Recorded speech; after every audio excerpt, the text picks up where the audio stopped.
Phew. What's up, Pom-Pom? Just got a message from the Xianzhou La Fu. Looks like it'll conflict with our original schedule.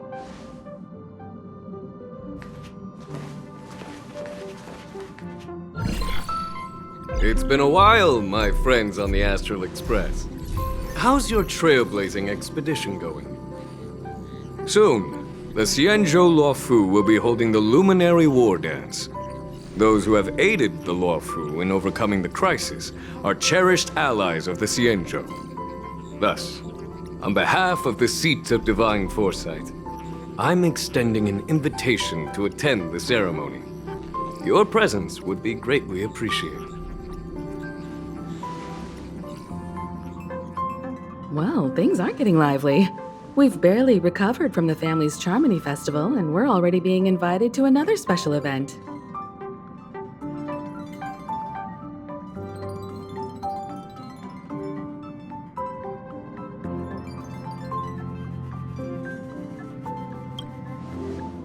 Why not think about it this way? Our trailblazing expeditions are turning into blast expeditions, where we eat, drink, and play wherever we go. Blast? Expedition? Yeah! Wherever we go, we eat, play, and have a blast! So we should leave March behind to take care of the Express? Hey! That's not what I meant! I'm all for some fun! I just hope there won't be any surprise party crashers, like Friday or Saturday. The Xianzhou La Fu has recently overcome a crisis. By holding the war dance, they're demonstrating to everyone that they've returned to a state of peace and safety. But that's what everyone said before we went to Penacony. You'll be totally safe under the family's protection. No need to worry. The war dance is not like the Charmony Festival with all its hidden secrets. It's just a festival to honor the Rainbow Arbiter and the Cloud Knights, who fought against the abominations of abundance and protected the Xianzhou ships. Aside from star skiff performances, it's mostly martial contests. Nothing too different from the Taiki and Roboball contest we've seen before. What do you think, Himiko? Since we've accepted Miss Black Swan's proposal, we should probably head to Amphorius for refueling. There's certainly no rush. This trailblazing expedition is quite unique, and the Express needs to be fully stocked and prepared before moving on to the next stop. With Madame Herta's help, I was planning to deliver some Leviathan fossils from Kalinga Abyss to Ron May, member 81 of the Genius Society. It could earn us some favors before we set off. However, it may take a few weeks. Aw, so that means we're not going to the La Fu. Being an adult means maintaining relationships, whether we like it or not, March. Since we've been invited, it's only right for the Astral Express to attend the ceremony. So here's the plan. Pom-Pom will take everyone to the Xianzhou La Fu. Mr. Yang and I will meet up with Ron May and fulfill our promise. Meanwhile, you, March, and Don Hung will represent the Express and attend the war dance. What do you two think?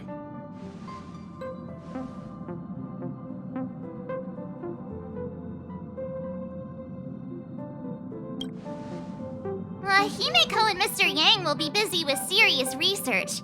Besides, fossils can't compete with martial contests when it comes to fun, right? Plus, you're the only one with so many friends on the La Fu.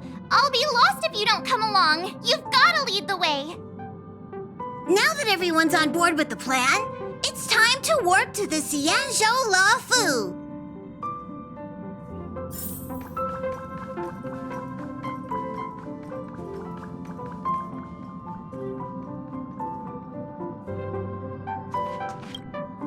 Kalinga Abyss. What does she expect to find there? Current research on the Leviathan merely proves how little we know about such life forms. That's why geniuses are interested in that field. Science is all about uncovering the unknown.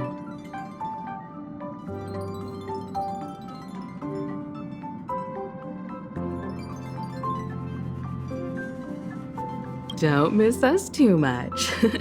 If I stumble upon some cool Leviathan fossils, I'll bring a few back as souvenirs for you.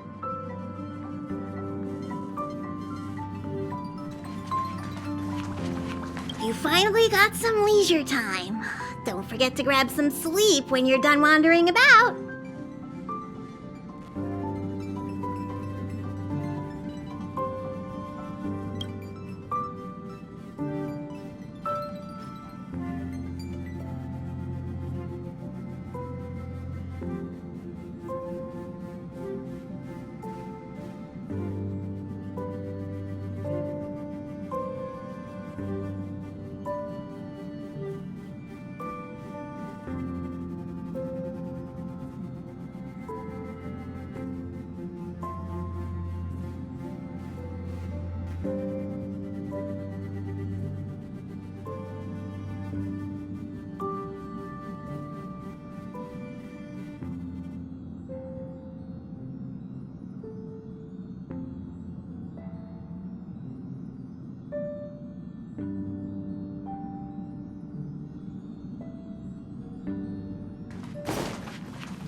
Himeko really knows how to convince people.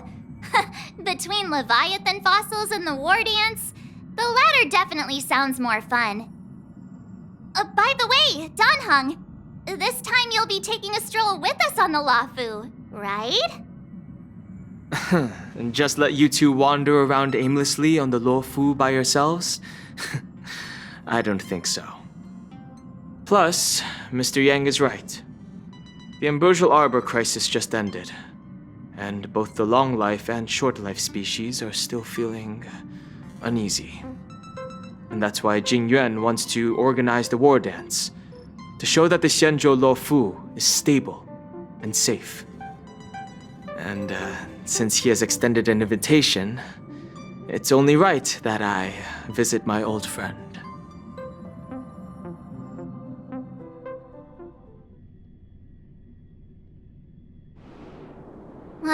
Coming back to this place brings back so many memories, you know?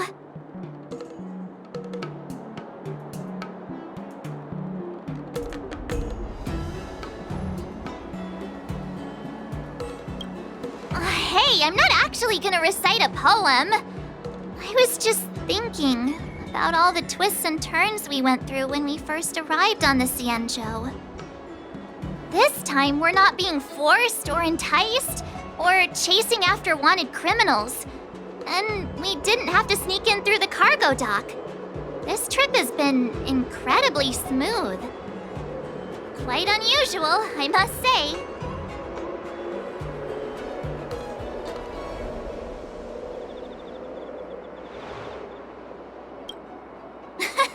I'm just hoping for the best. You're the one jinxing us.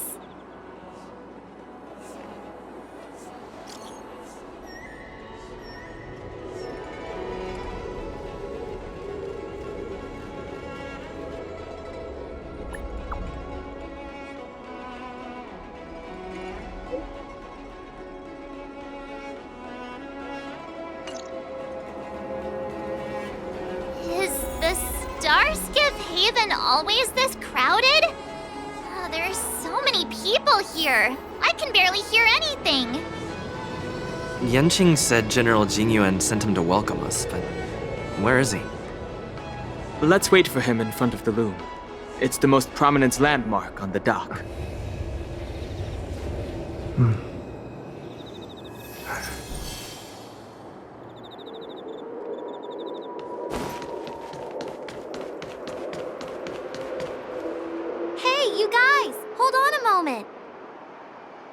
Did they just call us? Look at their outfits. They're from Penacony, right? Are you familiar with the Xianzhou Luofu? We know a little bit about it. What do you need? We're from Penacony. Maybe you've heard of it. We came to this ship to gather interesting materials for making dream bubbles. Oh, we just left there. Oh, talk about coincidence. That's great. Do you know any must-see attractions on the Luofu?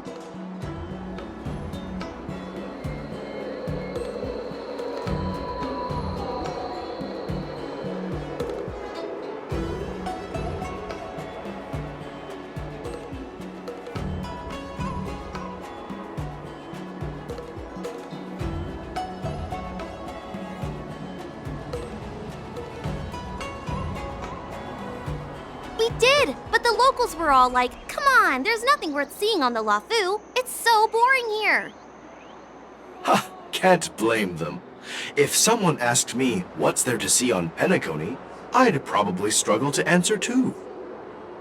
That's why we're asking fellow tourists. Most of the tourists around at the moment are here to attend the war dance. And that's why we're here too. Yeah, we know about that ceremony. But isn't the fighting ring still closed? I've heard the ring was actually converted from a huge decommissioned Luofu fighter jet.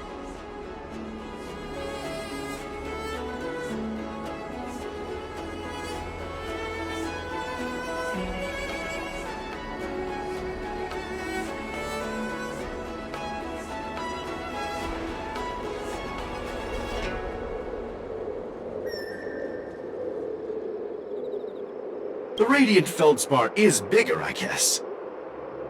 But for now, all we can do is wait until the war dance starts in a few weeks before we can board it. We've still got work to do, so we can't just sit around waiting for it to start. That's why we're asking you about some must-see attractions. We're looking for unique experiences that you won't find on Penacony. Our clients love these kinds of dream bubbles the most. You're the expert here. Give them some suggestions.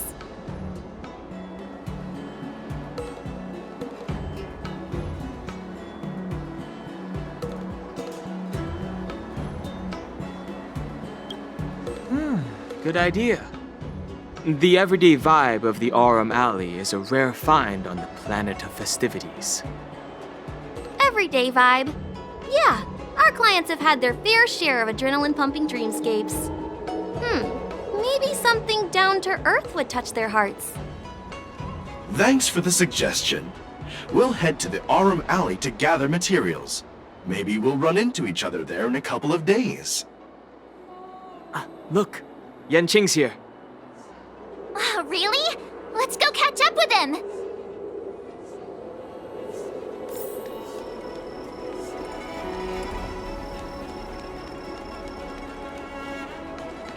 Quite a different experience looking down on Starscape Haven. There you are! Everyone, this way!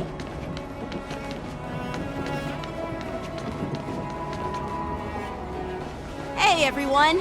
It's been a while!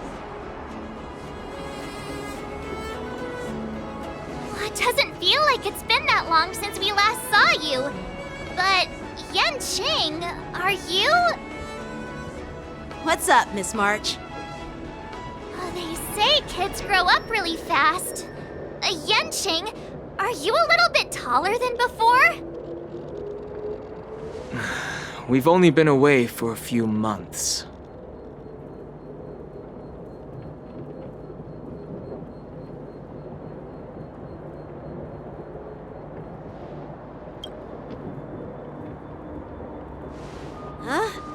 What are you doing? Sorry, but after our previous adventures, I've become suspicious of whoever greets us first. Do you have to be suspicious around me too? You know, the last time we came to the Xianzhou, the first person who greeted us was... I get it. Better safe than sorry. Seriously, I've never seen the Luofu so lively before. I was a bit worried that holding the war dance right after the Ambrosial Arbor crisis might be too soon. But seeing the bustling Starskiff Haven, I understand why General Jingyuan chose this timing. Yep.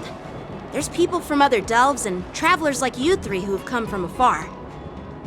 With the war dance coming up, there's a huge number of visitors pouring into the Starskiff Haven. The Cloud Knights are working hard to keep the security tight. The General said this ceremony would help the Xianzhou Luofu recover from the crisis. It's a way to showcase our martial spirit, reassure people, boost morale, and attract visitors from other planets to promote trade and peace. By the way, the Xianzhou Alliance places great importance on this ceremony too. The Xianzhou ships, the Zhuming and the Yaoqing, have both sent messengers to offer their blessings.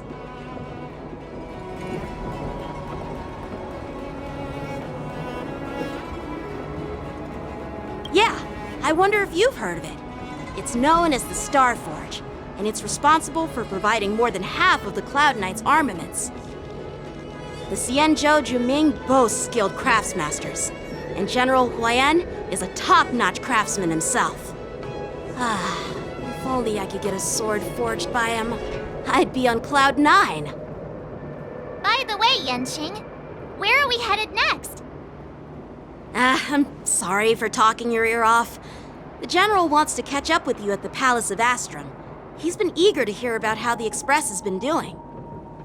It's funny how he tries to act all mature, but whenever it comes to something he's interested in, you can really see his childish side.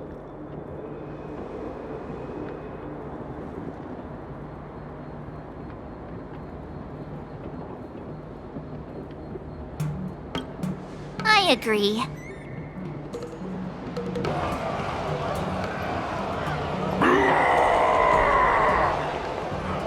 All units, assemble quickly! Get ready to protect the crowd! I just mentioned security, and now all of a sudden something's gone wrong. Excuse me, I need to go check out the situation.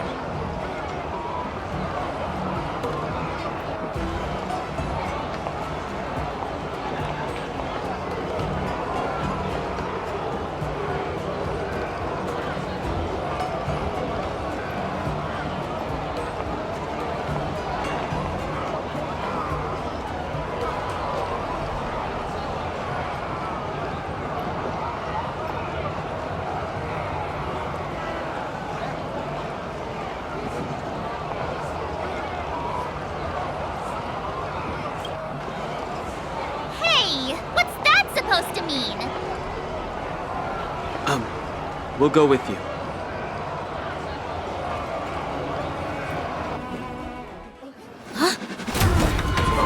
Watch out for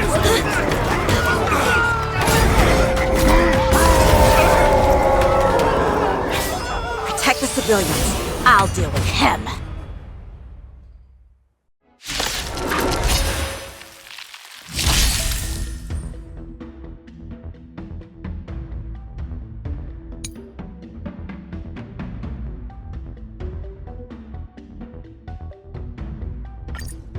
Borison? Why are there Borison here? This means now. Heaven's Surge. Rise! I'll see you off. The dice have been cast. Bust. Or maybe I'll take it all! Awaken, dormant scales. World-cleansing dragon.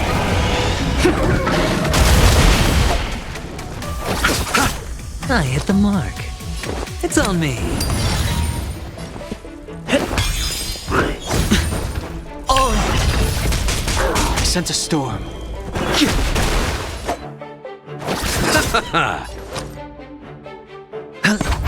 Take your positions.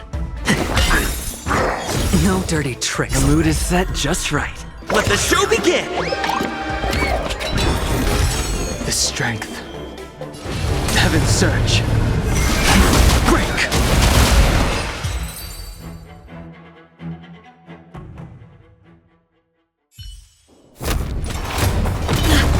Not good.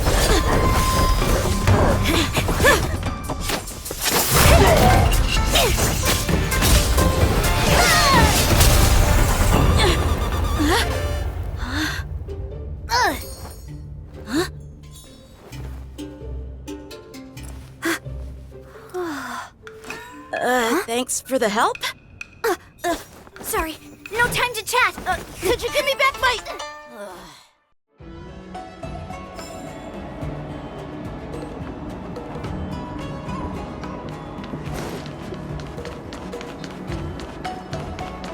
Wait, my sword! Let's just get down to business first. I'm sorry, but I'm afraid we'll have to put our plans on hold for now. I need to find out what's going on.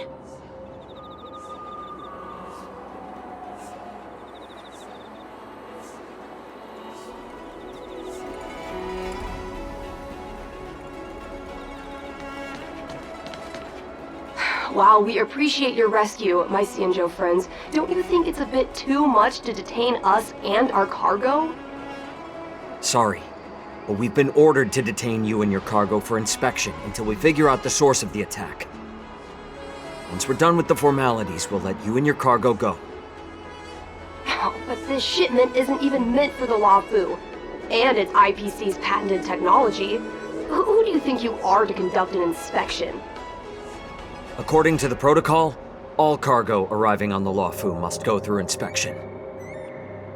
But we didn't officially enter your dock at all. We just sought refuge in your dock because we were attacked by the Borisons. Looks like this argument could go on forever. Let's not get involved in a heated dispute that won't lead to a resolution.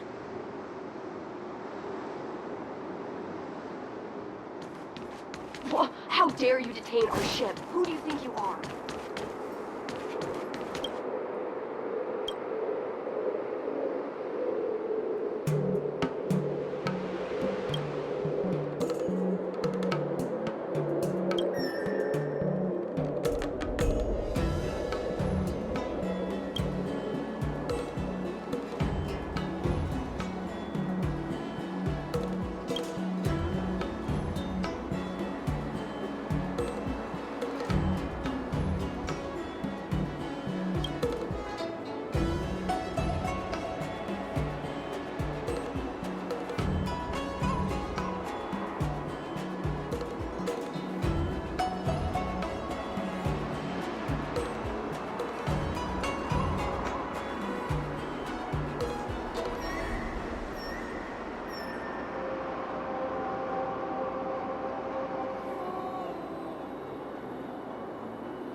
Who's in charge here? I need some answers. It's my fault. We let our guard down for a moment. I take full responsibility. With the war dance approaching, safety should be a top priority. Now, tell me, how did Borisin prisoners end up in Starskiff Haven?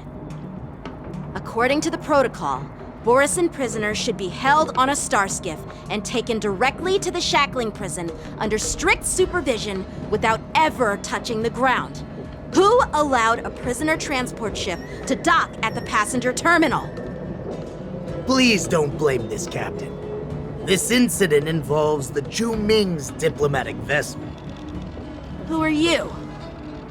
I'm Liu Jun, an officer of the Patrol Defense Squad. Thank you for your help, Lieutenant Yanqing. The situation unfolded rapidly, and it shouldn't be held against the captain. Here's what happened. An IPC transport ship was attacked by the Borisin just before arriving, and the Yu-Ming's diplomatic vessel came to the rescue. They fought off the Borisin pirates and imprisoned them on their ship. So, an IPC ship was attacked by the Borisin near the Luofu, and the Yu-Ming envoys saved them? Sounds complicated. Honestly, it gives me a headache too. The Yu-Ming diplomatic ship, adhering to standard procedure, docked at the passenger terminal to hand these criminals over to the Luofu. You know, with all the outsiders flooding onto the Luofu, the starskiff lanes are under immense pressure. The Borisin desperados decided to put up a fight before the prisoner transport starskiff could get there. And that's what you just witnessed. We'll make sure these prisoners are sent to the shackling prison as soon as possible. I see. It's an unusual situation indeed. I'll report it to the security department of the Realm Keeping Commission and ask for their cooperation in handling the aftermath. Maybe I should gather more details from others so that the Seat of Divine Foresight can have a better understanding of the situation.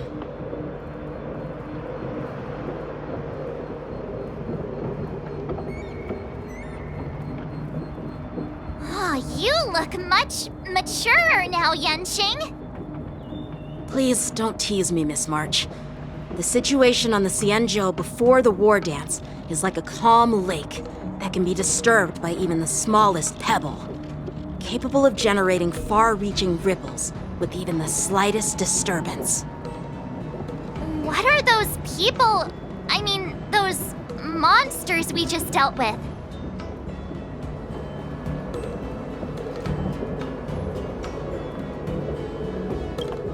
Yeah, those werewolf monsters are known as Borisin. They are abominations of abundance, and we've been fighting them for a very long time. The Borisin have been a powerful force for a long time, plundering and enslaving many worlds. The threat they pose is just as terrible as the Swarm disaster, and the Alliance even had a fierce war with them 3 decades ago. Their presence has faded over the years, but who would have thought?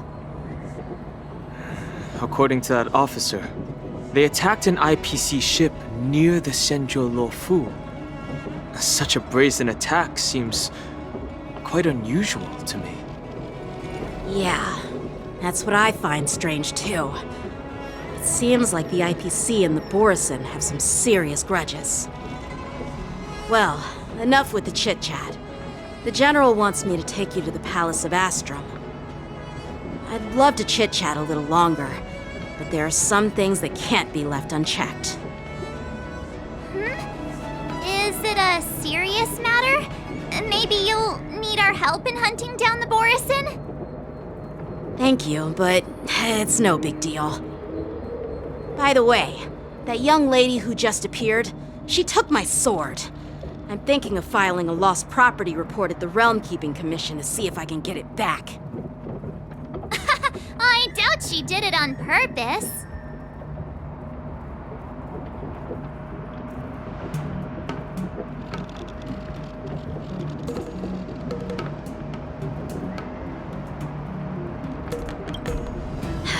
Don't remind me.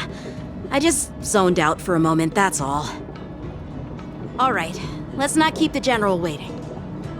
Don't worry. There aren't many people out there with that kind of talent. It shouldn't be too hard to find her.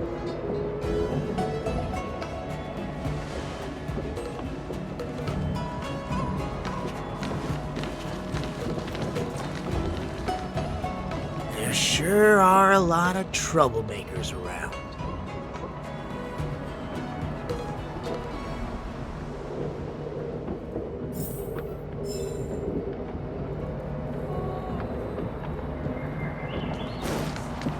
Those guys are terrifying. We'll see to it that these criminals are sent to the shackling prison as soon as possible. Cleanup operation is already underway, Lieutenant Genshin. So there's no need to worry about anything. Thanks. By the way, you're an officer of the Patrol Defense Squad, right? I don't remember meeting you before. Well, I'm just a junior officer. I recently returned to the Luofu from the front lines and was temporarily assigned here for security duty before the ceremony. These guys are terrifying.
Success and failure.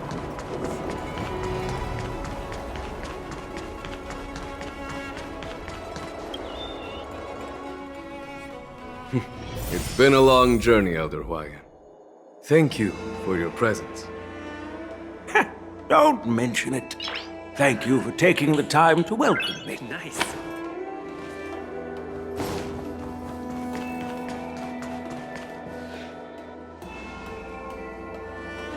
General, I brought our guests from the Express. Oh, I'm sorry for my bad timing. I didn't know you were meeting a guest, General. Don't worry, you're just in time. It's been a while, my friends from the Astral Express.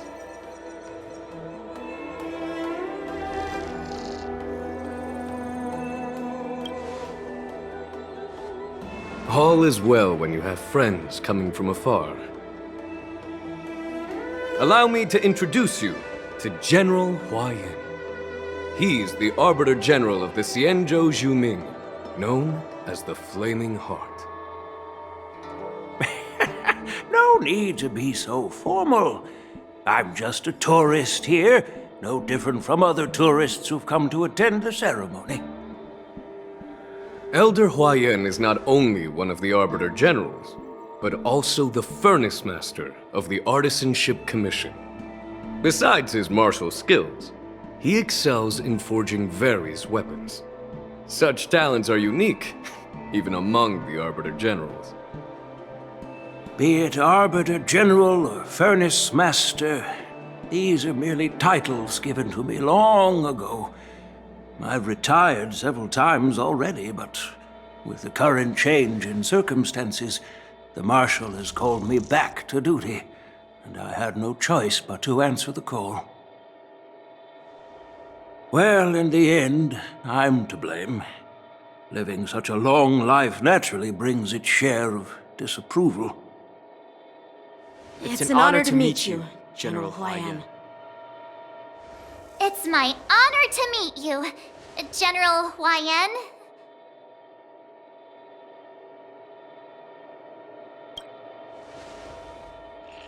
No need to be all formal. Today I'm just a guest on the Lawfu, the same as all of you. So, these three are the ones you mentioned, Xīngqióng? The heroes who helped you with the Ambrosial Arbor crisis? Indeed. There's Don Hung, March 7th, and him. Without their help, I'm afraid the Lawfu might not have easily overcome this crisis.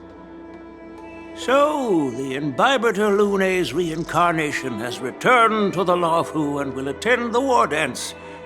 I'd love to have a drink with you should the chance present itself. You're more than welcome, General Huaiyan. And this young friend is? Yanqing, my apprentice.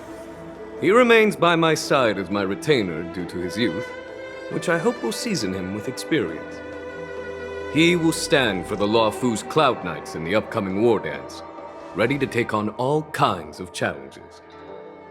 Great, great! It's a real treat to see so many talented young people around here today. Oh, I almost forgot. This is my apprentice, Yoon Lee. It's you! Oh, it's you. Hello. Oh, you two already know each other? Guess we don't need any introductions then. What a coincidence! I was afraid I'd have trouble finding this girl. Oh? Now you've piqued my curiosity. Tell me, how did you two become acquainted? She helped me capture the escaped Borisin prisoners at the Starskiff Haven.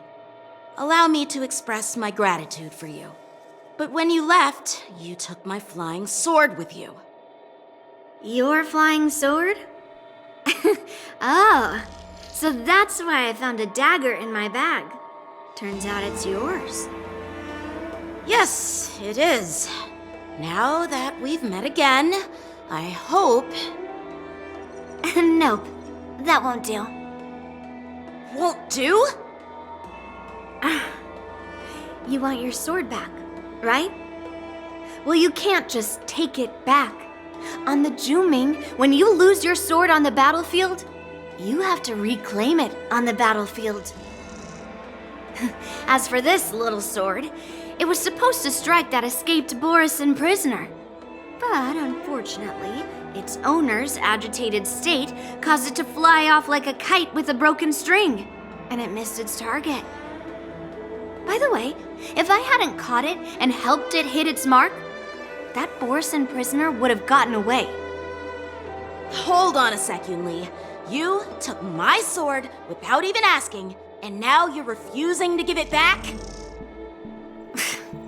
So much for Lawfu swordmasters. What did you just say? If you just stepped up and took your sword back from me fair and square, I would have totally respected you. But nope, you tried to play it down, expecting me to just hand it back to you like it's nothing. In front of everyone.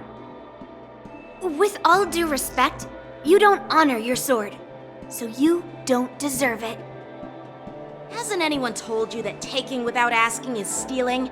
If you want to settle this with swords, fine. Let's have a one-on-one duel right now. Yanqing. Well, that's more like it. Just be careful, because I'm not as easy to handle as the Borisin. You two, be quiet and apologize to Yanqing. side are you on, Grandpa? I don't take sides.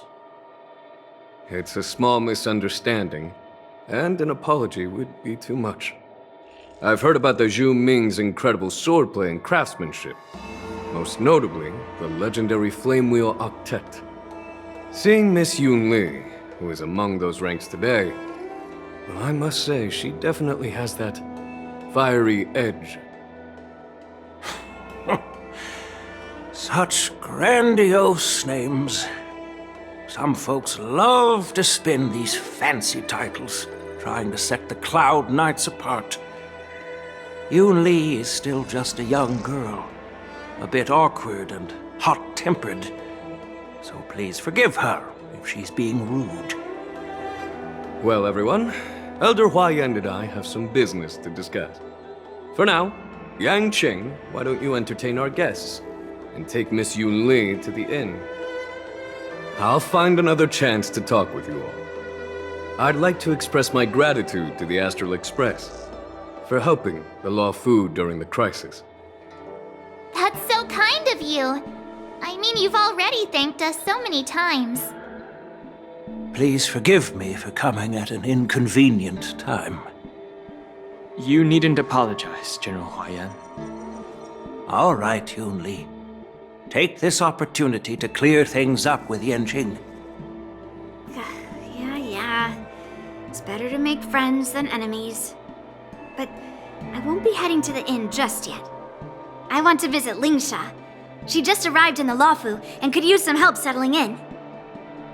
Yang Qing, once you've helped our guests get settled, go to the Artisanship Commission for me. I've heard about the attack and the detainment of the IPC ship.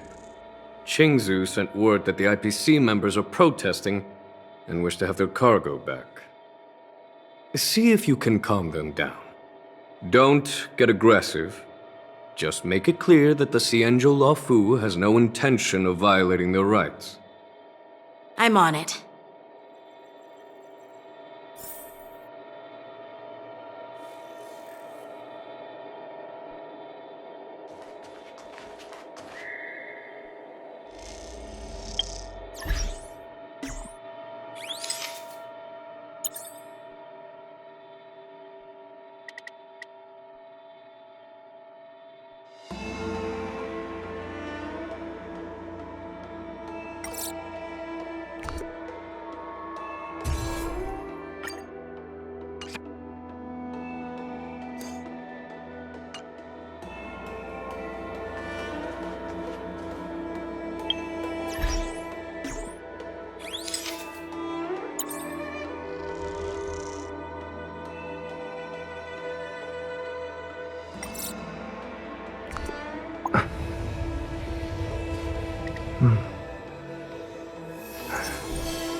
Nice.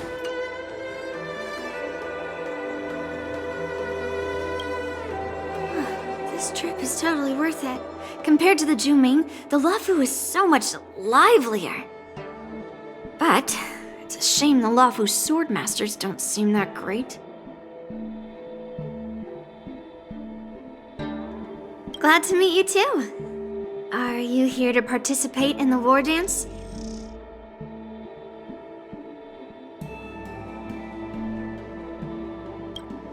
Of course. To honor martial arts, the Cloud Knight's Ring is always open to outsiders.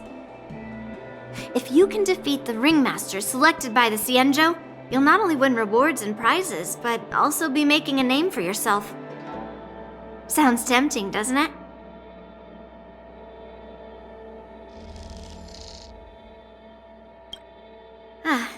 That's how outsiders refer to my peers in the Zhu-Ming Cloud Knights and the Artisanship Commission.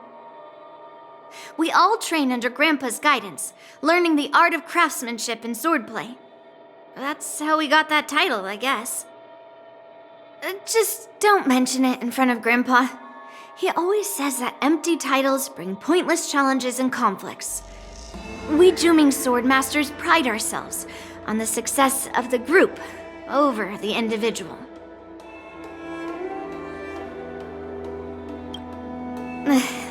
have some things to do. Besides, little Yanqing doesn't seem too happy about me tagging along.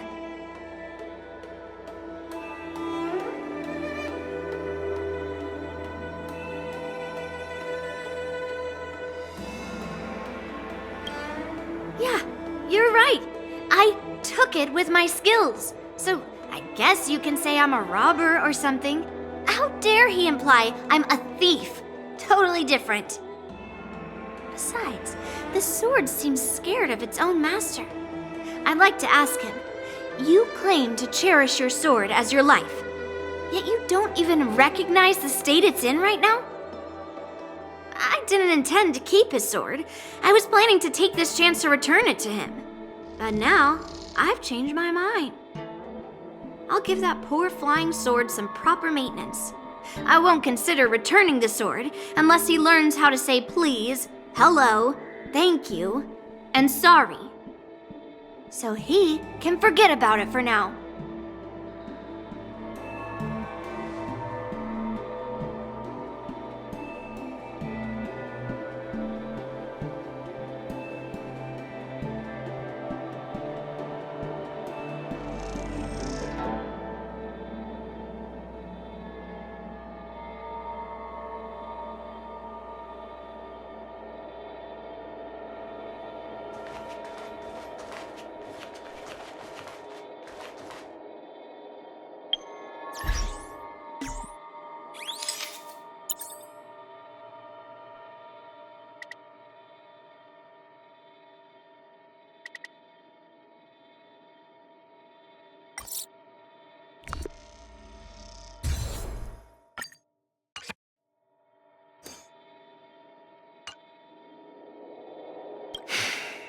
I'm sorry for Yanqing's rudeness. Not at all. Taunted by Yun Li like that, even a training dummy would be angry. You've taught your apprentice well. If it were me in my younger days, I'm afraid I'd have drawn my sword and fought. Yanqing can understand your concerns. On the other hand, Yun Li is still a naive girl who's only interested in swordplay. Honestly, I brought her here to participate in the war dance because I want to broaden her horizons.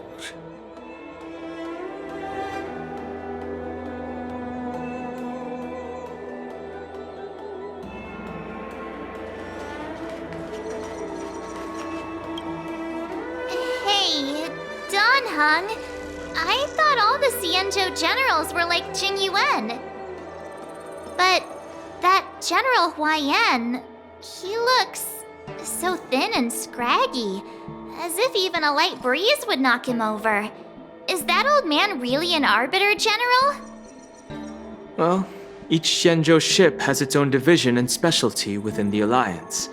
Not all of the Arbiter Generals are good at leading the charge. You heard what Jing Yuan said, right? General Huaiyan was once the head of all the skilled craftsmen on the Zhuming.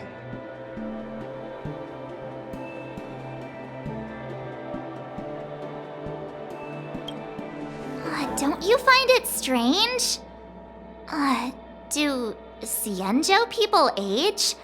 I rarely see any old people on the Xianzhou ship, and when I do, they're usually travelers. But General Huaiyan looks like an ordinary old grandpa.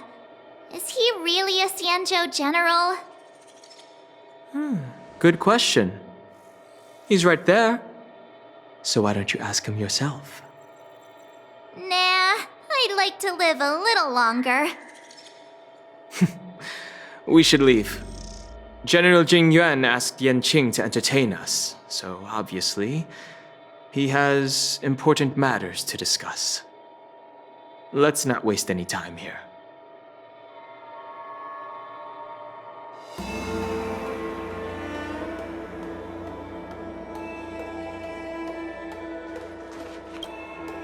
This is the report Qingzu just sent me. Let me take a look.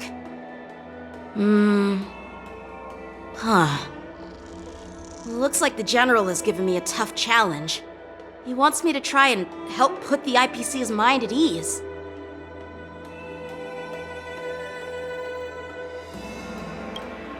well, it's not exactly a test. As Cloud Knight officers, we not only learn the art of war and martial arts, but also occasionally have to handle diplomatic disputes. It's just, you know, talking things out isn't as straightforward as duking it out with weapons on the battlefield. This is especially true when you're up against the IPC, with their non-stop corporate babble. Well, let's not worry about that for now. Shall I take you to the inn?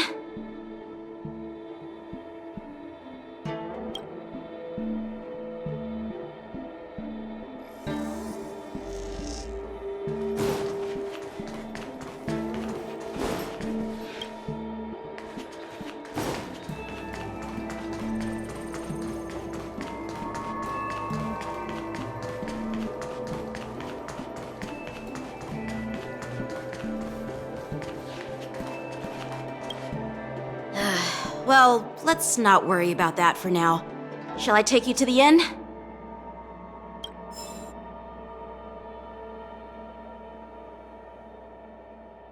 It is the Law Fu's honor to have you in attendance at the war dance. Yet, the fact that a simple martial arts ceremony has attracted esteemed generals from the Zhu Ming and the Yao Qing implies intentions beyond mere spectating. Might there be any specific instructions from the Marshal? You're overthinking it, Xīngqióng. As I said, I'm here to broaden my granddaughter's horizons. I have no ulterior motives. However, I have no clue what the Yao Qing Arbiter General has in mind. Do you remember when you accepted this position? I told you that an Arbiter General's battlefield goes beyond the physical one. You'll need to lead and manage everything on the Xianzhou. The title of Arbiter General holds a weight far greater than its literal meaning. So many years have passed, and you've done well. However, longevity for the Xianzhou people can be a curse. Living too long means that every mistake you made will lurk in the shadows. And one day, they'll eventually catch up to you. The Marshal knows everything that has happened on the Luofu. As for the Merlin's Claw of the Yao Qing, she has come specifically for you. Speaking of which, why hasn't she arrived yet? They say the Merlin's Claw strikes like lightning. Being late isn't her style. That's not true, General Huaiyan. She's been here a while, but I'm sure you've heard of her unbridled nature. As soon as she disembarked from the star skiff, she mentioned having something to attend to and simply disappeared. You must be the messengers from the Xianzhou Yao Qing, I assume. We are Jiaoqiu and Moza, retainers of the Merlin's Claw. It's an honor to meet you in person, Arbiter Generals. Now this is interesting. A guest who doesn't come to visit but sends a message instead. What does she mean? Tell me, what could be more important to her than coming here? Master heard about a spectacular view in Scale Gorge Waterscape. I believe she went there to enjoy it. A spectacular view? Ha! Did you hear that, Xīngqióng? This person is being sarcastic. Please do not misunderstand me, General Huaiyan. I was simply stating the truth. Master thought it would be inappropriate to keep you waiting, so she sent us here. Once she's finished with admiring the scenery, she'll personally come and apologize to the both of you.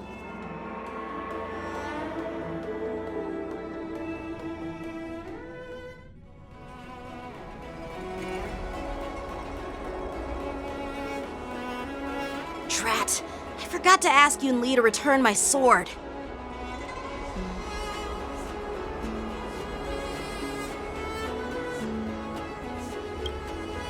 No need to bother. The Zhuming envoys won't be leaving the Luofu anytime soon. I'll ask for it later when we meet again. By the way, I don't know if it's just me, but the general seemed a little reserved. Could it be because of Elder Huayan's visit? Reserved? Really? Maybe I'm just overthinking things. No, you're not. When I entered the Palace of Astrum, I realized that the messenger from the Xianzhou Zhuming was actually the Arbiter General himself. So, the messenger from the Xianzhou Yaoqing must be the Merlin's Claw herself, I presume. That's right. Well, that's what makes this entire thing so unusual. What's so unusual about it? They simply received an invitation from Jing Yuan, just like the crew, right? The war dance is just a small festival. And now we have 2 Arbiter Generals from other Xianzhou ships here. I'm afraid they're here for something more. Maybe they've come to hold Jing Yuan accountable for the Ambrosial Arbor crisis? Hold him accountable? Come on, didn't the Luofu fall victim to the disciples of Sanctus Medicus and the Antimatter Legion? Why would they blame the victim? Donshu's rebellion and Ventilia's scheming are merely one side of the story to the other Arbiter Generals of the Alliance. Only a single piece of incontrovertible evidence remains, creating an endless source of potential complications. The Ambrosial Arbor. Yes. It's undeniable that the plague mark, which was subdued by the Xianzhou Luofu, has resurfaced. But was it really a conspiracy instigated by the Antimatter Legion? Or does it indicate a traitorous intent from within the Luofu, implicating Jing Yuan himself? Once the spark of suspicion is kindled, it proves hard to extinguish.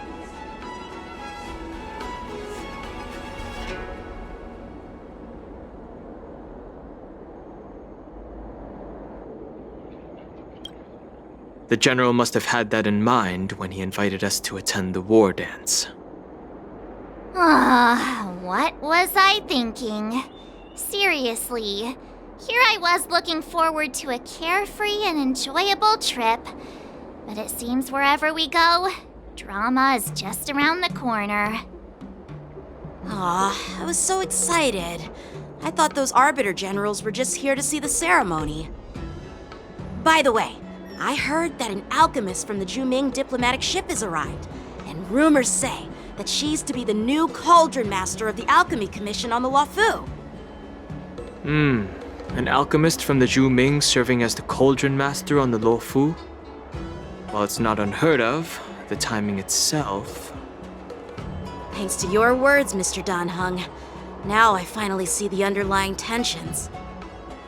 The General is under tremendous pressure right now, but I was completely oblivious to his troubles. How naive of me. Come on, don't think like that. Leave the adult matters to the adults. Even if you wanted to do something for the General, it's not like you can do anything. Did I say something wrong? Again?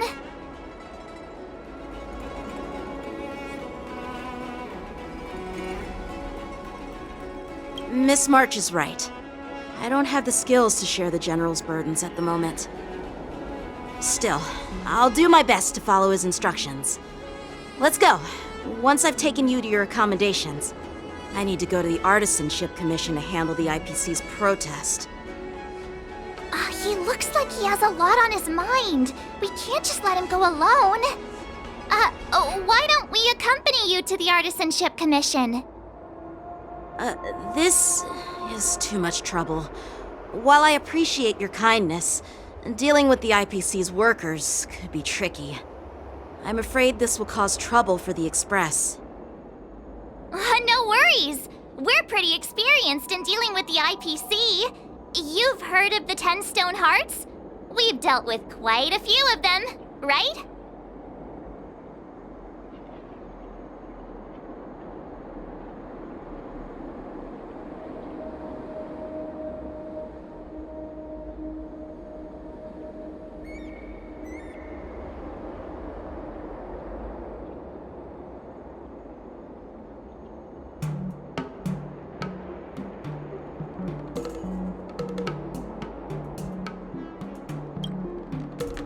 with you turning into a scaredy cat.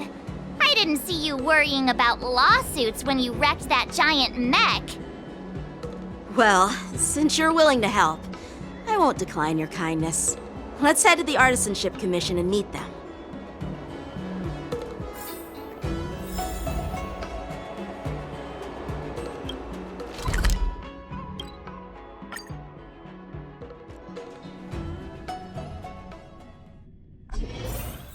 Can I really reason with you Xianzhou people?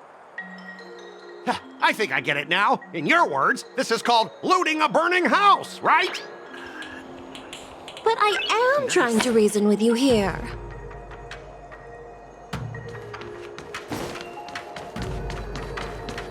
Good quality? Ugh, that toxic voice sounds familiar. Haven't I heard it before in Arum Alley? You know what?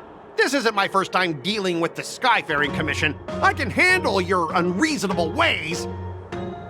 But straight up snatching IPC cargo, isn't that going a bit too far? Just as I've said it many times already, once we've inspected the cargo and completed the security check, you can be on your way.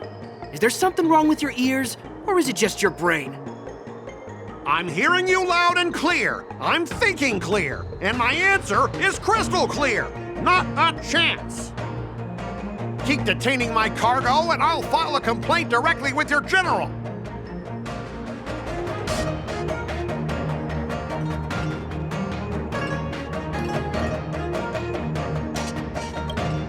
You jerk! Who are you calling a dog? Wait, why are you here? Staying on the Xianzhou, are you? What terrible luck! Wherever you go, disasters aren't far behind! Aren't you the guest from the Astral Express? What brings you and Yanqing to the Artisanship Commission?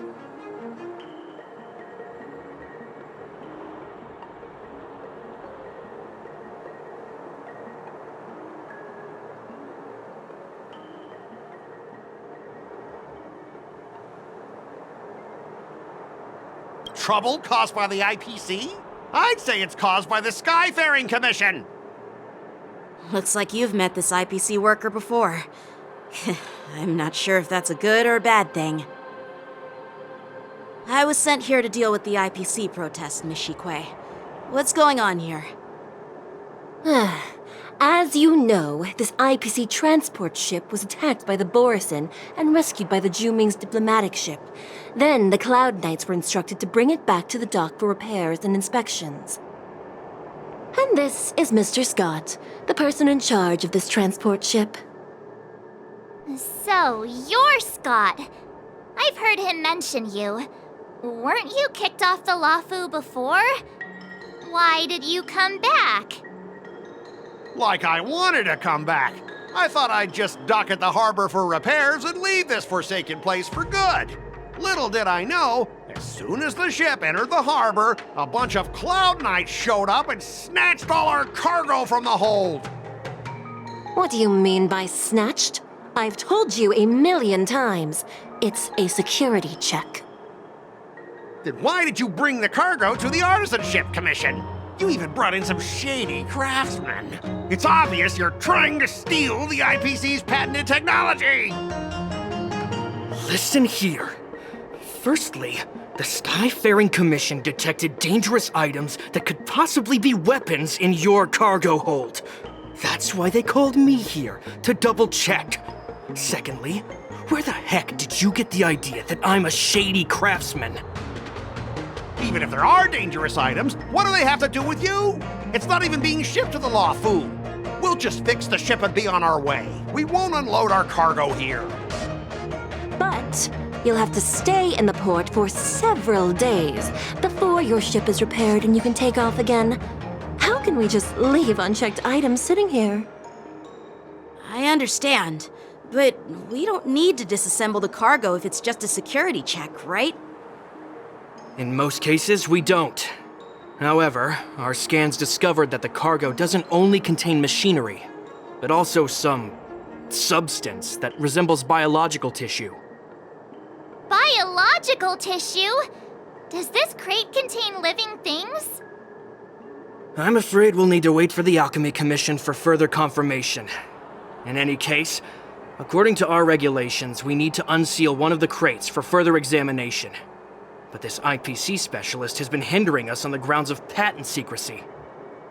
The Alliance's regulations on biological products are very strict. Without further inspection, there is no way for the Skyfaring Commission to release the cargo. Oh, really? Fine! If anyone lays a finger on that shipment, they'll have me to deal with. It doesn't matter if it's mechanical or biological. It's none of your business. I'm filing a complaint against the Skyfaring Commission's ridiculous regulations. This Mr. Scott seems stubborn and difficult to persuade. Honestly, I really don't want to have a vicious confrontation with the IPC.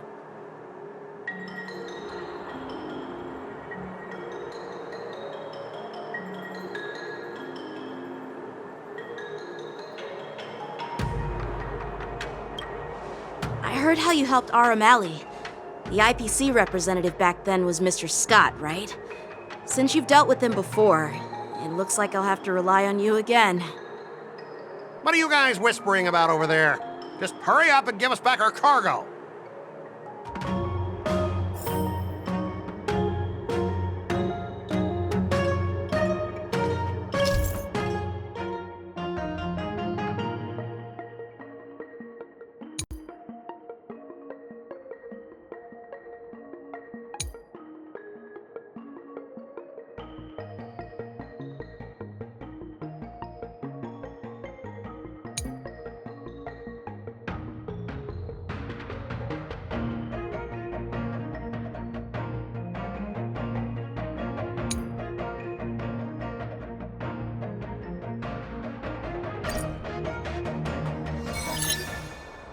As I recall, this guy won't listen to reason and can only be persuaded with intimidation.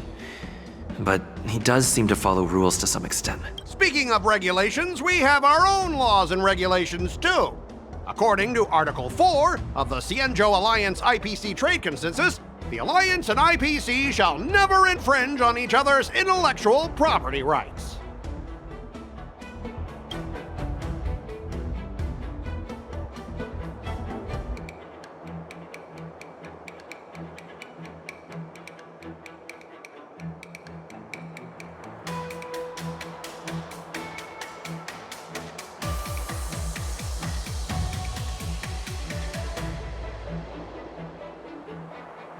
The Alliance can sign a non-disclosure agreement with you. That way, you won't have to worry about any infringements, right? We can sign a mutually acceptable non-disclosure agreement in accordance with the IPC's rules. Well, that makes sense, but how can we trust you to honor the terms? Even if we set aside the secrecy of intellectual property, these prototypes built by the Intelligentsia Guild are incredibly valuable, beyond your wildest imagination. If anything goes wrong, you won't be able to pay for it even with your lives.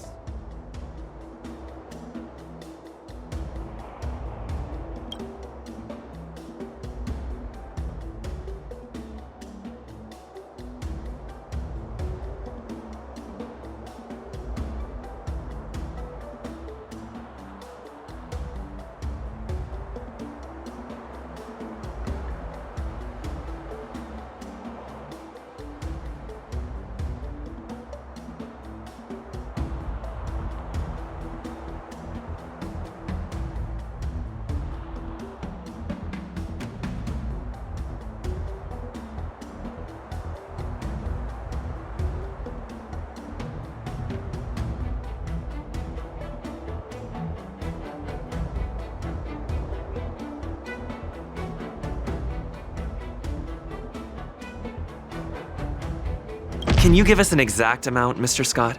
If there's any damage after the inspection, the Skyfaring Commission will compensate you.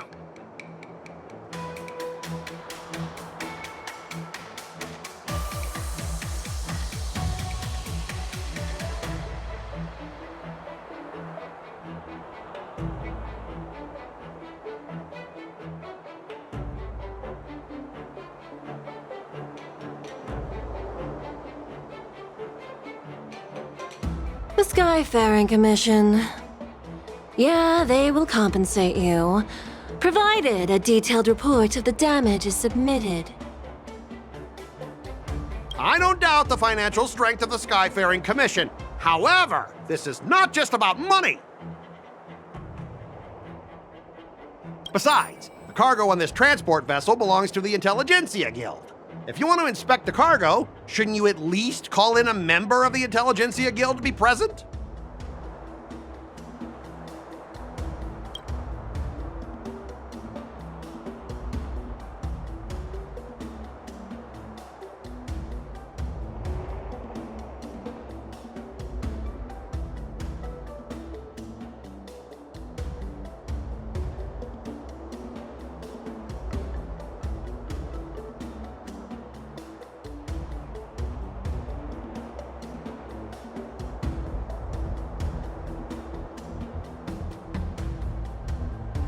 I'm pretty tight with Dr. Ratio from the Intelligentsia Guild. Almost like family. Doesn't that make me practically a member of the Intelligentsia Guild too?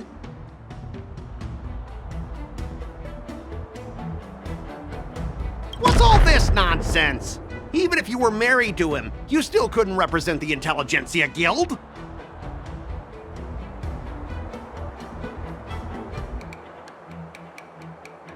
We both need to follow the regulations, because that's how the IPC and the Xīngqióng operate, right? As an IPC worker, I have to abide by its regulations. If I make an exception and allow you to inspect the cargo, it'll spell disaster for me.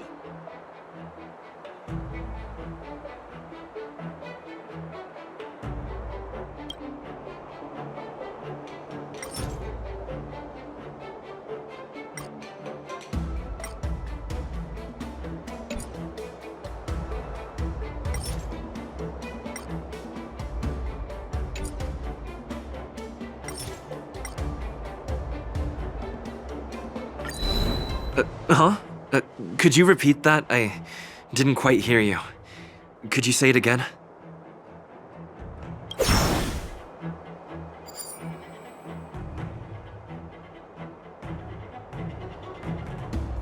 According to the principle of territoriality, since your vessel is stranded on the Xīngqióng, the Skyfaring Commission has the right to inspect it.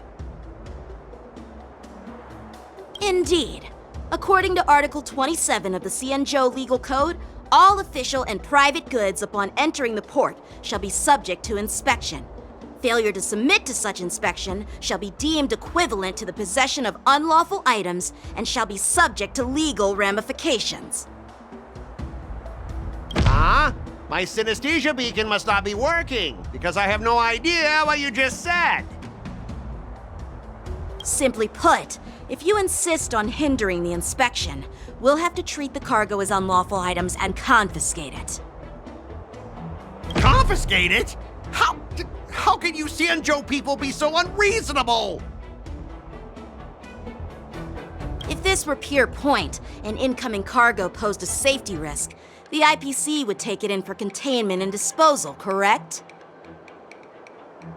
That's true, but the IPC sometimes makes exceptions. For example, they've always given special terms to Xīngqióng vessels. We both need to follow the regulations, because that's how the IPC and the Xīngqióng operate, right? As an IPC worker, I have to abide by its regulations. If I make an exception and allow you to inspect the cargo, it'll spell disaster for me.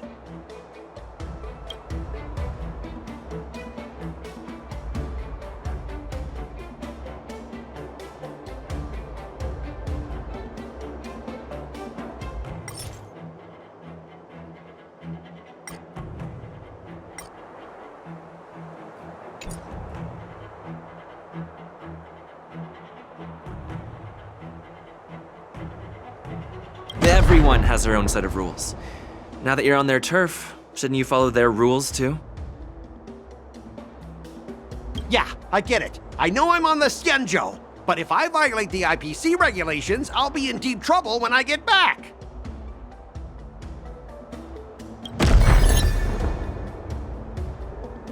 Well, you guys sure know how to argue your case. Fine, I'll allow you to do the security inspection. It's just that, I I need some time to sort things out. This is a big deal. Let me talk to headquarters first. So, Mr. Scott, are you just stalling for time and planning to leave the Xīngqióng as soon as your ship is repaired? To avoid the Skyfaring Commission's inspection? Well, IPC staff are free to come and go, as long as they don't break any laws. Yeah, you've got some insight there. Who are you again?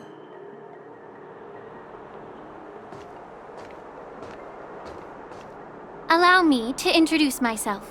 I'm Lingsha, Cauldron Master and head of the Alchemy Commission on the Lawfu. Could she be? Yeah, she's the new Cauldron Master assigned here from the Xīngqióng Yu-Peng. I received a report from the Artisanship Commission about cargo containing samples of unknown organisms. It said they needed help from the Alchemy Commission. I had nothing better to do, so I came myself. It's fine, Mr. Scott. If you really don't want your cargo to be inspected, it doesn't matter. It doesn't matter? How can you say that? Why are you being so nice all of a sudden? Well, since you're not going to check it, I'll take this crate and be on my way. Is that okay with everyone? Yeah, sure. Why should I object? Not only this sample, but all the goods on the transport ship are yours to keep. Like I said, we won't inspect them. Wait a minute!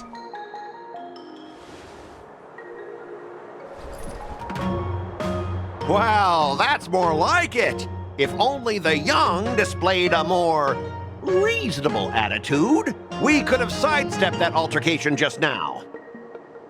Our ship will leave in a few days once the engines are repaired. Your ship can leave whenever you want, but I'm afraid I can't say the same for your cargo. According to the import and export regulation signed between the Xīngqióng and IPC, all biological shipments can only leave the port when they have confirmed to be of no threat, or when all biological activity expires. Since we can't determine if your shipment is safe for the environment, I guess we'll have to wait for its biological activity to expire. Let me check the previous cases. Normally, it'll only take around 47 star calendar years. Only 47 years? Why so surprised? You're still young and full of energy. I'm pretty sure you'll live a few more decades. Have some confidence in yourself. Ha! Typical of a long-life species. Your words are dripping with sarcasm. While you may not care about time, I do. I'll be demanding double compensation from the Skyfaring Commission for every minute wasted. Sure thing, Mr. Scott. You seem pretty confident that your career and life will last long enough to witness this victory unfold.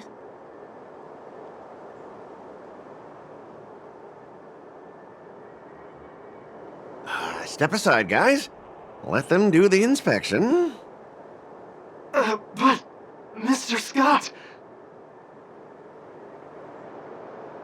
Come on, we're already in enough trouble. Just let them do the security inspection. And if needed, I can always grovel before the Intelligentsia Guild later. I'm just using my head for what it's apparently good for, right?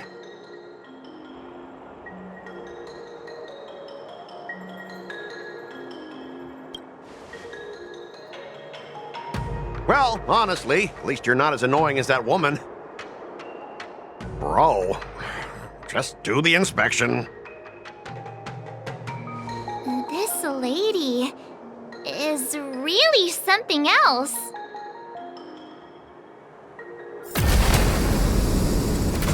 Is this the IPC product? Listen up. Any damages caused by inspections will be filed with the IPC.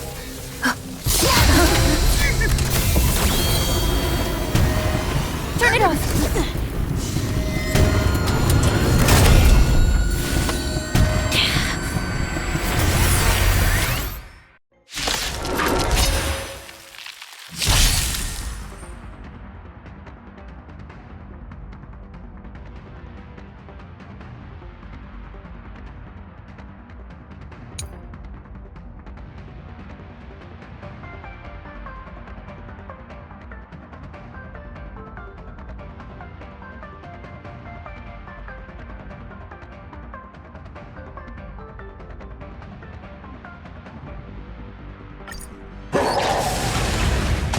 How unexpected.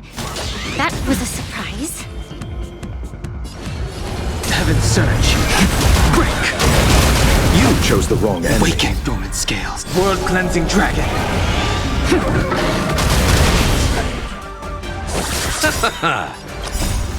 The dead return! It's on me. The dice have been cast. Bust. Or maybe I'll take it all.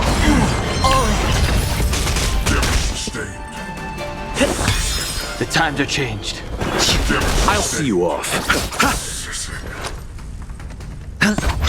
Stay in step. Dreams do come true. Nothing major. No dirty tricks. Watch your head. Heaven surge. Rise! Hedge your bets. Spend freely. The mood is set just right. Let the show begin!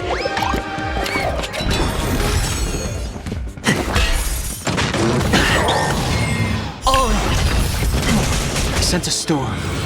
Heaven surge. Break! Awaken dormant scale. World cleansing dragon.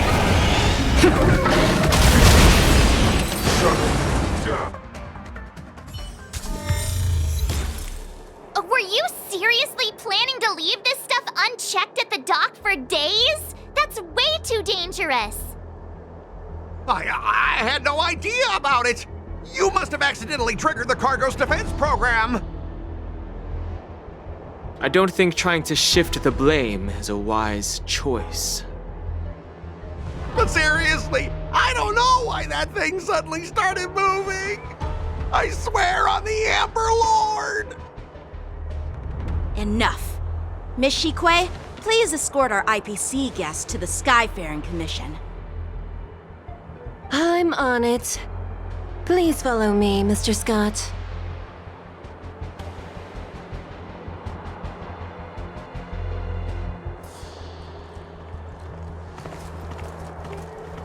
Gentlemen, our preliminary inspection shows that there is indeed hidden biological tissues inside, just like the craftsman feared. I can't even tell if it's ingenium or biological in nature.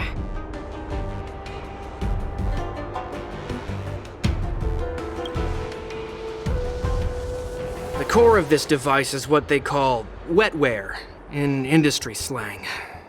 To put it simply, this machine operates with a kind of biological nerve as its control center.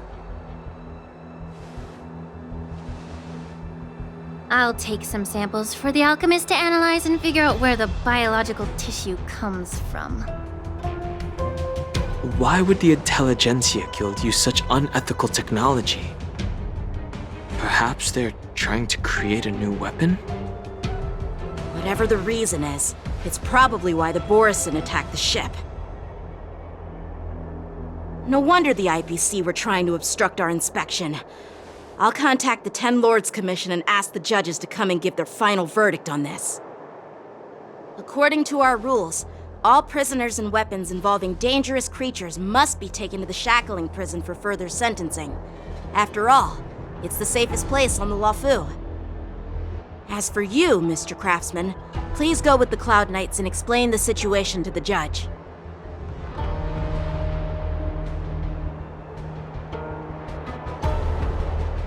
I had a feeling that the IPC members would cause trouble, but I didn't think they'd be this tricky. Thanks for your help, Miss Lingsha. I should thank you for saving my life. Your sword skills were impressive, taking down that big guy. I thought the General's retainers were all burly martial masters. I didn't expect Yanqing to be so...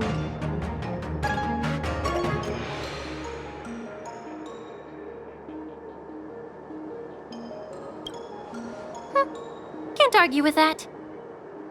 As for you, you must be the guests from the Astral Express, right? Saving the Luofu from that crisis. It's so impressive. It wasn't a big deal. Really. It's still early, so why don't we get some tea at the Alchemy Commission? We can discuss your suggestions for revitalizing the commission. I'd be happy to accept your invitation. And you three are coming too, right?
You're back!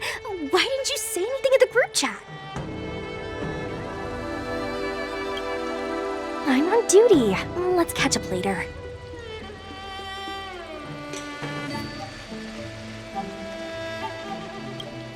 Cut it out. I'm carrying out my sacred duty. Stop hanging around here and find something better to do. Once I'm done in a few days, call up Lil Gui and Hua and let's grab a meal at Aurum Alley. It's been ages since we hung out. Goodbye.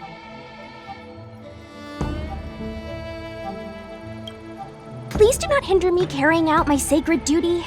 We can discuss whatever you want after my shift.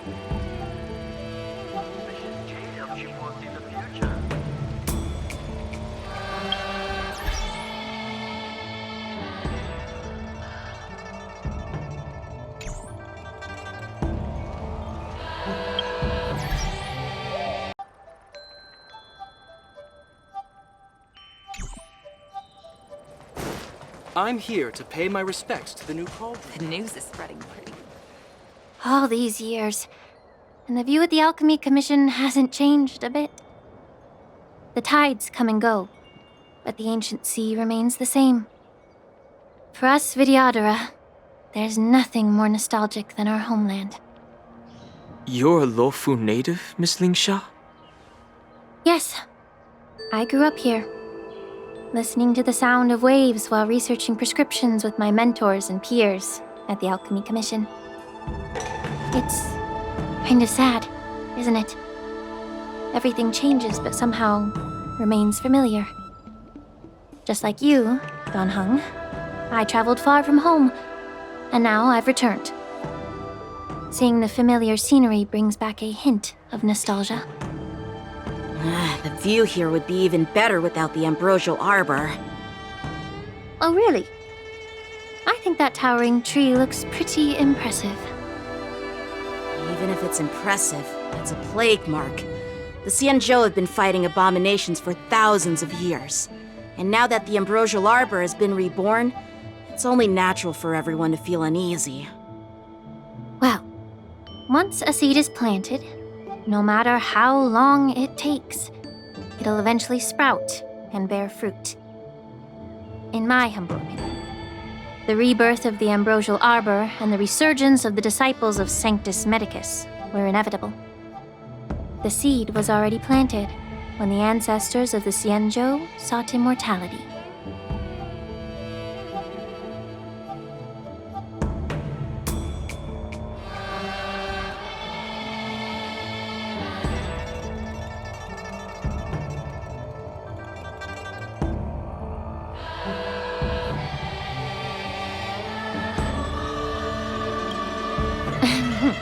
My bad.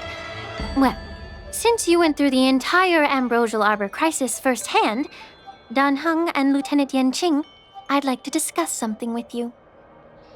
What would you like to discuss, Miss Lingsha? I was lucky enough to be chosen by the Alliance to come in and clean up all the old grime in the Alchemy Commission. Honestly, The Alchemy Commission is riddled with problems and has reached a point where fixing it seems impossible. I'm looking to remedy this problem, but was wondering if you could provide any insights. Well, even though I'm a Vidyadharan like you, I'm an outsider, just like my companions here. I can't really say much about a remedy, but I do have a piece of advice, Miss Lingsha. The Vidyadhara and the Alchemy Commission on the Luofu have always been intricately connected. If you cannot distance yourself from these ties, Miss Lingsha, changing the situation within the Alchemy Commission may be quite challenging. I may not know about politics, but I do know that the disciples of Sanctus Medicus have been operating within the Alchemy Commission for years. If you're determined to root them out, maybe you should discuss it with the General. I see. Thank you for your valuable insights. While the Lux Arrow from the Rainbow possesses unparalleled power to sever the Ambrosial Arbor, it can't sever mortals' desire to prolong their existence. Just like how the Cloud Knights can eliminate the remnants of the disciples of Sanctus Medicus, but are unable to calm the hearts and minds of the people within the Alchemy Commission. Our Xianzhou forebears knew this well, and that's why they entrusted the duty of guarding the roots of the Arbor to the Vidyadhara. However, the Vidyadhara are still only mortal beings. 30 years ago, my mentor served as Alchemy Commission's Cauldron Master. She recognized the emerging undercurrents and sought to cleanse the source of the disturbance. Unfortunately, even though she was skilled in the art of healing, she didn't understand the human heart or how to eliminate the sickness lurking within the depths of the Alchemy Commission. In the end, she was framed and exiled to the Juming. I was also implicated and had to leave the Luofu. And guess who arbitrated the case and handed down the sentence? None other than General Jing Yuan himself. What? You heard it right. The ones responsible for the corruption in the Alchemy Commission are not just the remnants of the disciples of Sanctus Medicus, but even the Divine Foresight himself.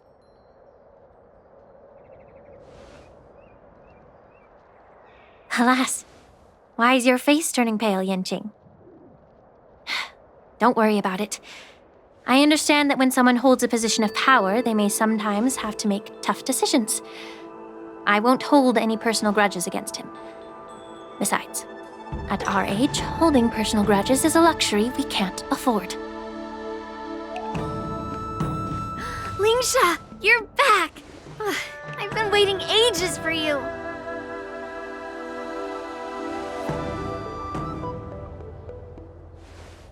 Yunli! Why aren't you with your grandpa? What brings you to the Alchemy Commission? Well, let me take this opportunity to introduce you to Yanqing. What a small world. You stole my sword! Give it back!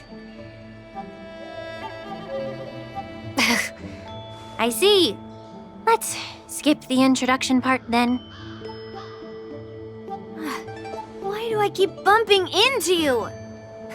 Are you stalking me or something? Of course not. Unlike you, Miss Yunli, I have important things to take care of. You, on the other hand, seem to have all the time in the world to wander around without returning my sword. Grandpa used to say that a sword reflects its master. I talked to your sword, and it told me that you've been distracted. You hesitate when you should strike, and you struggle to stay calm when your sword is unsheathed. Now that I see you again, I realize your sword was right. It wasn't me who took your sword. It was you who lost focus. Do you really expect me to believe that nonsense? I've been taking it easy on you because you're a guest from the Juming, but you're not taking the hint. Don't people from the Juming know you're supposed to return what you've borrowed? Just look at this flying sword. Even if I gave it back to you now, it'd just be taken away again in a few hours. You know the Cloud Knight saying, a Cloud Knight must never let slip their weapon, yes? Well, sure, I can give it back to you now, but on the battlefield, that's a whole different story. Poor flying sword. Fine! You don't have to give it back, because I'll take it back myself!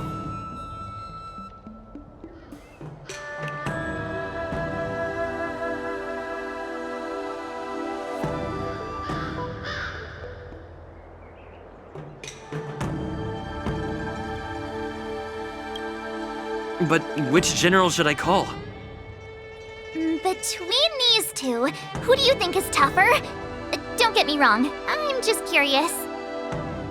It is my first day at the Alchemy Commission. A brawl is definitely not how I imagine celebrating it. Well, since you don't approve, I won't draw my sword here. I didn't mean it in that way. Since you've already drawn your swords, you'd be disappointed if you didn't get to test one another, right? I've received reports that the delves near the Alchemy Commission are still infested with abominations. Seems like my predecessors left quite a mess. So, if you two want to determine who's better, why not focus on them instead of each other? Clearing out some abominations? Sounds boring. It's the Cloud Knight's duty to eliminate those abominations. You don't have to ask me twice, Miss Lingsha. I'll help you get rid of them. Oh, you think you're the only one who knows how to behave? If Lingsha needs anything, I'll gladly draw my sword and help her out. It's so heartwarming to see both of you being so sweet and caring. So then, shall we get going?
I'm here to pay my respects to the new... Are you all ready?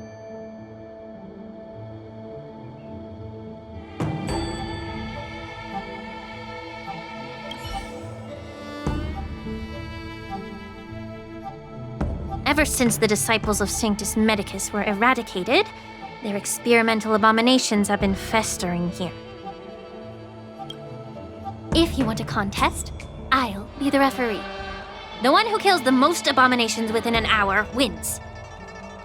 Lingsha, as always, you're still an expert in making unpaid work sound so noble and grand. It's for your own good, little Yunli. While you desire to compete against each other, I don't want to see either of you getting hurt. That's really thoughtful of you, Cauldron Master. So, are you both ready?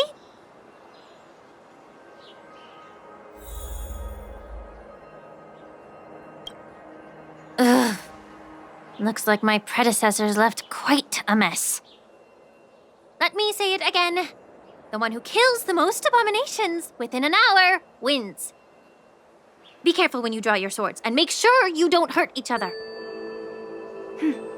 Can we start now, Lingsha?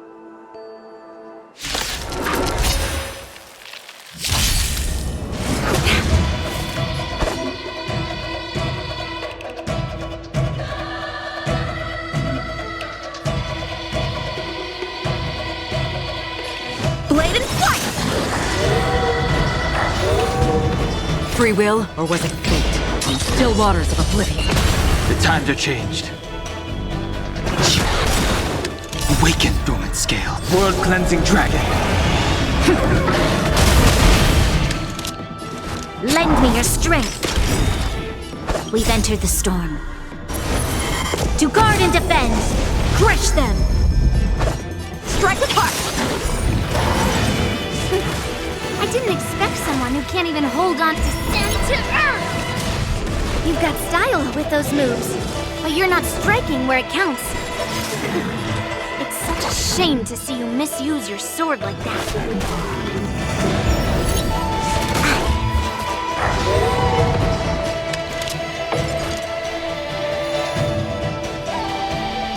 Lend me your strength. How many can you block? Practice is over. Swords descend! I weep for the departed. It too shall fall. Free will, or was it fate? Destined for oblivion. The strength. Stand to earth! Lend me your strength. Time for swordplay. Strike with heart.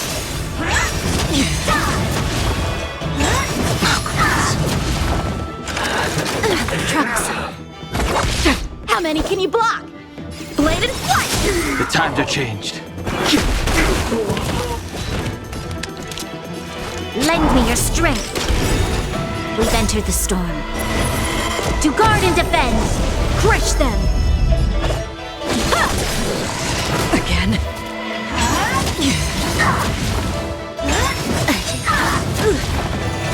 Through clouds! Another journey begins on the still waters of oblivion.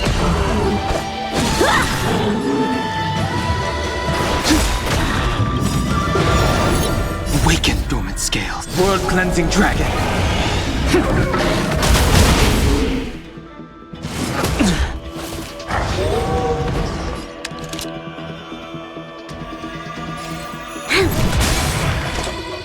Destined for oblivion.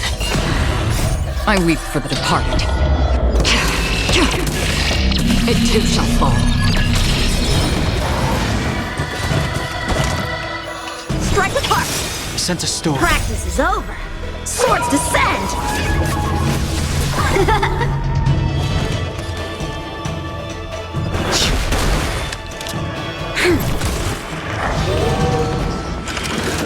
Troubles. Through clouds!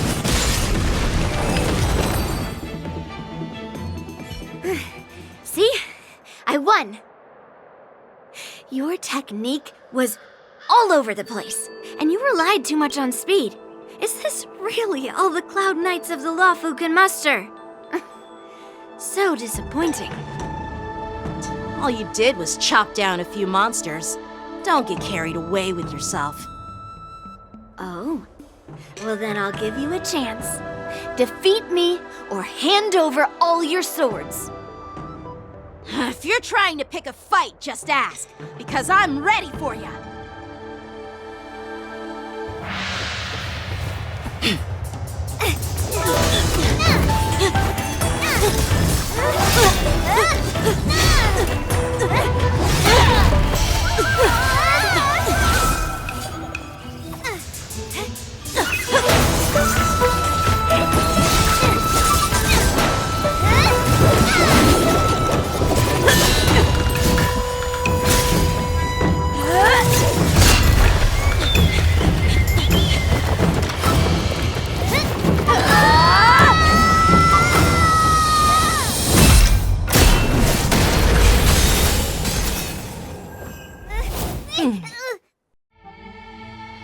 Well fought, my young friends. However, both of you have shortcomings. One of you focuses on dodging and weaving, while the other relies on brute strength, trying to take down targets with a single strike. Who are you?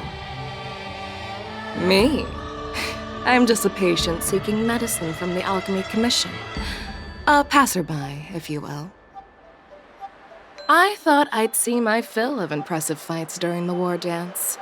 Yet here I am, able to witness a remarkable fight at the Alchemy Commission, of all places. Well, the Lawfu is never short of surprises. However, I have a small suggestion for you.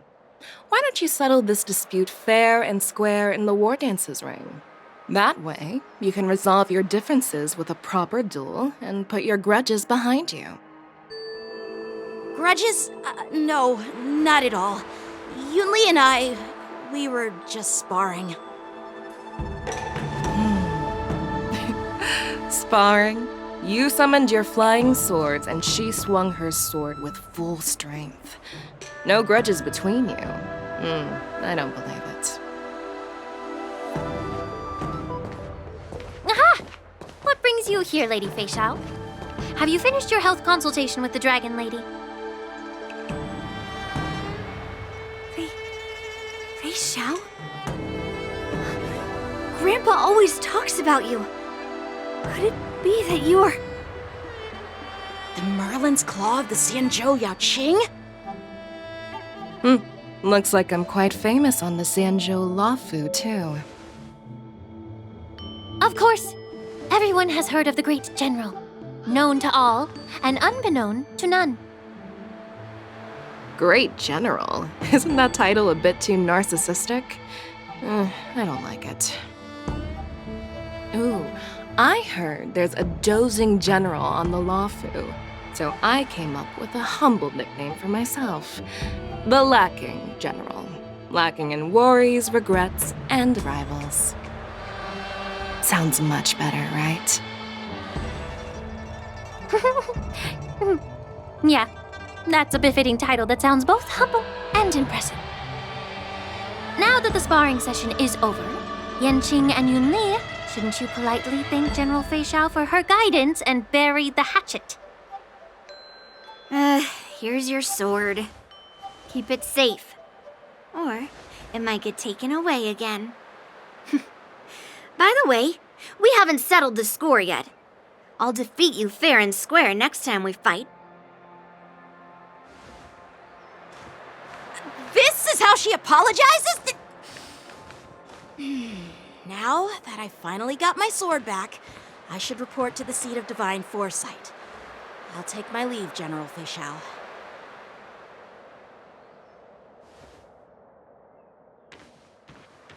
Oh, by the way, Miss Linxia, if you've got some free time, I'd like to invite you to the seat of divine foresight for a chat with General Jing Yuan. I think there's more to those personal grudges you mentioned earlier.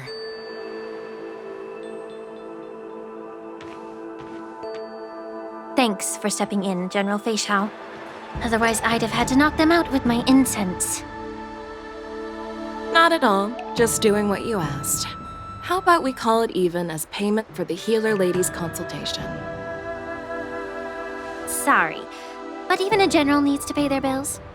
We don't do credit here. And let's not forget, you'd have been waiting decades for a chance to see the Dragon Lady if it weren't for me. Well, you can always send the bill to the seat of divine foresight and say it's for mentoring those kids. After all, it was quite the effort splitting them up. I nearly had to get tough. Now, if you'll excuse me, I need to find a spot and get some fresh air.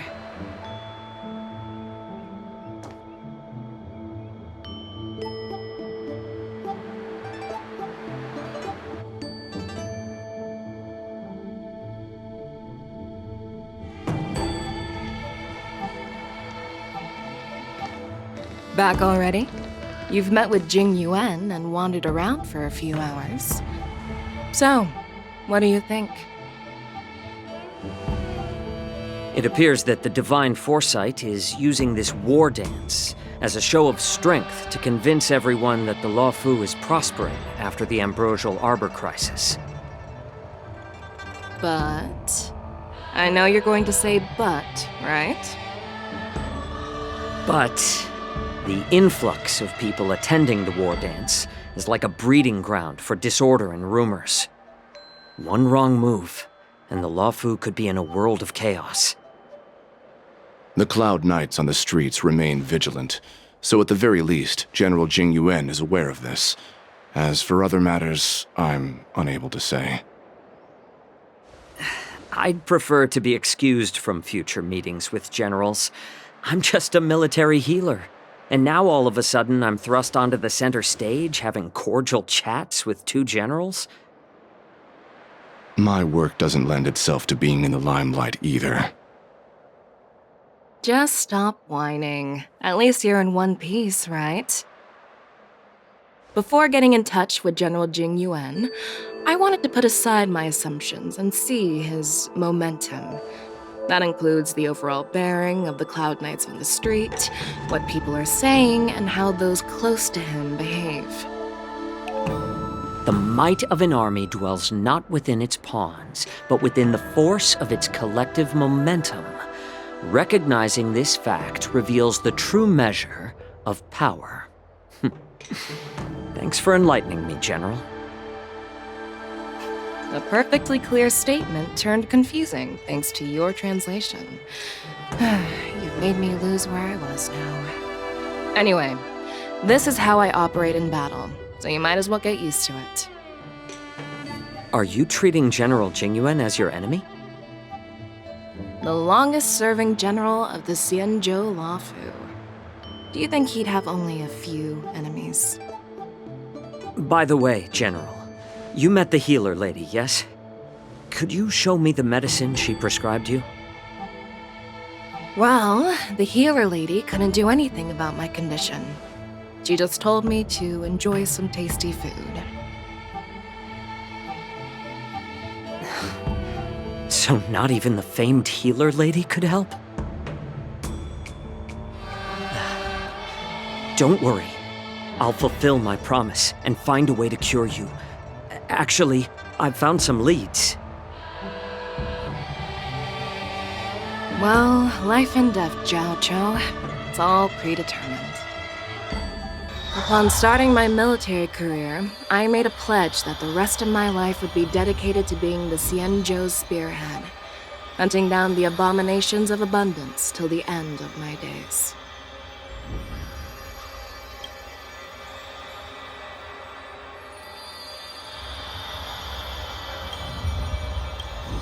As long as I can fulfill that deep-seated desire, I don't care how long I live.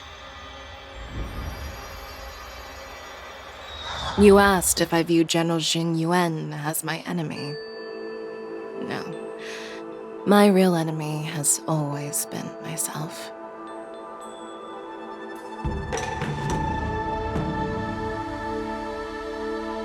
Enjoy some tasty food. So, what's for dinner tonight? Jeez. You really know how to read the room, don't you?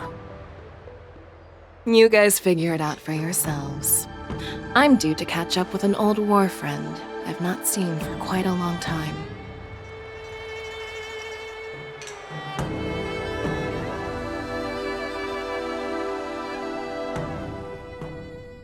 Hey! Was that the Yaoqing general who just dropped in out of nowhere? Oh, she's so awesome! I mean, when Yun Li swung that massive sword, she just casually blocked her attack with ease. Mine too. Yeah. But to go up against Yun Li is quite impressive, you know? That aura of heroism and grace, it almost makes me want to learn Xianzhou swordplay. You think so too, right?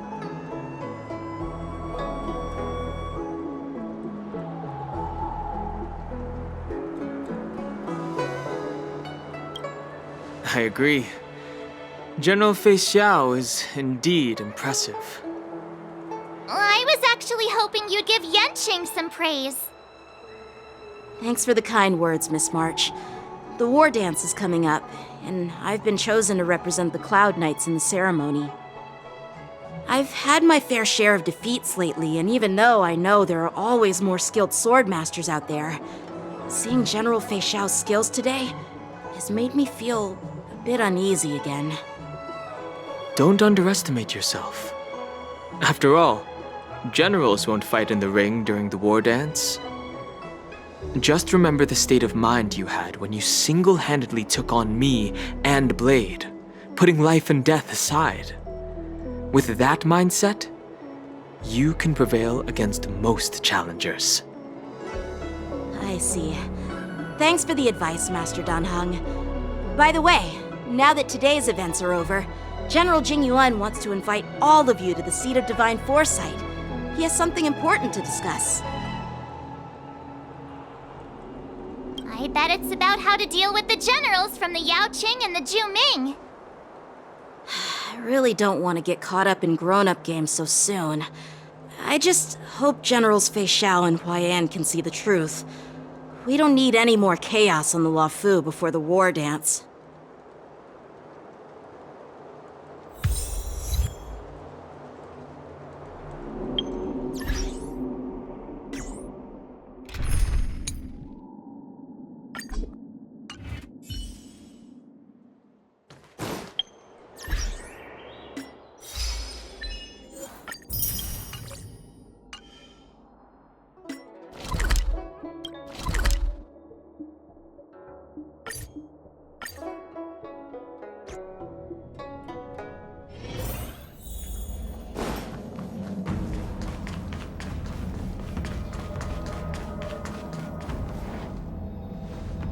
Earlier at the Palace of Astrum, I introduced these guests from the Astral Express to you, Elder Huaiyan. But with all the people around, we only exchanged pleasantries. Now, I'd like to officially introduce them to you. These three braved great dangers, accompanying me to perilous places, defeating the chief culprit Vantilia, and uncovering the conspiracies of the disciples of Sanctus Medicus. If you wish to know more, please, feel free to ask us. Well, I skimmed through the reports about the Arbor's rebirth from the Master Diviner Hu Xuan.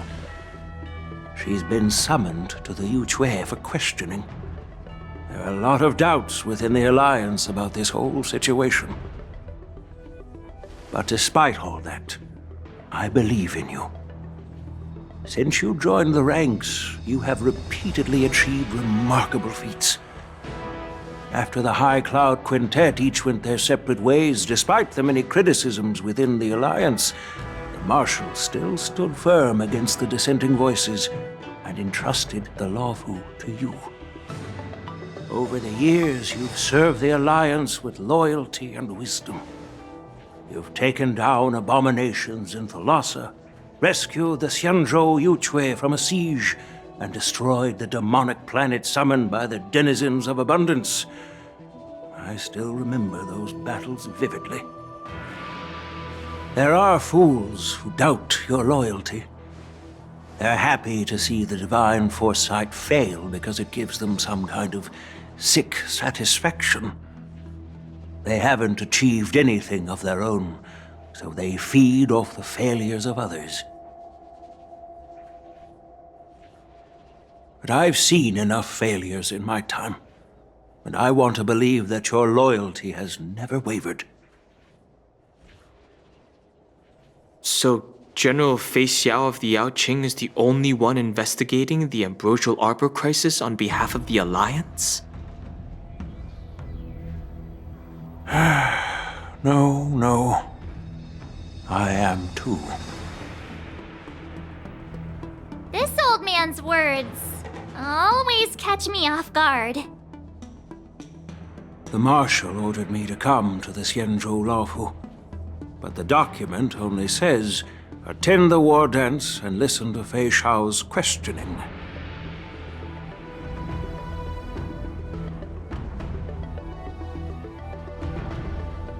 No need for that. You're all important witnesses. The Marshal is well aware of Jingyuen's purpose in holding the ceremony, and understands the situation he is facing. She mentioned it because she believes both issues are important. Thanks for your kindness and sincerity, Elder Huayan. But is it appropriate to tell everyone here about the Marshal's orders? By introducing the Express's witnesses to me alone, aren't you aiming to discern the intentions behind both my actions and Fei Xiao's? And whether there's any discord between us?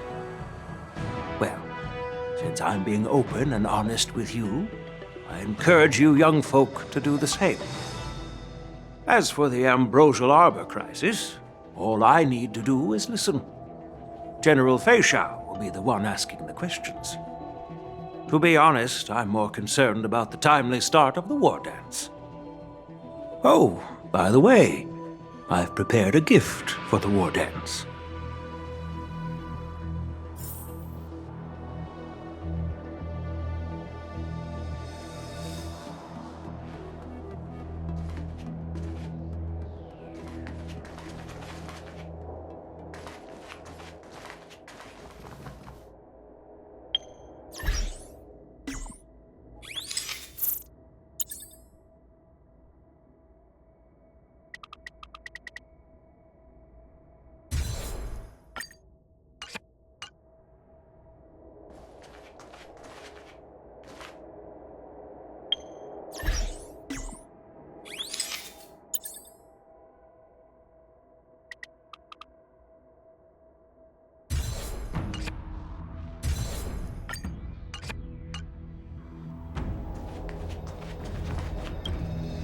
Yes, it's this case right here.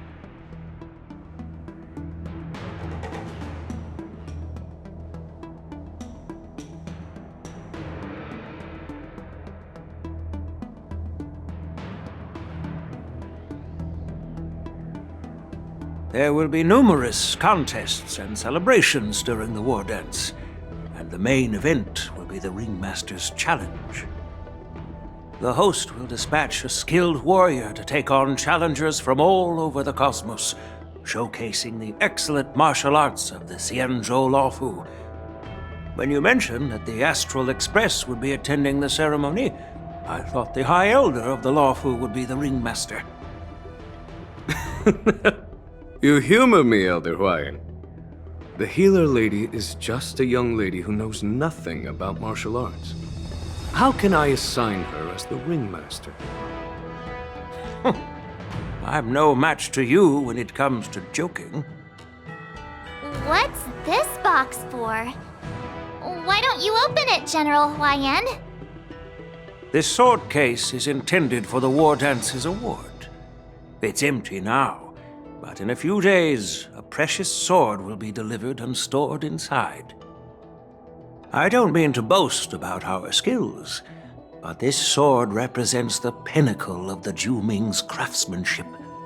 It has a legendary history, full of heroic tales from foreign lands, tales that are too detailed to be summarized in just a few words. Since the delegation delivering the sword hasn't arrived yet, I'll just leave the case here for now. I've been wondering, who would be worthy of such a sword? And then it hit me. I can award it to the champion of the Ringmaster's Challenge. The ceremony's champion is sure to be a perfect match for the sword. Moreover, I hear that Yenqing is an excellent swordmaster, and that he will be representing the Lawfu as the Ringmaster, so it seems like a perfect gift for him. Thank you for your generosity, Elder Huayan. If you want to give me a sword, just say the word, Grandpa. No need to beat around the bush. You've got confidence, my girl, but I don't think you can best Yenqing. I know you're all about swords, Miss Yunli. It's just a shame that it's the sword that ultimately chooses its rightful master. Yeah, and even if someone gets their hands on such a precious sword, it'll probably end up in someone else's. The outcome of our duel at the Alchemy Commission is still up in the air. Since you're interested, Why don't you represent the Xianzhou Jiming and challenge me in the ring? That's exactly what I had in mind. Nobody knows who's gonna come out on top. It could be me, could be someone else. It'll probably be me. But whatever happens, it won't be him.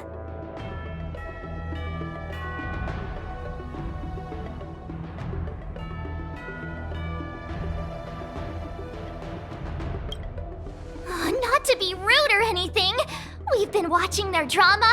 I'm dying to find out who beats who. Quiet down. We have other guests here. I've prepared this sword to add some excitement to the ceremony, not to have you two squabble.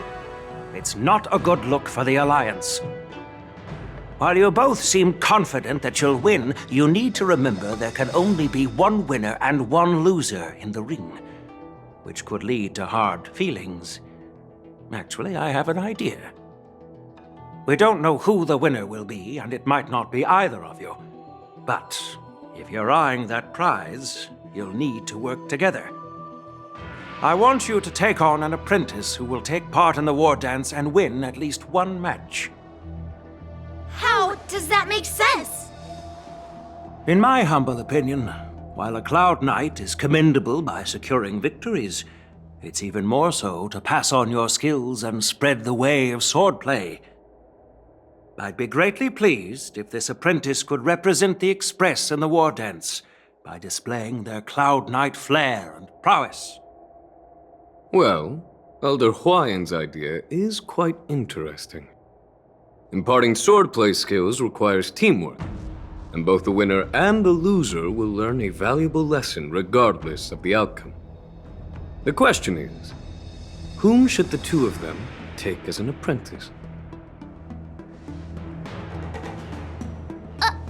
Huh? Who? Wait, me? I noticed just now that Miss March seemed quite interested in the outcome of your sword fight, so I thought, why not teach her the art of swordplay? Wait, are you serious, General? Why am I being dragged into this all of a sudden? I've never practiced swordplay before. I'm a total newbie. You really think I can learn it? Well, you'll probably realize I have no hope and give up on me. And that'd be so embarrassing.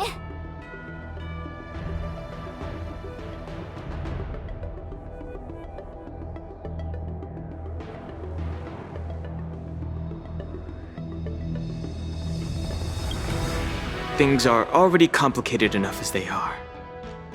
He strikes like lightning. Does Mr. Don Hong really need anyone's guidance? As for Miss March, she's like a piece of jade in the rough, just waiting to be shaped. I appreciate your kind words, General Huayan. But won't teaching me swordplay be a waste of Yanqing and Yunli's time? They should be preparing for the ceremony. Plus, I heard that each swordmaster has their own special moves. What if they let something slip while teaching me? If everyone knows each other's tactics, won't that make it hard to catch people off guard during the war dance? That's considerate of you, March 7th.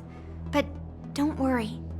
It'll take you at least a decade of hard training before you can even start learning special moves. No need to freak out. A few Juming swordplay tricks will mean you'll be more than equipped. Really? Looks like March's curiosity has been piqued. The whole point is to know each other's moves. Defeating your opponent in just one move? How boring would that be? Plus, what really decides a swordsman's fate isn't some special move. It's the solid fundamentals. So Miss Yunli has already agreed. What do you say, Yanqing? General, I haven't graduated yet. How can I be qualified to teach swordplay to others?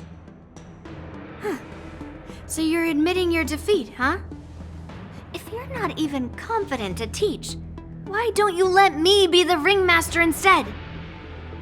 Yanqing, teaching an apprentice is also a way of honing your own skills and gaining insights. You've been an apprentice for years. It's about time you looked at swordplay from another perspective. I see, General. Then count me in. Now that Yang Cheng has agreed too, it all comes down to Miss March giving her nod. It's up to you to make the final decision, March.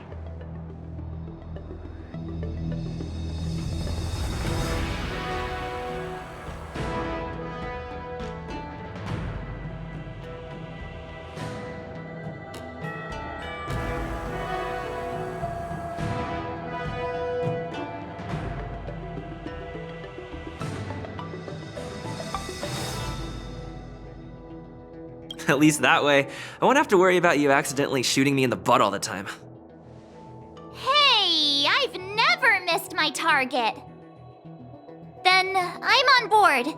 Thank you for your kindness, General Huaiyan. Great! Starting tomorrow, Yanqing and Yun Li will teach you the basics of the Cloud Knight's swordplay.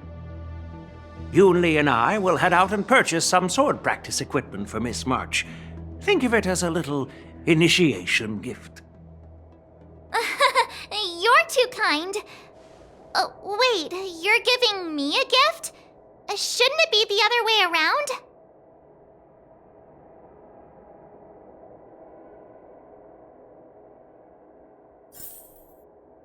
General Huaiyan's gone. Wait, why does something feel off about what we talked about?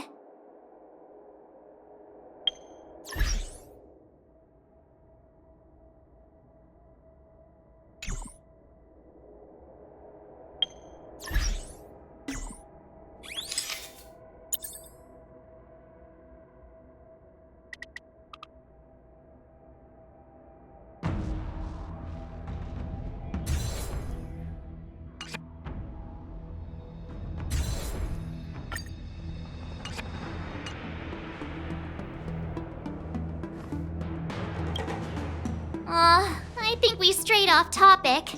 How did things even get to this point?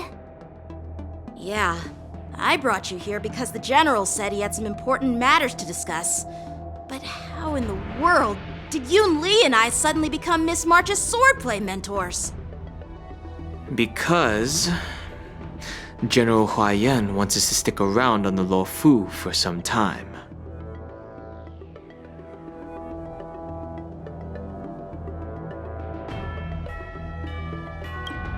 But from his point of view, we're no different from all the other tourists who may leave at any time.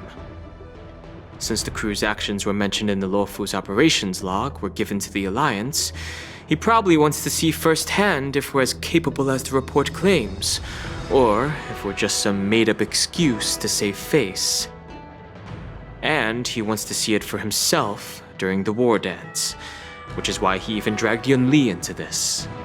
What began as a simple contest between two sword masters has now evolved into you two collaborating to mentor March.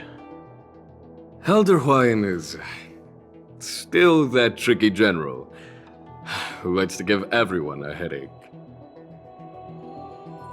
My apologies. Truth be told, I invited all of you to the ceremony because I wished for you to act as my witnesses. Now, I apologize for not disclosing this information earlier. In the coming weeks, I'll also invite all of you to a meeting with General Fei Xiao, where you may need to answer her questions and clear up any doubts she might have. So please, be prepared for the meeting.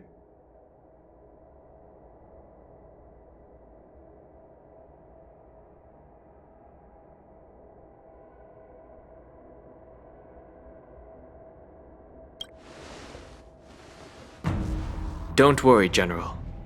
No matter what happens, I'm prepared to stay here as the Express's witness and answer any questions. Thank you, everyone. General, I know there isn't much I can do to share your burden, but... As the Luofu Ringmaster, I won't let anyone defeat me in the war dance. I know.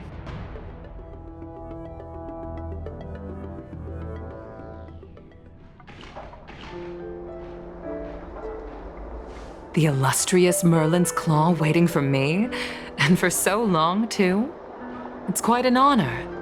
It's been a while, General Fei Shao. It's been 30 years since we last saw each other.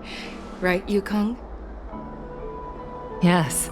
Back then, you were the vanguard of the Yao Qing's Verdant Knights, and I was a pilot of the Law Fu's Rainbow Orbit Fleet. Who would have thought that upon meeting again, you'd be a general, and I'd have given up flying? Really does feel like a lifetime ago.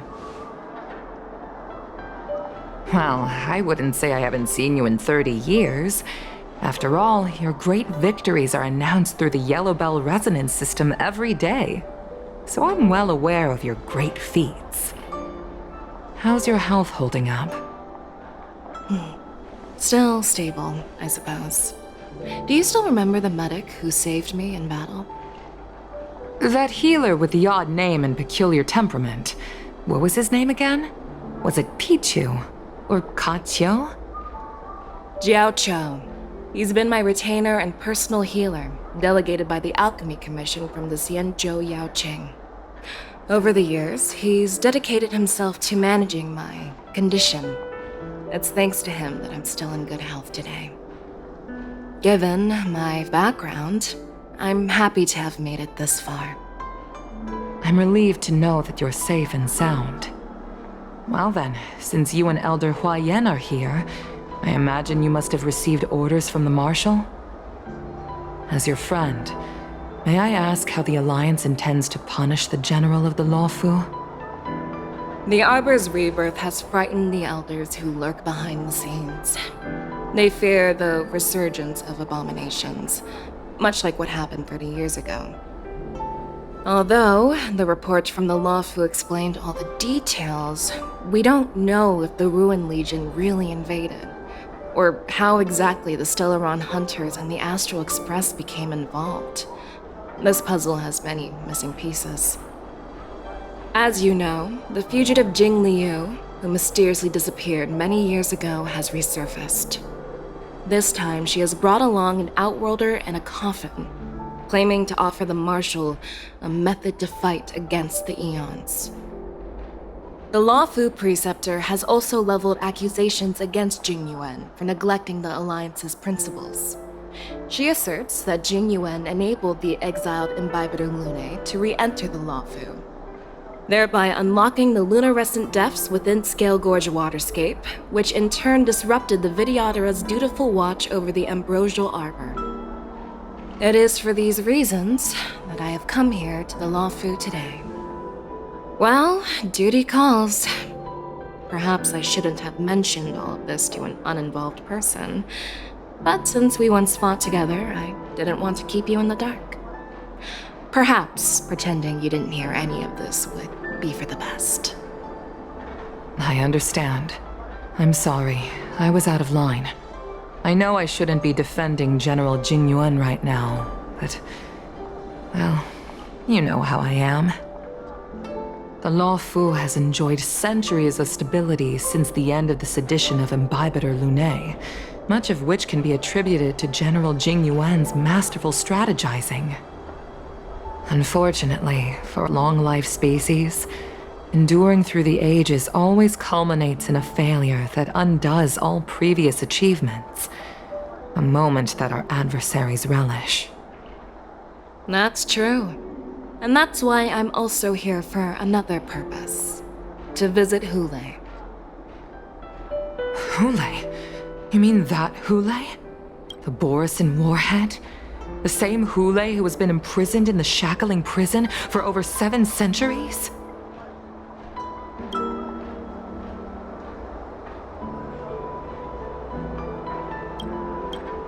The nemesis of the Foxians who will never be forgiven and shall be imprisoned until the end of the cosmos. I can't quite remember the exact wording, but yes, the very same Hule. Usually, only emissaries from the Xianzhou Yaoqing Skyfaring Commission visit him once every century. Why do you have to visit him now, of all times? The Foxians and the Alliance made a pact to combat the abominations, aiming to achieve justice and free their kin. That werewolf monster is to be forever imprisoned in the dark recesses of the shackling prison, facing unending retribution. Given the situation on the Luofu, those on the Yaoqing are concerned about Hulei's imprisonment. I'm afraid that the routine visit every century is no longer sufficient to ease their concerns. That's why I was sent here, to reassure them. It's all bad news. Well, not everything. There might be a silver lining. Oh, by the way, I found some clues about the thing you asked for. Tell me more. The Verdant Knights followed the route you mentioned and discovered the wreckage of the Whistling Flame ship. Unfortunately, there were no survivors and no cargo. However, someone had already been on the scene before we arrived. Our people? Or someone from the IPC? No, neither. Yu-Peng, have you heard of a person named Ron May?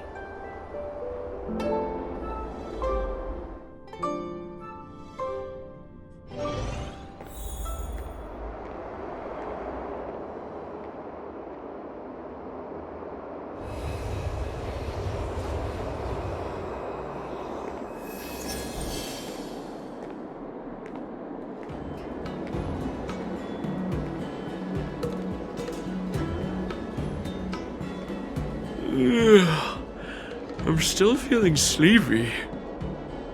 Did I oversleep? Where did March and Donhung go?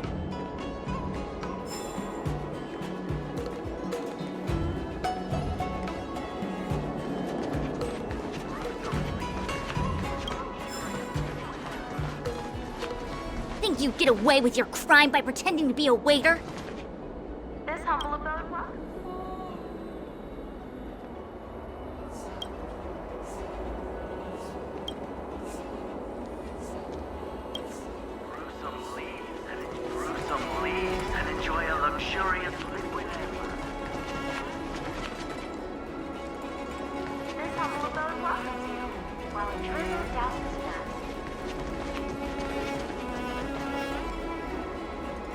There you are!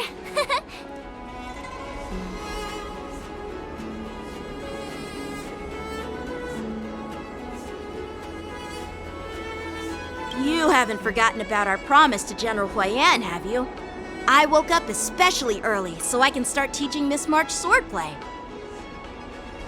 Hey, why are you blushing, Master Yanqing? This is, the first time someone has called me Master. I need to, get used to it. Let me make it clear. Swordplay training is about improving your body, mind, and strength. It's not a casual game you can master overnight. I promised General Huayan that I'd teach you Cloud Knight swordplay, so you can participate in the war dance and defeat at least one opponent. I'll do my best, but if you break your master's rules...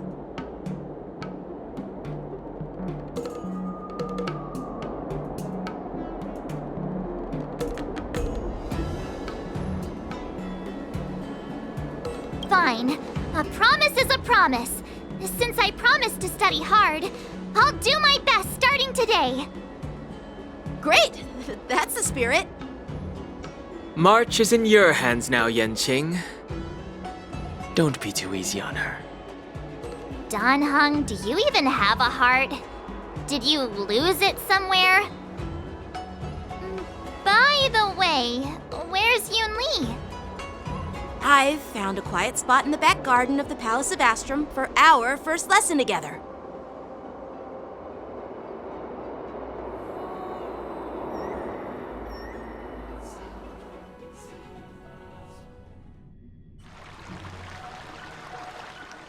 Seriously? It's the first day, and you two are already late?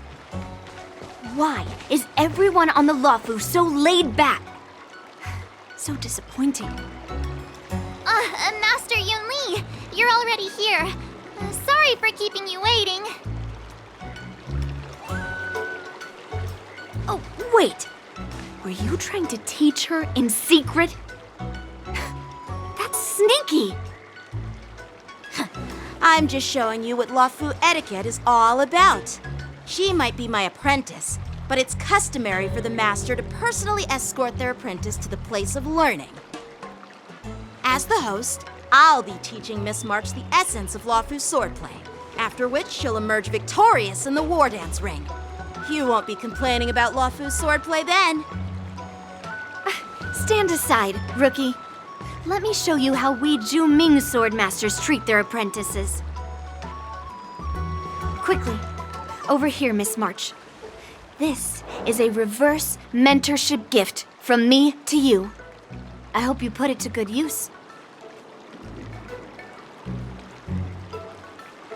What's this? Xianzhou clothing? It's so beautiful! Sword practice requires precise movements. This outfit is tailored to fit perfectly and allows for smooth movements.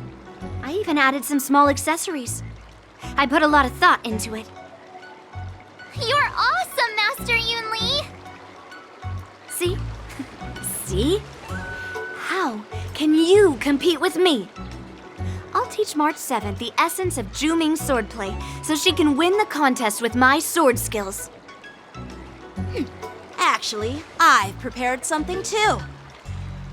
Huh? You have a gift for me too, Master Yanqing? Since you want to learn swordplay, Miss March, you'll need suitable weapons. So, I went out of my way to prepare a pair of swords overnight. Unfortunately, I didn't have time to ask the craftsman to customize the swords for you, but I did my best to choose ones that look nice and are suitable for a beginner. I hope you like them, Miss March. Thank you, Master Yanqing! Bet you didn't see that one coming, did you, Yunli? The real competition is just getting started. I'm so lucky to have two great masters. But why does it feel like things are getting a bit weird?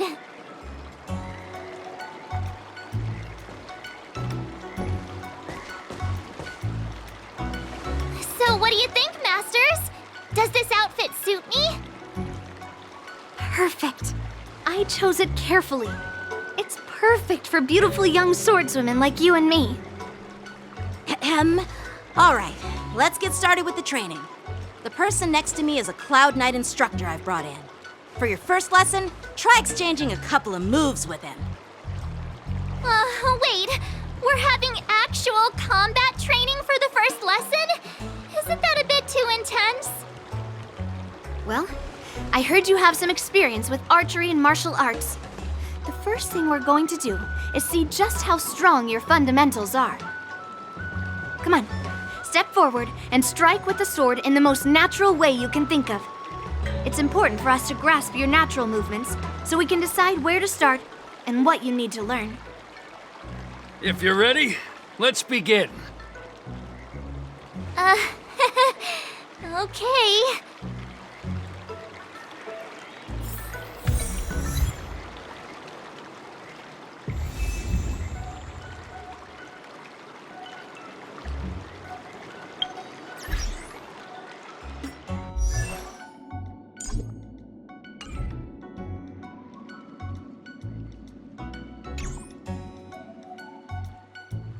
Well, I heard you have some experience with archery and martial arts. The first thing we're going to do is see just how strong your fundamentals are. Come on, step forward and strike with the sword in the most natural way you can think of. It's important for us to grasp your natural movements so we can decide where to start and what you need to learn. All right, let's get started with the training.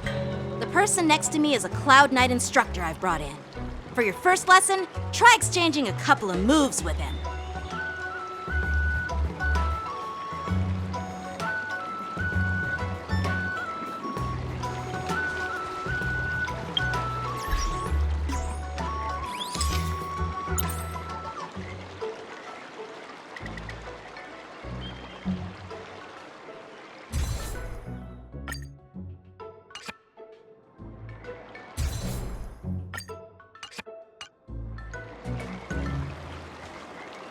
Are you ready?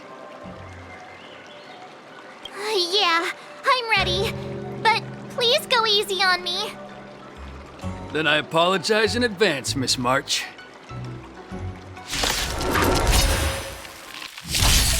Ready to shine.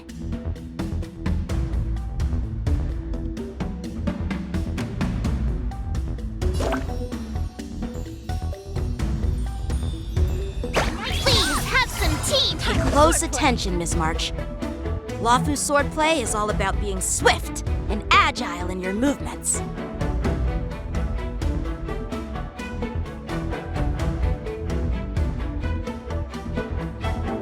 The sword is like water. It cannot remain still. Strike with heart! Right on time. Ignore him.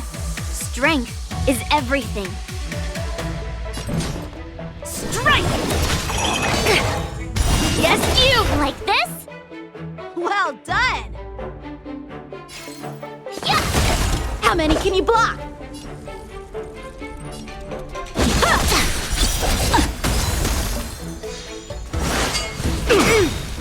Right on time.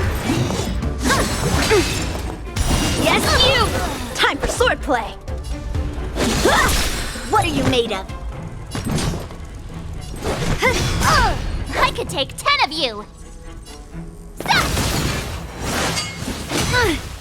Right on time. Awesome! With a true heart, I'm starting to get the hang of it. Time to show you what I can really do. Azure Dragon, White Tiger, less carbs, watch this! What are you mumbling about? Isn't this sword technique? Shouldn't I be saying something cool? Practice is over. Swords descend!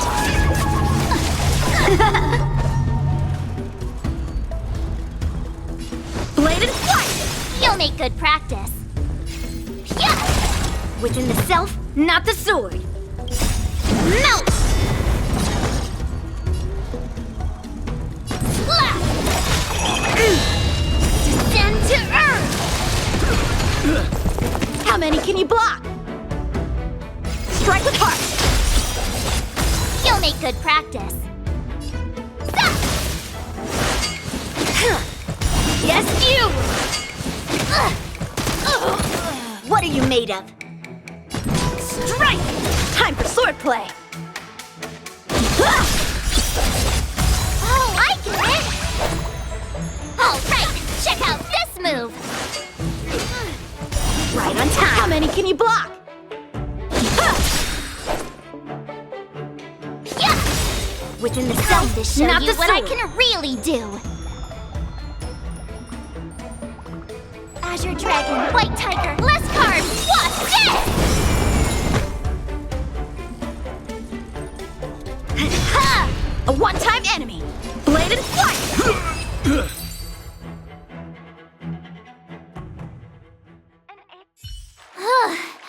I didn't expect the first lesson to be so intense. Miss March has quick hands and a flexible body. She's a perfect fit for practicing Luofu swordplay. However, she lacks strength, and her strikes were a bit unfocused. But don't worry, that's totally normal for beginners. Once she starts practicing Juming swordplay, she'll make heaps of progress. Given the situation, I believe Miss March should start by working on her strength. Seriously, do you actually know anything about swordplay, or what? I could ask you the same thing. Dual swords require agility.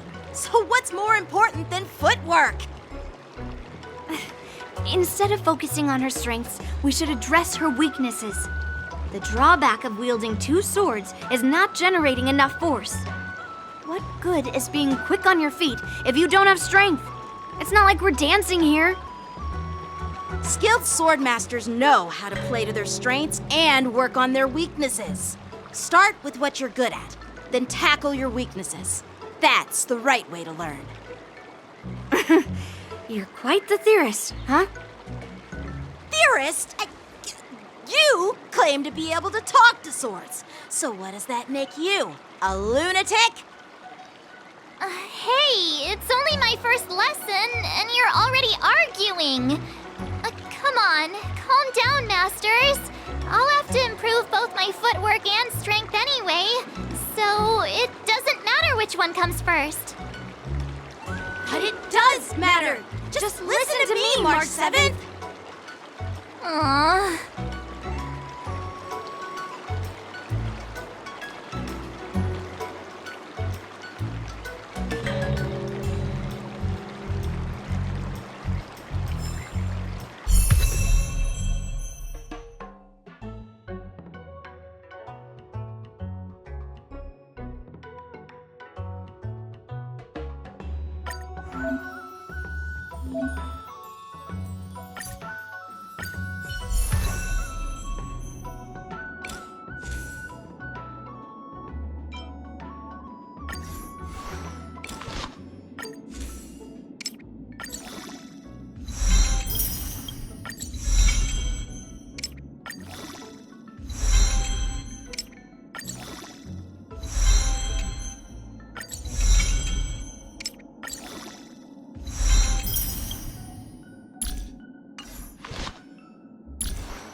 You can never have enough skills. Let's train some more.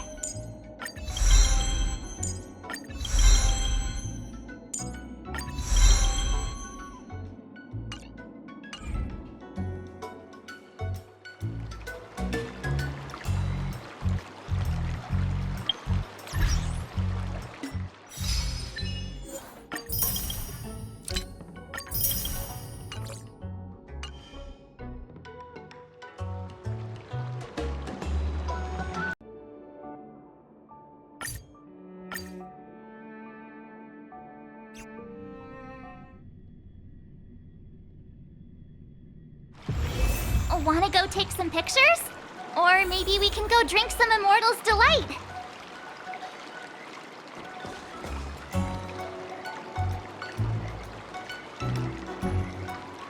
Dear Himeko, Mr. Yang, and Pom Pom, we're all good here on the Xianzhou Lafu, so no need to worry. By the way, how's your trip going?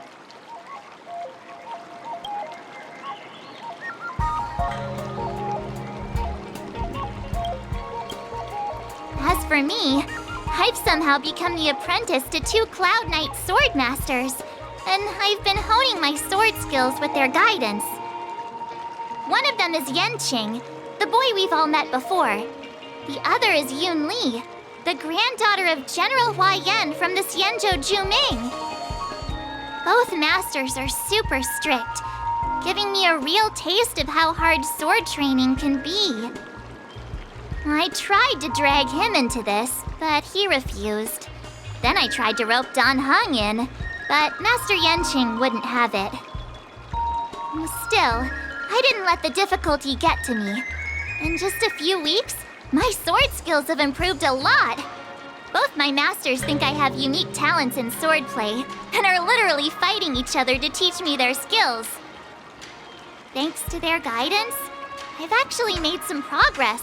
When I get back to the Express, I'll definitely show off my skills and impress you all. Looking forward to your reply. Yours, March 7th.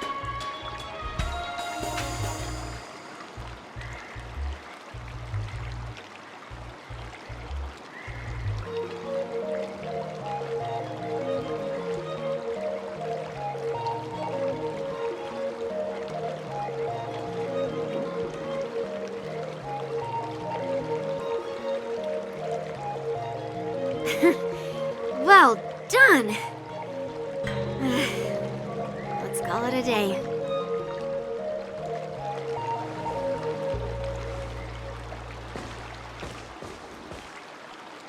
Miss March's sword skills are really coming along. She'll hold her own just fine in the war dance.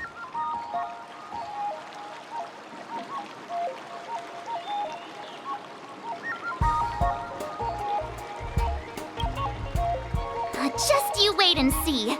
I'll show off my skills in the ring and win a match. I'll make both of you proud. Can you believe it? March 7th has actually become a pretty decent swordmaster in such a short time. Now I understand why Grandpa always had a grin on his face while training me. Are you sure he wasn't laughing at you? Oh, shut up. It's all thanks to your amazing guidance, Masters. Miss March, you're really getting the hang of wielding dual swords. If you're keen on advancing, trying out different Xianzhou blades could improve your touch. Oh, let me see. Which sword is the most powerful? Single sword? Great sword? Or maybe a flying sword? There's no such thing as the most powerful sword. It's all about the skill of the swordmaster. Yanqing wields several flying swords, while I only wield one. But remember how I kicked his butt at the Alchemy Commission? First, you didn't kick my butt. Second, you'll never kick my butt. Third, how about we settle this right now and see who kicks whose butt? Yeah, I'm up for that. And if I kick your butt, you'll drop out of the war dance. Deal? Why are you two arguing again? I thought things had been improving between you lately. There was talk that the leading disciples of the Luofu and Zhuming generals were supposed to face off in the war dance, but for some reason, they suddenly teamed up to train an apprentice of their own. Turns out, the rumors are true.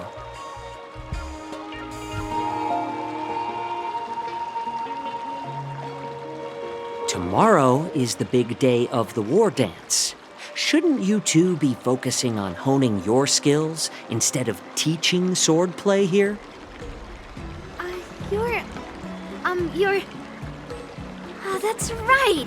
You're the pink-haired fox from the Yaoqing!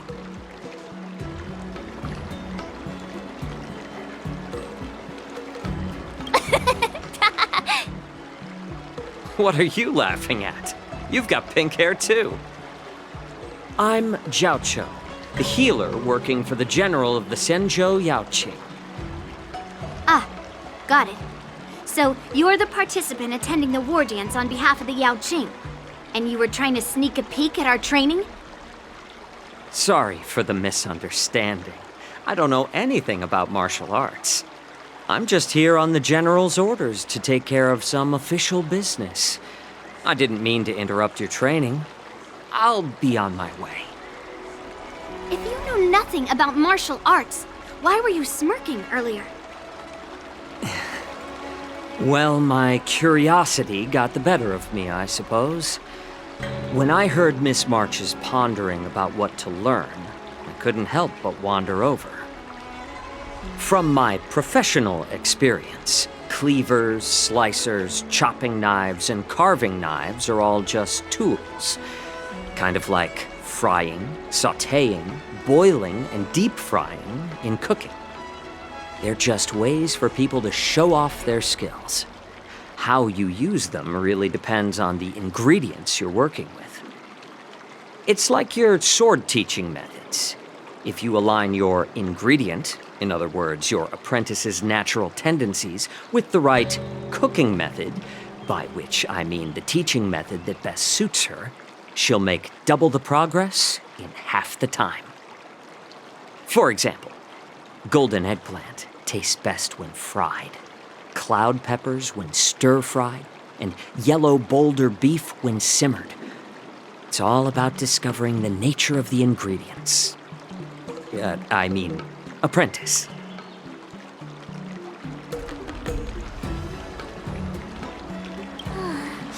All this talk about food is making me hungry. Are you a healer? Why are you talking about food? Well, it's just a metaphor. The medicinal school I follow on the Zhenzhou Yaoqing is called the Ranja School, that specializes in food therapy. So it's only natural that I know a thing or two about cooking. So, you're the General's cook? I'm a healer. But anyway, a cook who isn't interested in health doesn't make for a good advisor.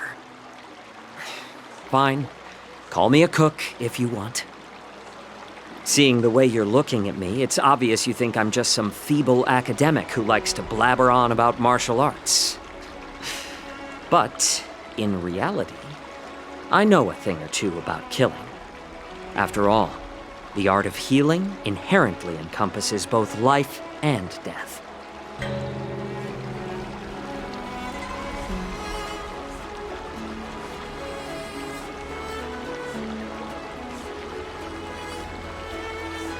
Seriously? Trying to save face in front of kids? Ugh. Do you recognize this bottle of medicine in my hand? No? This is called tumble dust, an extract from an exotic flower named Yabra. Is it poison? Well, it depends on how it's used. With just one drop, it's able to numb a patient's body during surgery, making them painless throughout the entire process. However, increase the dose or the potency, and it'll slow the metabolism, making the blood thin and resulting in the loss of all senses. Even long-life species cannot escape its effects. This thing can save lives or take them. It's more powerful than the swords in your hands. That may be so, but still, I prefer settling things with a sword than, you know. Huh. Looks like I did get you all wrong. You're not a feeble scholar, but a sinister and despicable one.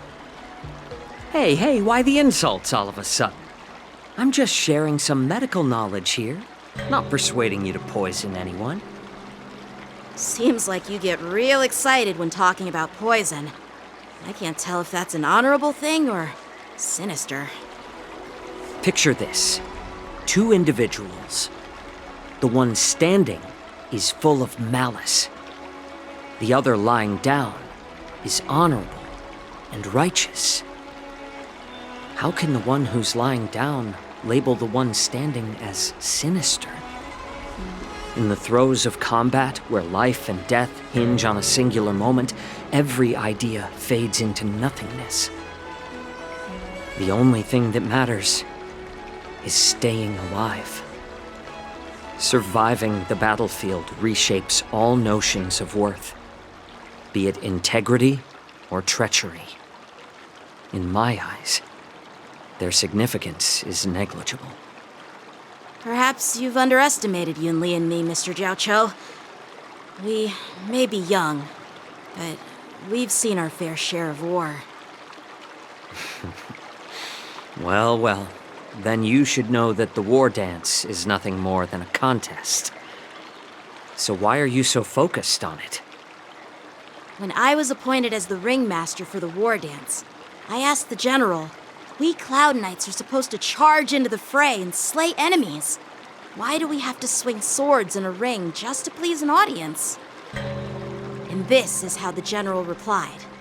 To unsheath your sword in a ring is no different than on the battlefield, as your sword reveals the might of all Cloud Knights. The war dance is the perfect chance to showcase martial virtue and forge alliances from all over the cosmos.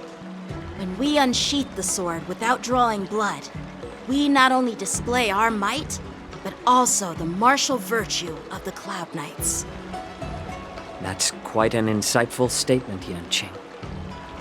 Well, my apologies for being so short-sighted. I've been on the Luofu for quite some time, but I haven't had the chance to see the ceremony venue for myself yet. Hearing you speak so highly of it has piqued my curiosity. Would you mind showing me around? You want to see the Sky Splitter ship where the war dance will be held? Let's go! I bet Yun Li and Miss March haven't seen it either, right? Well then, I'll give you all a tour.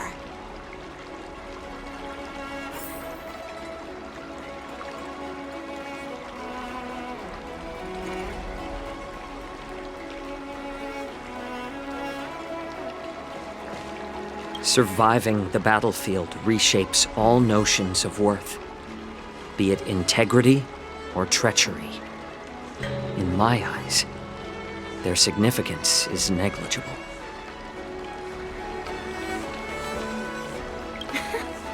Can you believe it? March 7th has actually become a pretty decent swordmaster in such a short time.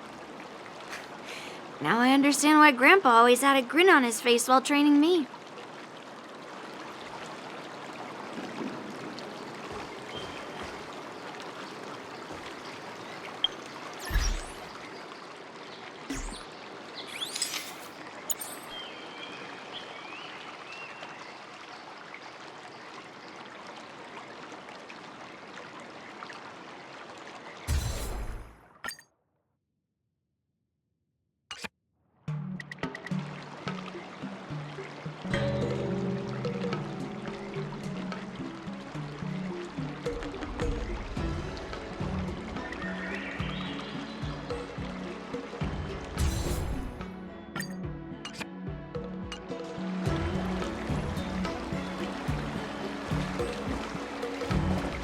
Surviving the battlefield reshapes all notions of worth, be it integrity or treachery. In my eyes, their significance is negligible.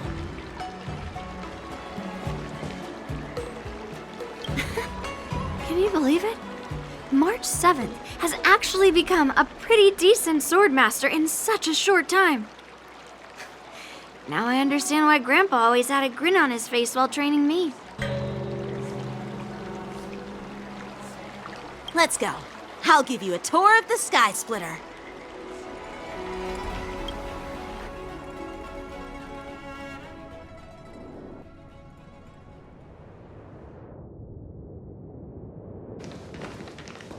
Looks like a lot of other visitors have also come to catch a glimpse of the Sky Splitter.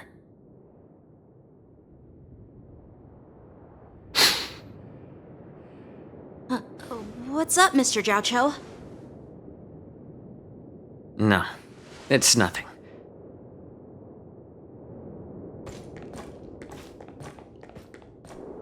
Do you see that airship in the distance?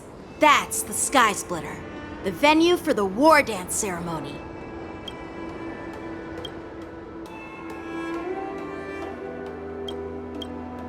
It doesn't look all that impressive from this distance. The Sky Splitter is actually a decommissioned Luofu military vessel. People aren't allowed on board until the war dance officially commences.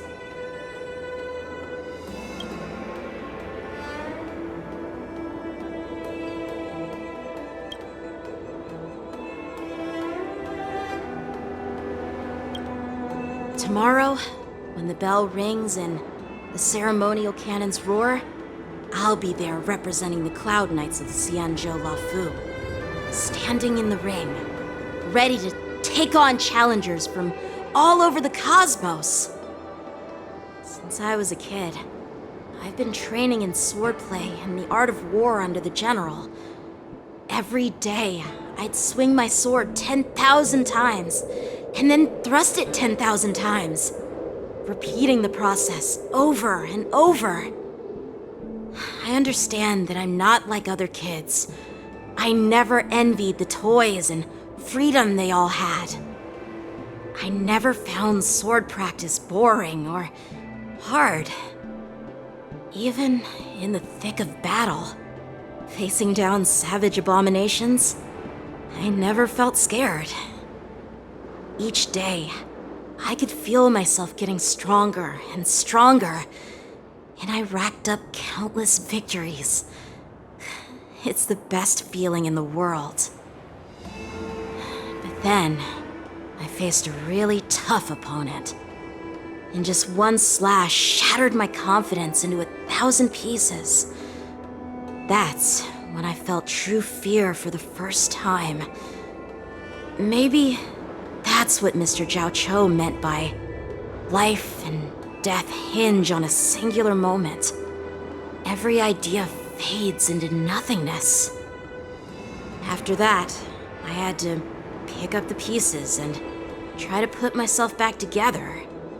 But no matter how hard I tried, I couldn't seem to find my old happy self again. I often ask myself, why do I wield my sword? If defeat is inevitable, why do I continue to fight? Is it to reclaim the joy of victory? To meet the general's expectations? Or to secure my honor among the Cloud Knights? While the general could teach me the art of swordplay, he couldn't teach me why I should keep on going. He said the reason must come from within myself. I've been struggling to find that reason. But after talking with you, Mr. Zhao Cho, I think I already have that reason in mind. As a member of the Cloud Knights and the General's apprentice, I've had a weight on my shoulders. And I know there's still more to shoulder. But when I wield my sword, it feels like I'm letting go of everything. I love the feeling of giving it my all, facing any obstacle in front of me, pressing forward. That's why I wield my sword.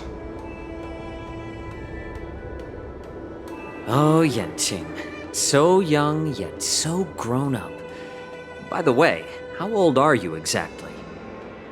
Age doesn't really matter. All sword masters will understand how I feel. I get it. Looks like all the kids on the Luofu live tough lives. So, how about you, Miss Yunli? It's not polite to ask a girl her age, no matter which Xianzhou ship you're on. I'm not asking your age. I'm asking if you have a dream like Yanqing has. You don't talk like a cook. You sound more like a TV host or something. Need I repeat myself again? I'm a healer. Well, I don't have a dream like Yanqing does. The only reason I'm participating in the Ringmaster's Challenge is because I made a promise to my grandfather that I'd win the precious sword he's contributed to the war dance. Sounds like that mind of yours is just filled with swords.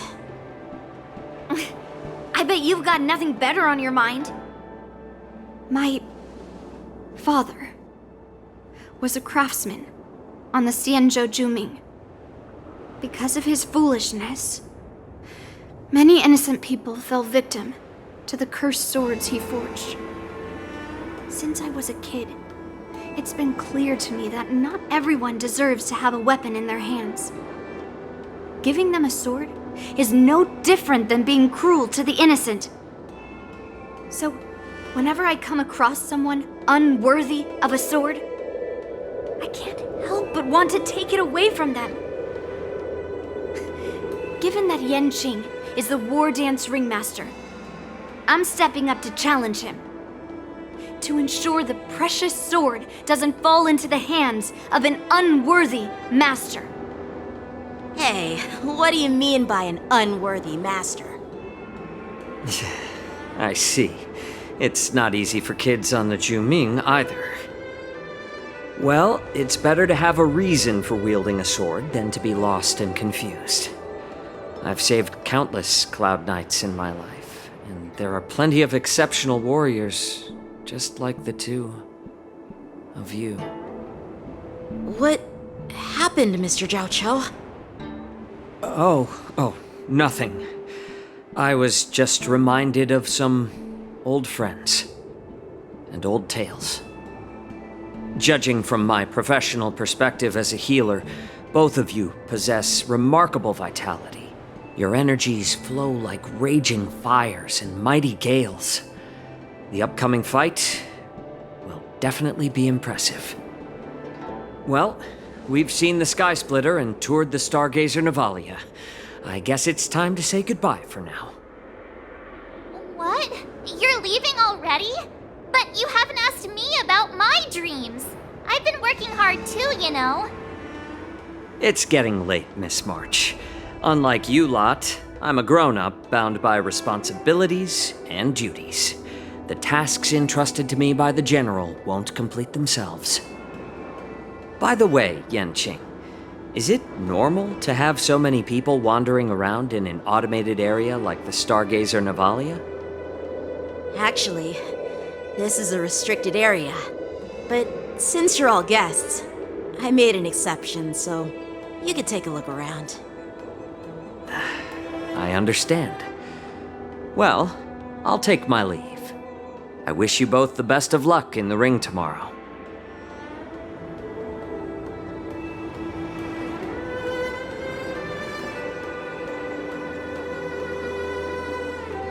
Seriously? I just spent so much time thinking about my dream, but he didn't even ask me. Now that we're done with our tour of the Sky Splitter, shall we continue with our training? Why don't we take a day off? What? You want to secretly practice swordplay by yourself? Dream on. You know cramming before a fight never works out. For some reason, seeing the Sky Splitter has boosted my confidence. So, I've decided to conserve my strength for tomorrow. All right, I'll take you out of the Stargazer Navalia.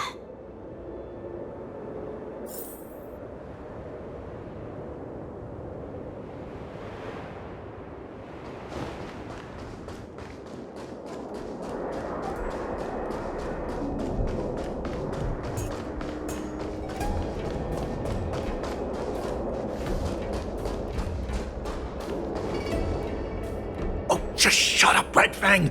This is not a beast ship. I need some time to take care of things.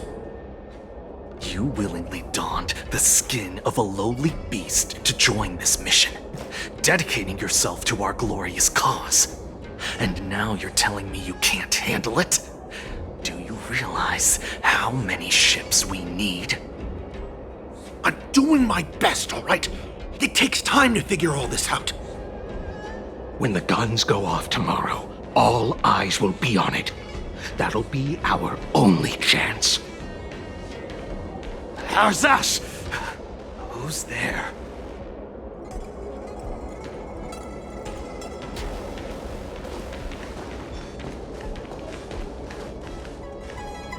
Who are you guys? An impromptu inspection. Why are there outsiders loitering in Stargazer Navalia? And a bunch of kids at that. Hey, kids, didn't your parents ever tell you to stay away from the Stargazer Navalia? I know it's an automated facility, but it doesn't mean you can just break in and do what you want.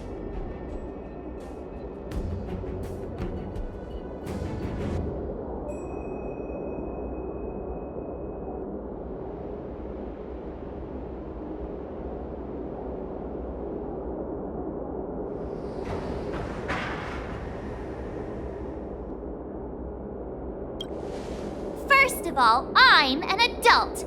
Second, I didn't just break in. Yeah, we flew here on a star skiff. Like, whoosh! Well, I'm not trying to tell you off, but this place is off limits to the public, you know? Big sis, let's go.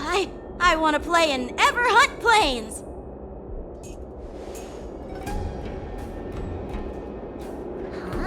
ever hunt planes. Yeah, sure. Big Sis will take you there.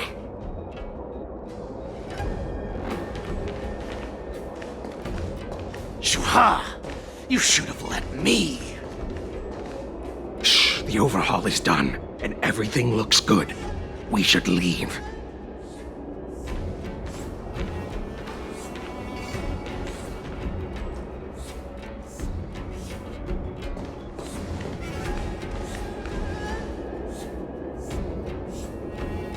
Could you repeat what you just said, Yanqing? What did I say? Big Sis, let's go! I want to play in Everhorn Plains! Come on! Can't you read the room? Something is definitely off about the 3 people we just met. Yeah, anyone could see that. I just wanted to hear you say it again. That pink-haired fox tried to say something. I'm pretty sure he sensed something fishy. Since he's not familiar with this place, he just dropped us a hint. But you didn't seem to be paying attention at all. I knew that from the beginning.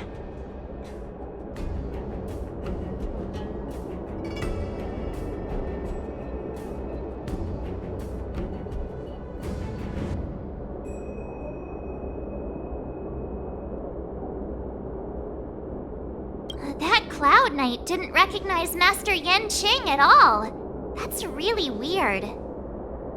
What? Is he famous on the Luofu or something? Not even the Cloud Knights on the Zhuming, who all know my glorious name, might recognize my face. You have a point.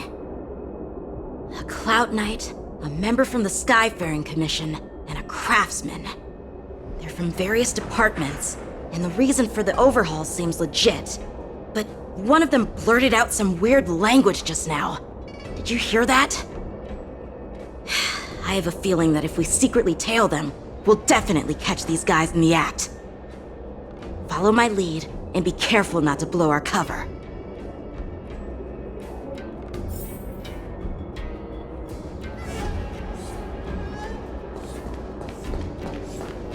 Never mind who they are. Let's just film them.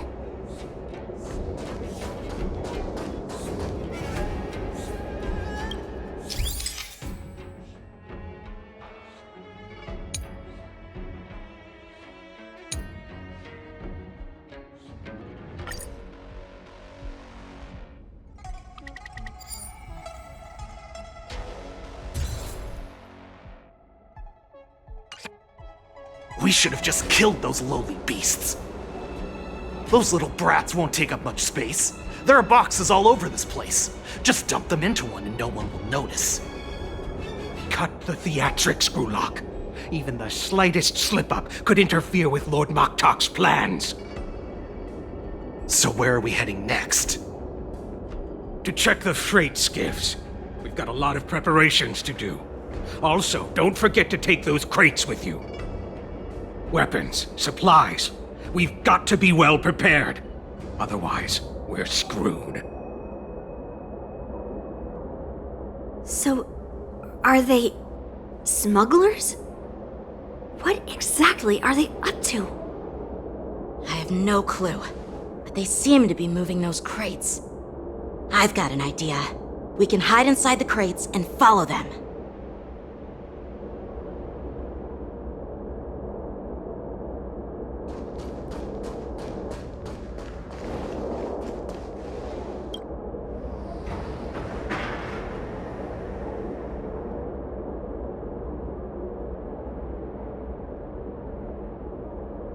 Ugh, it's so cramped in here. I can hardly breathe. Just hang in there.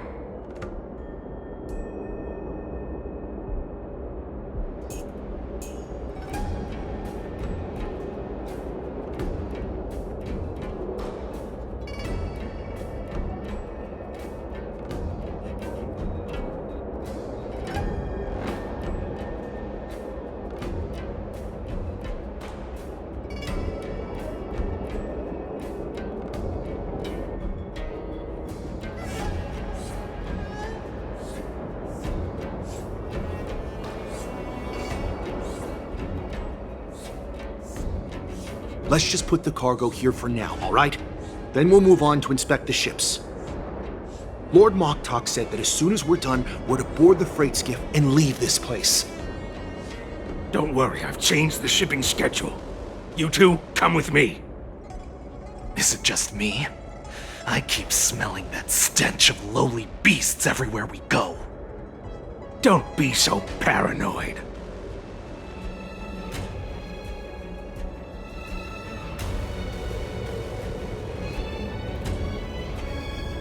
Looks like they're planning to escape on the skiffs in Stargazer Navalia. They keep talking about their plans, but where do they come from? And what do they want to do on the Xianzhou? They're definitely up to something bad. Wait, they disappeared! Let's catch up to them.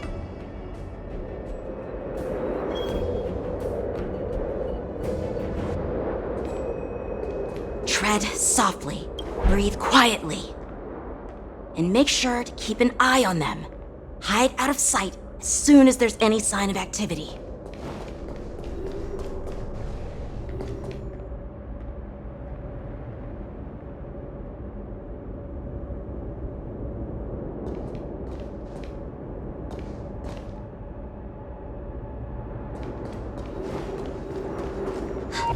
Did he spot us? Quickly, hide!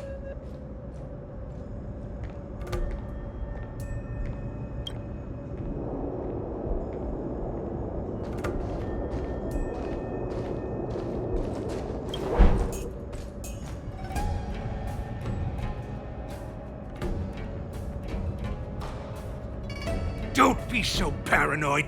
We're running out of time. Get over here! Shuhard, I'm coming!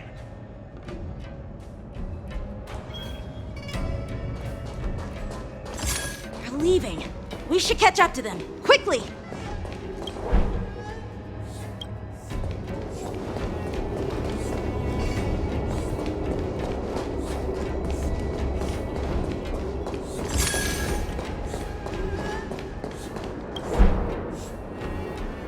What are they up to? They're all wearing official uniforms, but I'm pretty sure they're not members of the Skyfaring Commission, the Artisanship Commission, or the Cloud Knights. This is way too suspicious. Never mind who they are. Let's just film them. That way, if they do anything bad, we'll have solid evidence against them.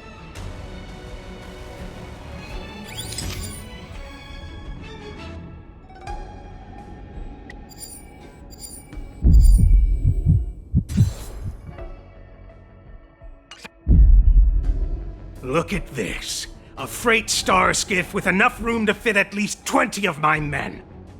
I'll let the others know and have them prepare more star skiffs. Once we're past the checkpoint, there will be beast ships waiting for us. Lord Moktok is ready. The revival of our ancient bloodline all hinges on this operation. What did he just say? Beast ships?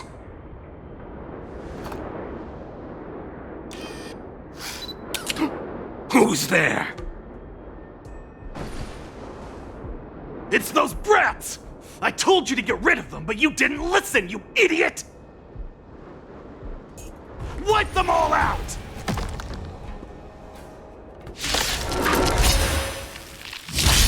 Force? I could take 10 of you! Adusa! Die, you lowly beasts! Nice job! Awaken, dormant scales. World-cleansing dragon.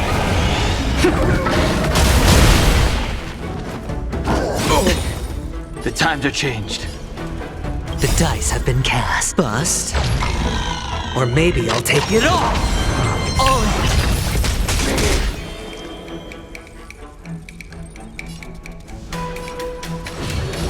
Heaven's surge. Rise! Let's settle this.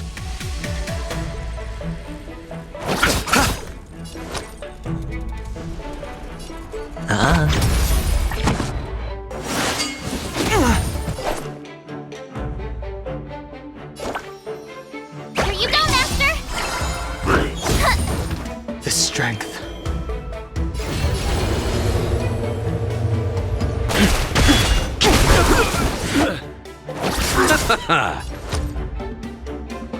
It's on me.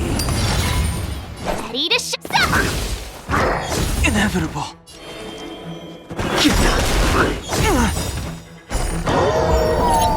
Watch your head. Awaken, dormant skin. World-cleansing dragon.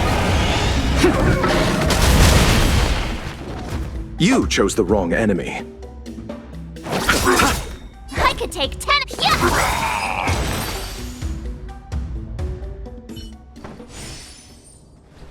How is this possible? How did these Foxians change their appearances like that? They're not Foxians at all. They revealed their true form. They're Borisin, just like the bandits I defeated on the IPC ship. Wait, that means...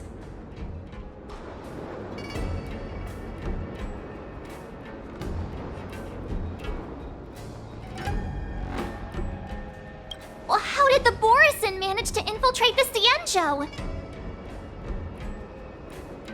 It's not just a simple disguise of wearing our clothing and shaving their whiskers.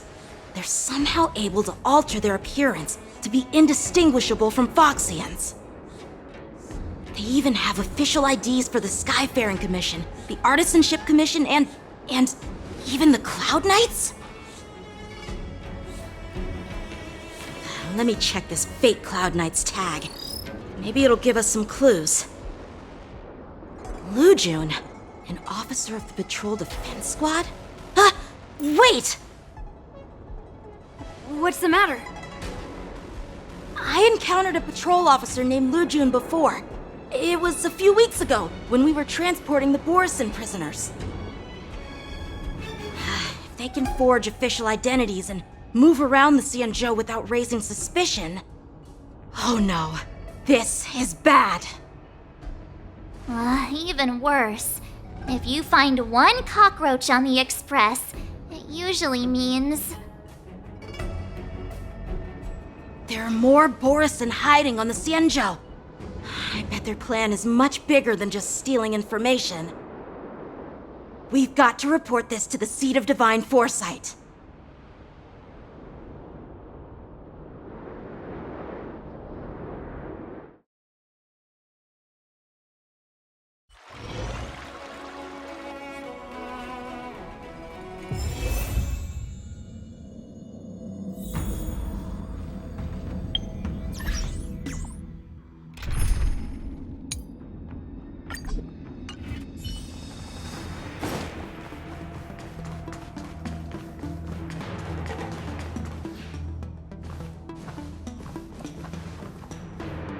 I am glad to finally meet you in person, guests from the Astral Express.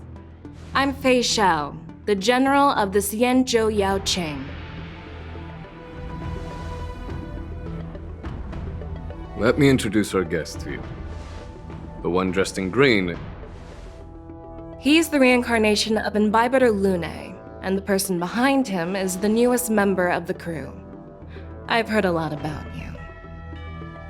Outside the reports from the Luofu, the Skyfaring Commission of the Yaoqing has also gathered plenty of information about both of you. I've been eager to meet you face to face for reasons that I'm sure General Jing Yuan has explained, right?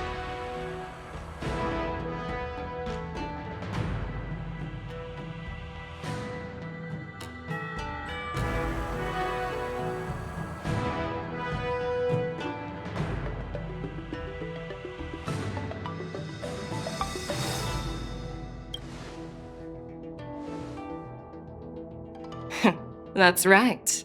But don't worry, this isn't a trial. I just want to have a chat with you and get a better understanding of the facts. According to General Jing Yuan's report, the Ruin Legion is to blame for the Ambrosial Arbor crisis, and all Arbiter Generals should pay attention to the Ruin Author's movements. Over the years, the Destruction's minions have wreaked havoc on countless worlds, and the Alliance has been keeping an eye on them, but no one expected them to join hands with the remnants of the Abundance. The damage caused by the Ambrosial Arbor crisis was far less severe than expected, which is good news for us. However, it was quite different from the Ruin Legion's usual style of destroying life wherever they go. While I trust the bravery of the Divine Foresight and the Nameless, I'm curious about some details missing from the report. I'd like to take this chance to have an exchange with both of you. Let me be clear, the questions I'll ask might not reflect my actual thoughts, so please don't take offense if any of my questions seem a bit harsh. Please go ahead, General. But keep in mind we can only answer based on what we know. And perhaps you already have the answers to your questions in your heart. You have a clever tongue. I like it. The Merlin's claw is quite articulate. Right now, her intentions are unknown, and Jingyuan wants us to be honest. Maybe I'll just stick to the facts we know.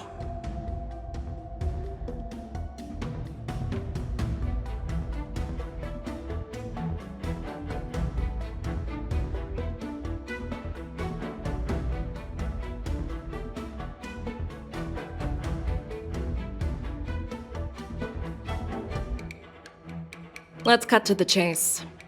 Before the crisis struck, the Astral Express was guided here by a Stellaron hunter, a wanted felon, in an attempt to resolve the Stellaron crisis. However, everyone in the cosmos knows of the Stellaron hunter's reputation. So, why did you place so much trust in them? Could it be that some of you have a connection with them?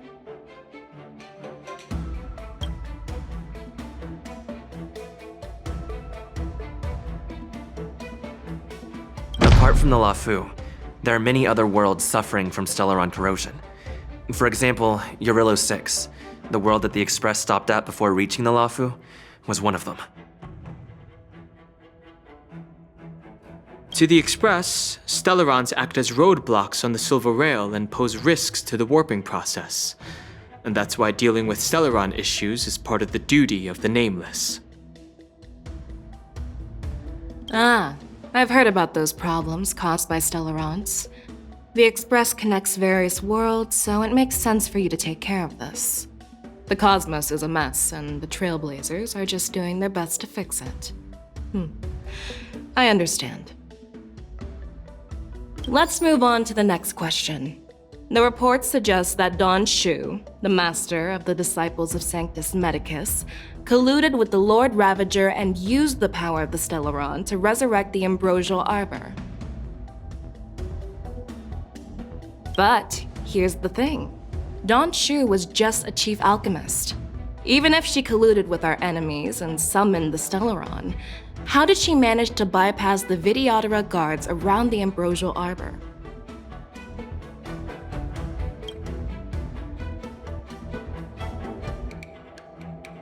I personally met Don Shu once. Her closest friend was killed during the war on the Fanghu, and she harbored deep hatred towards the Hunt. So she spent years making preparations in the Alchemy Commission, in order to take revenge on the Xianzhou. Revenge is also a form of the Hunt.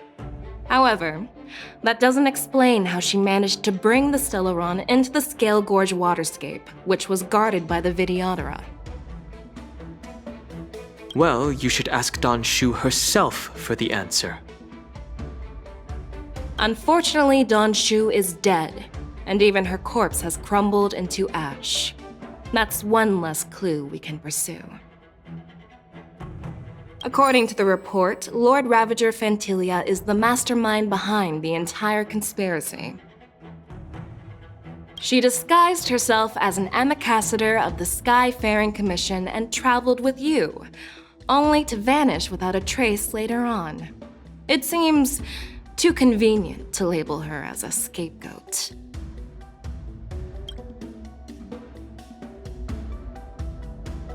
Fantilia is one of the Heliobi, the energy life forms that once fought against the Xianzhou.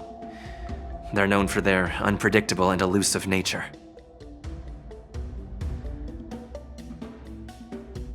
Just as he said.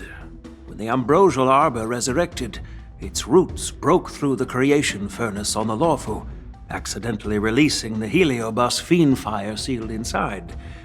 This can be used as circumstantial evidence. If Elder Huai Yen accepts the explanation, so do I.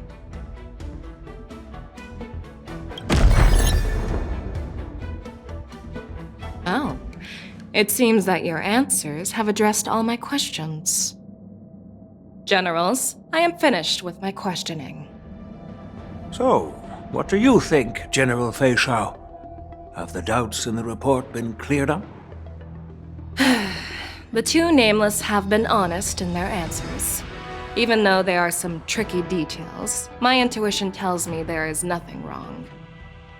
However, the 3 questions I posed earlier were not just for the nameless, but for you too, General Jingyuan.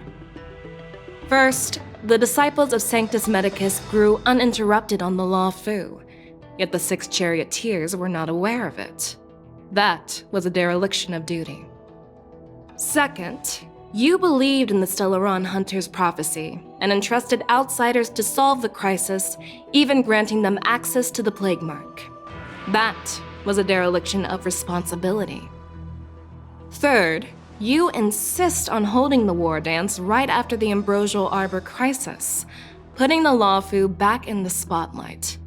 That is a dereliction of wisdom. Merlin's Claw. Is this your line of thinking, or the 10 Lords?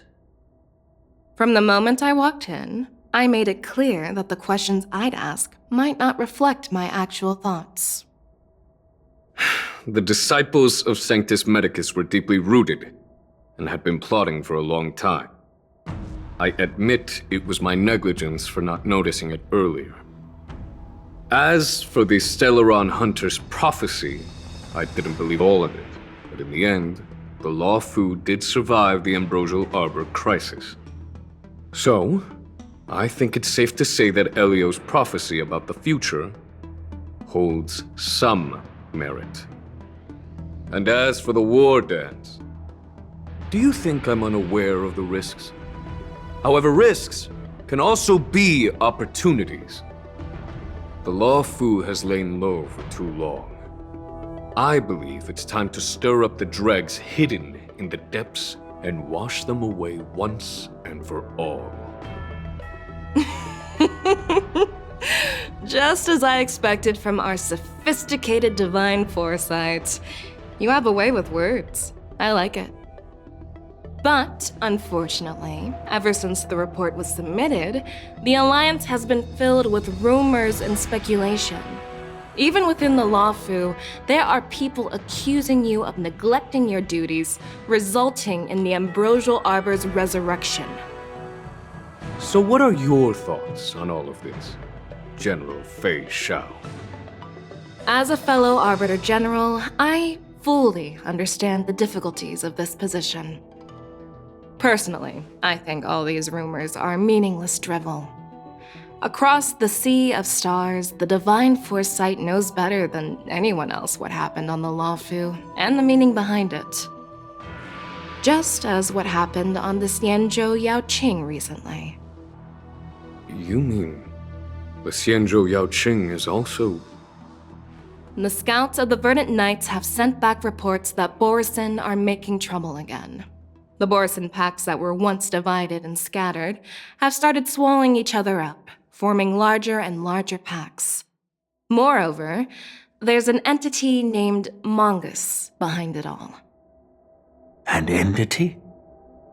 According to the report, this entity isn't actually a Borisin. It's a woman claiming to be the messenger of the Master of Immortality. She's described as having 12 faces and 12 pairs of fangs, as cruel as poison and as elusive as quicksand. The Borisin believe she'll give them a chance to rise again. That's Ventilia. That's right. You're lucky that I'm the one who came this time. If it were the Patina Justice or the Seer Strategist, this conversation might not be so friendly. I've always had faith in my instincts, so I don't doubt your good intentions. But the Alliance has its fair share of questions and doubts about the Law Fu. So, my plan is to come up with an acceptable answer to satisfy the Alliance. What's in this plan, General Fei Xiao? General Jing Yuan, you already know what has to be done. But since you don't want to be the bad guy, I'll take care of it for you. You need the final word from the Ten Lords Commission to quell any doubts. And for that, I'll have to ask the two Nameless to visit the Shackling Prison.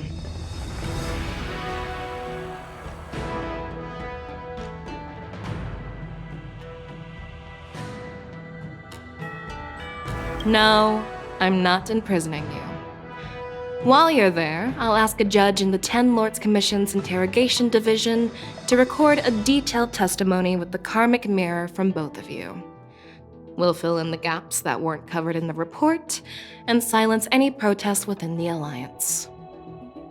I'm okay with that.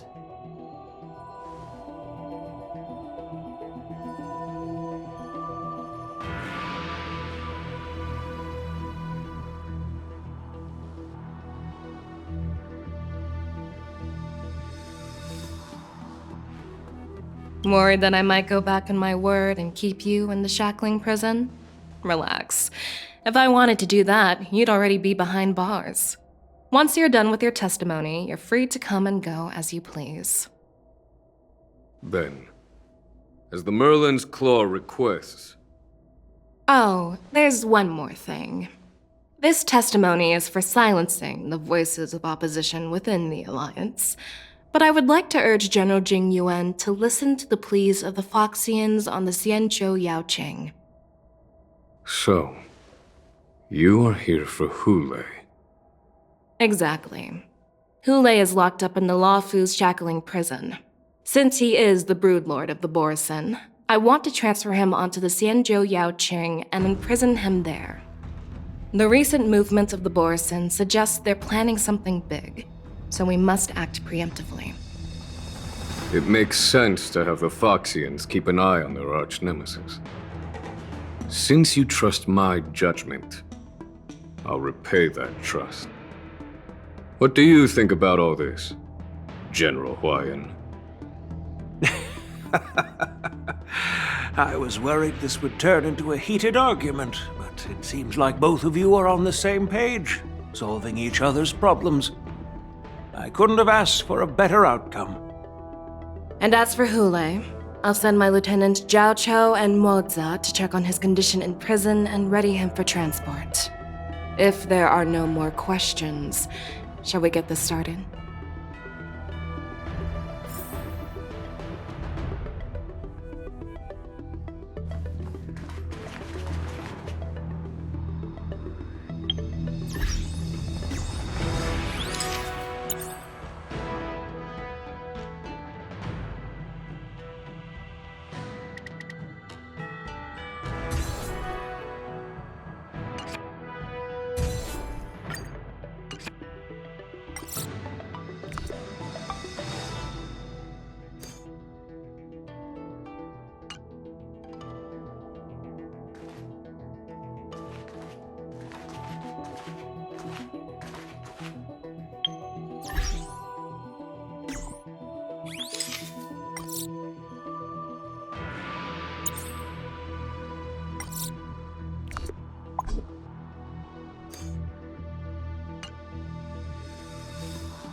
I'm glad we managed to talk this out.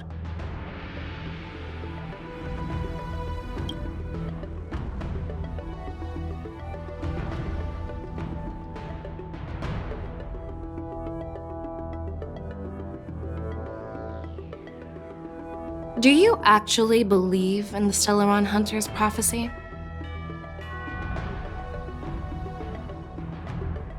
The Xianzhou's matrix of prescience can also predict the future. Do you believe in its prophecies? I understand.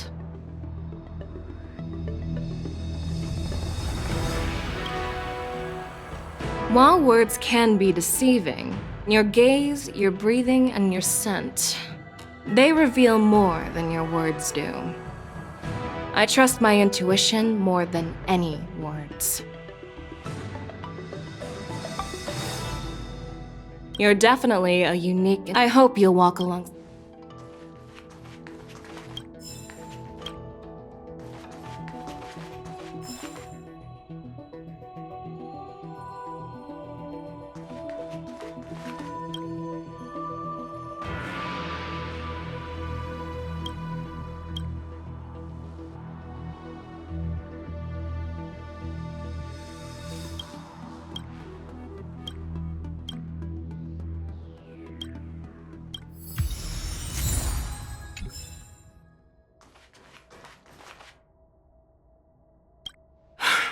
I'm really sorry about all this.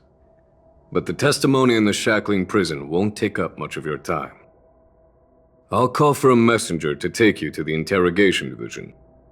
You just need to give your testimony, and then you can head back. So no need to worry. As you wish, General.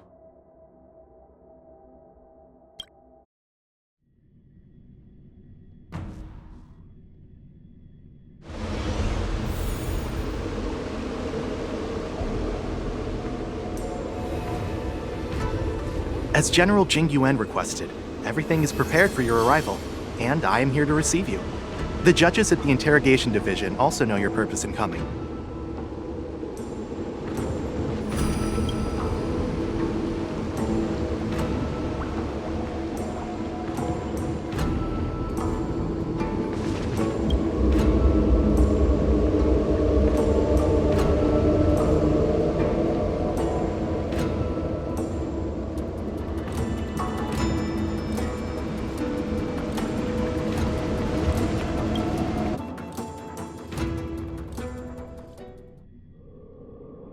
Shackling prison.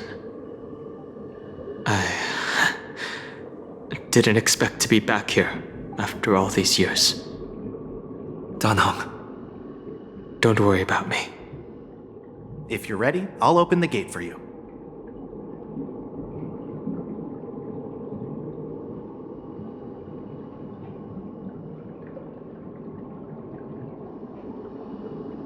Well, technically, the shackling prison is spread out across multiple delves, and the ancient sea is just where they overlap.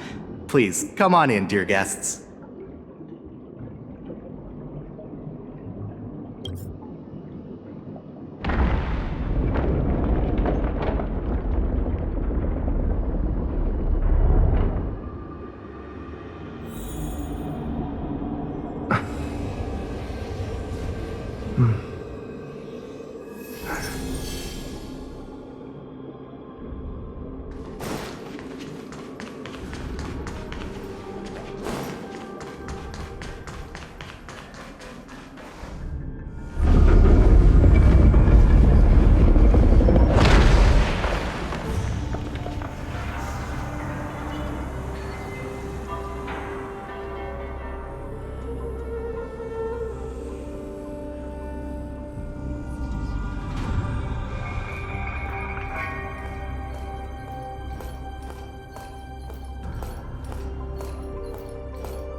What are you looking at?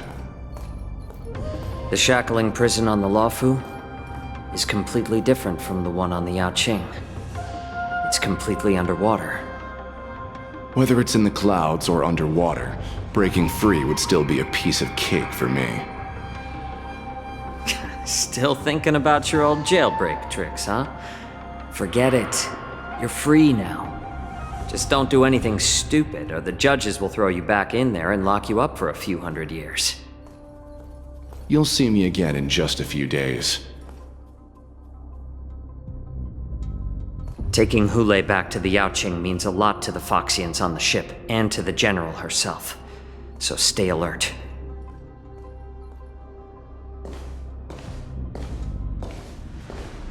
Guests, my name is Shui Yi, and I'm here on orders from the Incarceration Division of the Ten Lords Commission.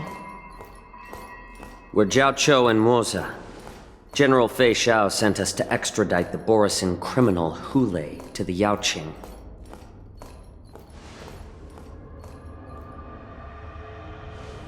We're here to inspect the conditions of his imprisonment and make preparations for the handover and transportation. I assume you've been briefed, Your Honor. Your visit request has been approved. I'll be your guide for this trip. Prisoner Hulei, the warhead and brood lord of the Borisin abominations of abundance and the arch-nemesis of the Foxians, is responsible for 2,123 wars of aggression and countless associated crimes.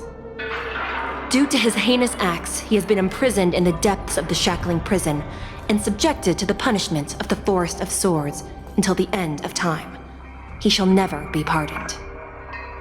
No need to repeat his crimes and sentence, Your Honor. He is the greatest enemy of us Foxians. The stories of his atrocities are used to terrify our children. I'm well aware of every crime he's committed. Let's move on to the next step. When it comes to visiting criminals, there are rules in place to ensure your safety. I know you've heard legends about Hulei since you were children, but your knowledge about him is likely very limited. Only the judges of the Ten Lords Commission truly know what kind of abomination is locked up at the bottom of the shackling prison. It has been centuries since Jing Liu, the former sword champion of the Luofu, captured Hulei.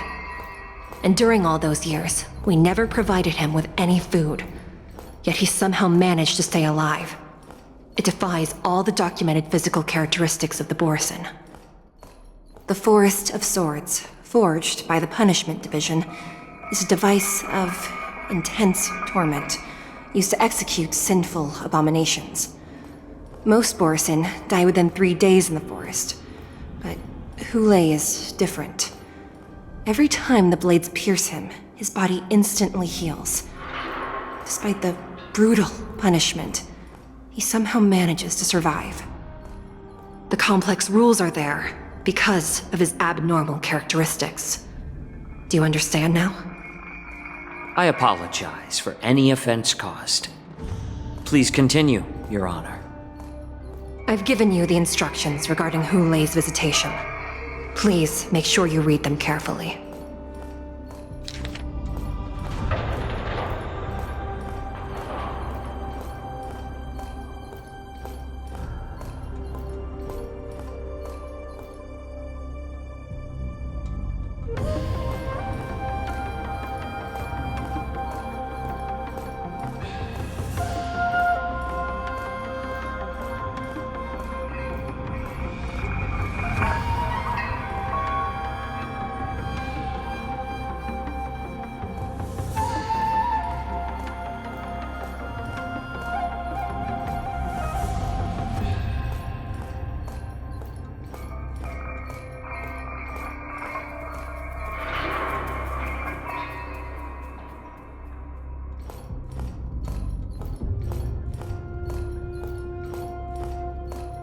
And please, take this pellet before proceeding.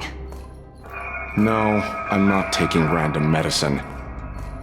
Then you won't be allowed to visit Hulei. Just swallow it already. Hulei is like all Borisin. He can release a pheromone called lupatoxin that induces fear. Thousands of years ago, we Foxians were enslaved by the Borisin. Not because we were naturally weaker, but because of their lupatoxin.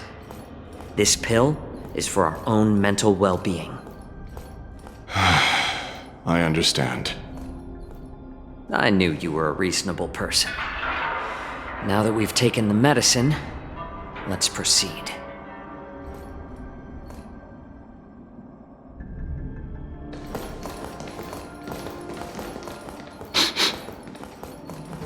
Your Honor.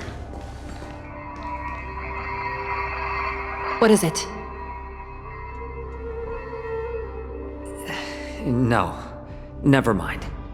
Maybe I'm just imagining things. Let's keep moving.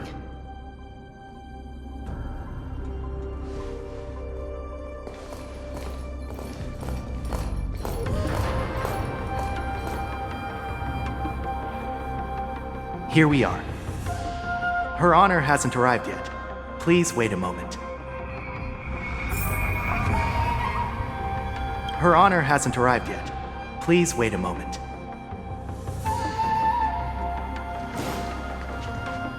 This place... it's still as cold as it used to be. Sorry, I was just reminiscing about some unpleasant memories.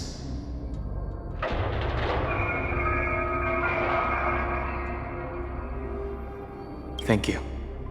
It's all my fault that you were involved in the Xianzhou's problems. You shouldn't have to see the inside of the shackling prison. I'm so sorry. I wish I could show you the real sights of the Luofu.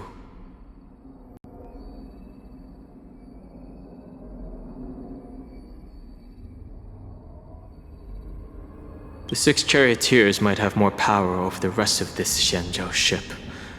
But here, in the shackling prison, is the judges of the 10 Lords Commission who call the shots. The judges will use a complicated interrogation device called the Karmic Mirror. It accurately tracks every physiological change during questioning and records it. Therefore, the judgment made here will be sufficient to convince the other administrators of the Xianzhou. At least they won't attempt to challenge the conclusions. Perhaps that's why Fei Xiao insisted that we come here.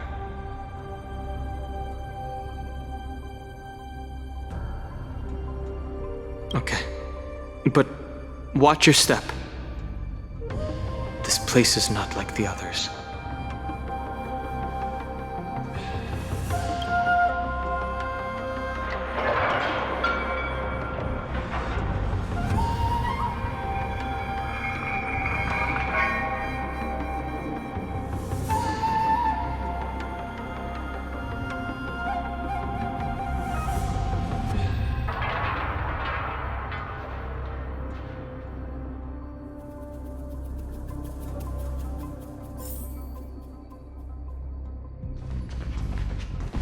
Her Honor hasn't arrived yet. Please wait a moment.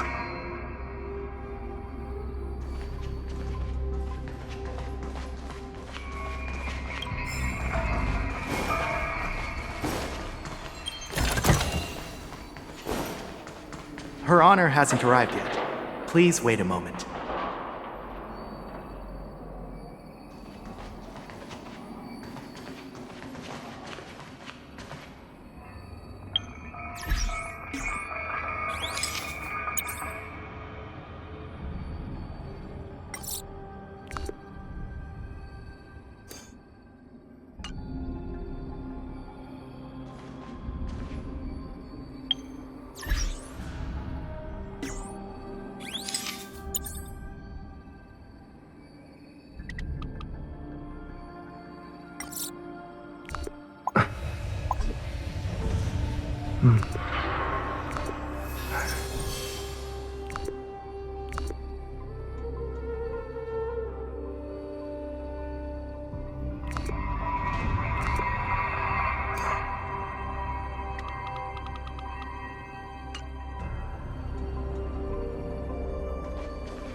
Nice.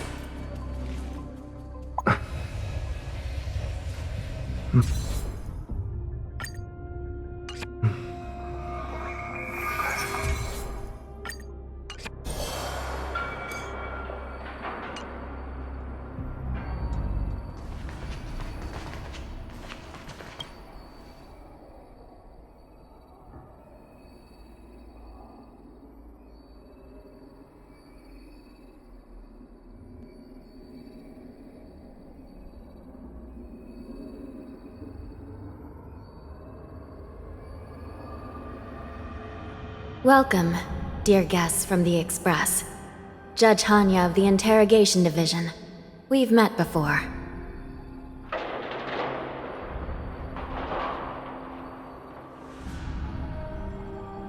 Glad to meet you again. Please allow me to express my gratitude to you again for subduing the demons in the Fixtral Garden. Looks like while March 7th and I were clueless, you already made many friends on the Xianzhou Luofu.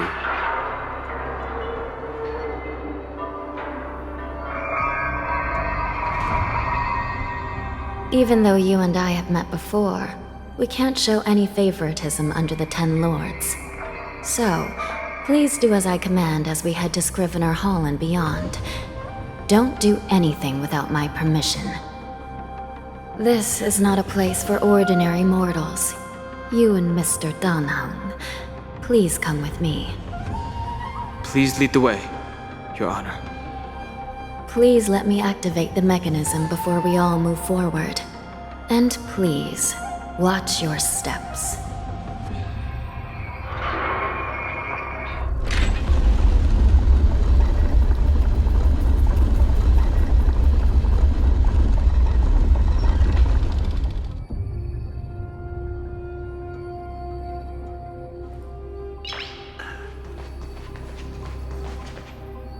Be very careful and watch your step as you make your way through. The terrain inside the shackling prison is treacherous. One wrong move, and you could end up plunging into the depths. And if you're really unlucky, you might be frozen solid or burned to a crisp before anyone can help you. Gee. But with your skills, I don't think you need to worry about that.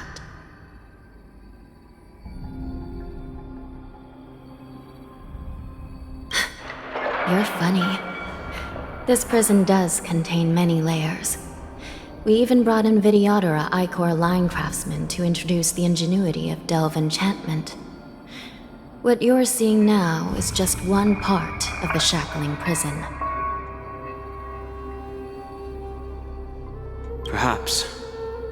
Judging from the appearance, much of the architecture in this prison has a Vidyadoran style.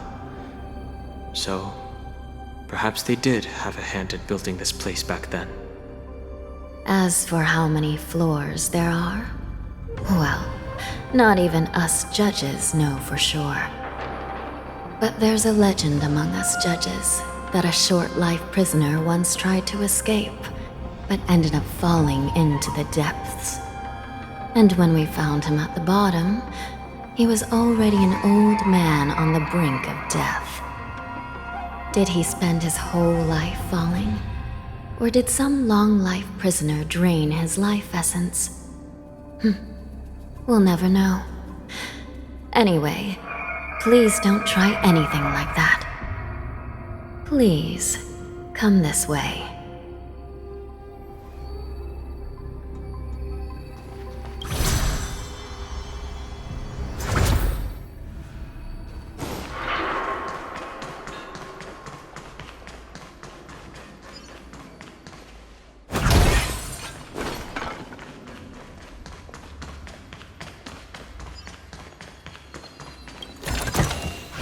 Is that all?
Nice.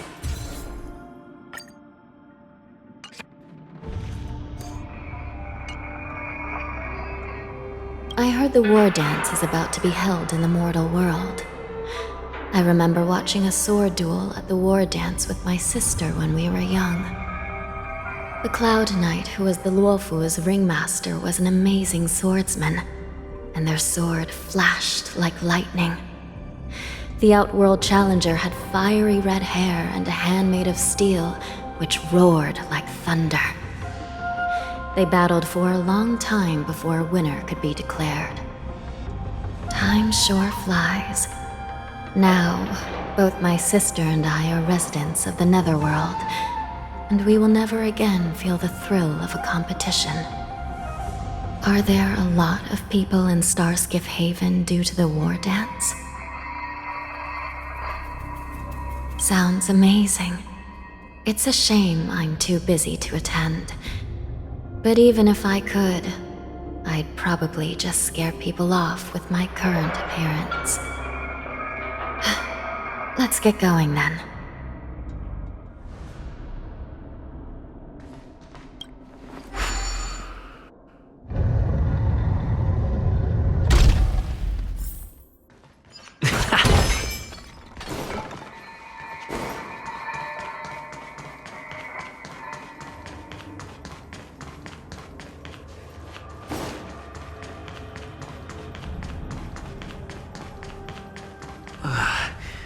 Freezing. This place is filled with the cold air from the northern peak of the polar delve. Even the toughest long-life species would have a hard time enduring this.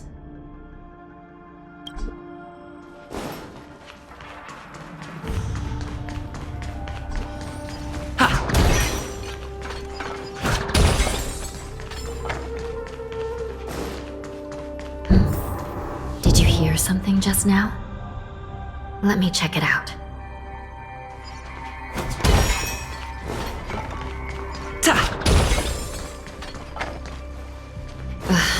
What an eyesore.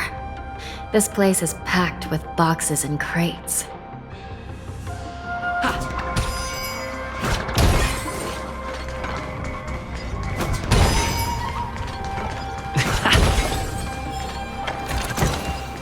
Looks good.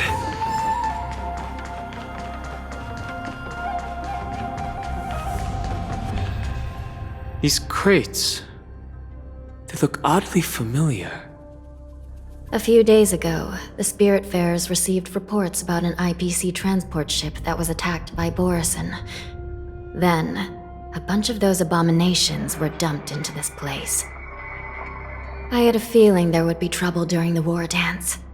But throwing both the pirates and the cargo in jail? That's a new one.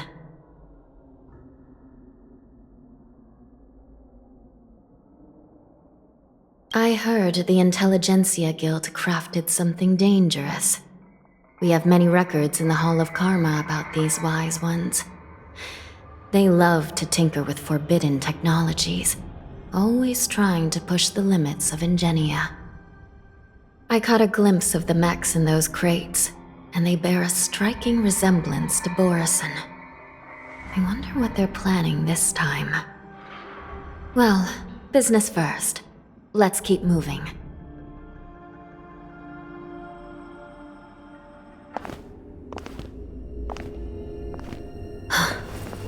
Strange. I don't remember checking the containment facilities a second time.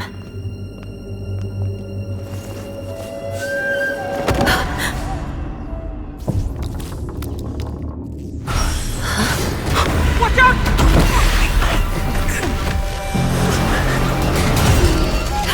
Emergency! All wardens prepare for action! Emergency! All wardens prepare for action!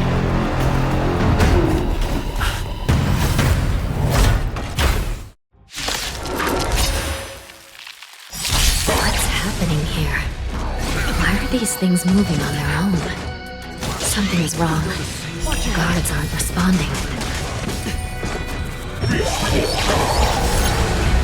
thing is going wild, just like a Borison. Looks like we're on our own for this one. Eternal sleep is not the end. The dead return! Heaven's Surge. Break! The dice have been cast. Bust. Or maybe I'll take it all! Armor damaged. It's on me. Stay instead. Let the show begin!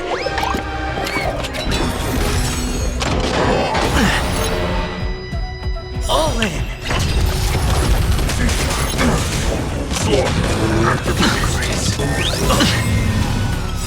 Watch your head! Delve Hidden Moon. World-cleansing dragon.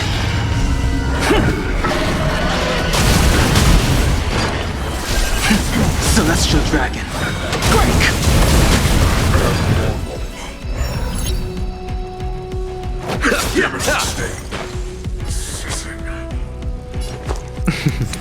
Don't ask, just spend. The dice have been cast. Bust. Or maybe I'll take it all! Take your positions. Let's improvise. Receive divinity. Great teamwork. Repay. Eternal sleep is not the end. The dead return!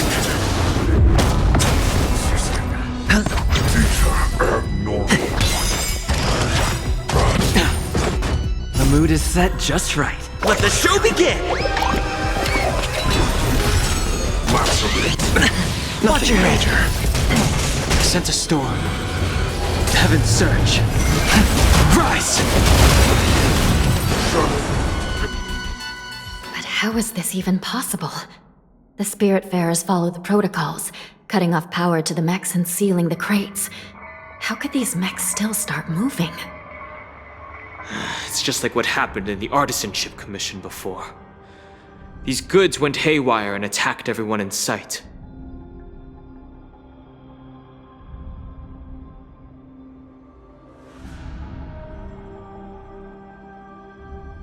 The Alchemy Commission members examined them and found some unusual structures within. These things showing up in the shackling prison can only mean one thing. A prison break. And whoever delivered these goods clearly wanted them to go through the Xianzhou's strict inspection process to show the Skyfaring Commission and Cloud Knights how dangerous they were. They wanted these mechs to end up right here, in the shackling prison. If these things already started taking action while nobody was paying attention, then the whole prison is in trouble, I'm afraid. And to make things worse, another group of visitors just entered the depths of the shackling prison, the messengers from the Xianzhou Yaoqing. And the prisoner they came to visit might be the target whom these wolf-shaped mechs were delivered here for. If that vicious beast manages to break free, it will be a catastrophe for the Xianzhou Luofu.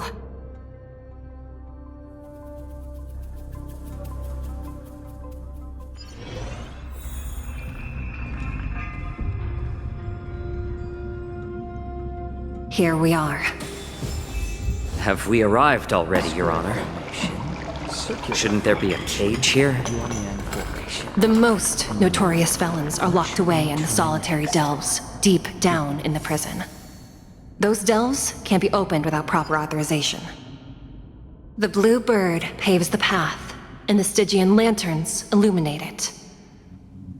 Help me light up these lanterns, and the way to the bottom of the shackling prison will reveal itself.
Huh?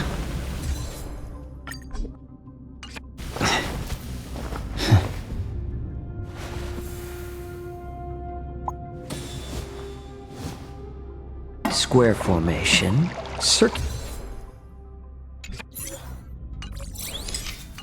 formation,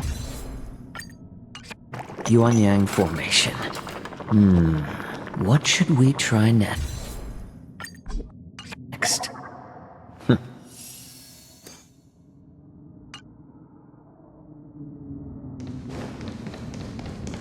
I've given you the diagrams for lighting the lanterns.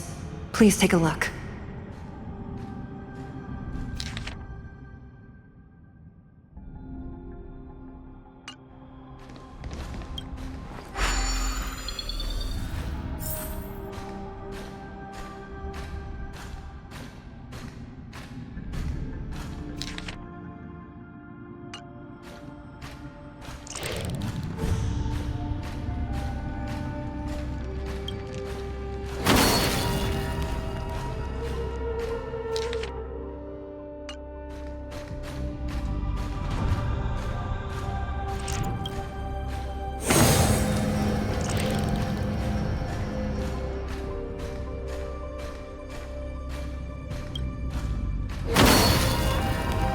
It's better to use your brain and save your strength.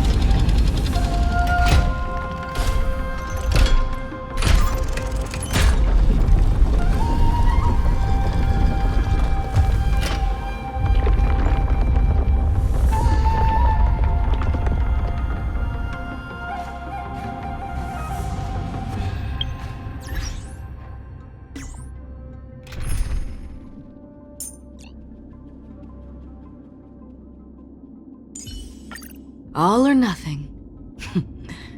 Time will tell.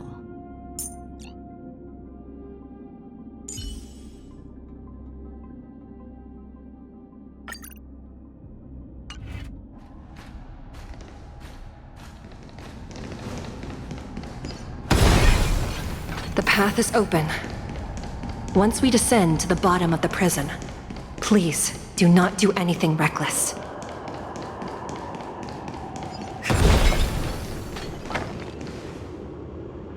Inside the delve, behind this door, is the greatest enemy of the Foxians, Hule.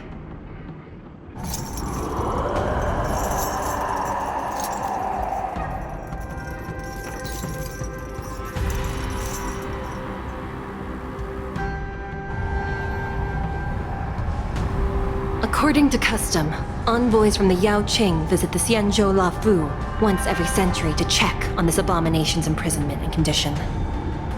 Even though the Ten Lords Commission sentenced Hule to the Forest of Swords, suffering every day for the rest of his life, I understand that the Yao Qing messengers want to see him dead.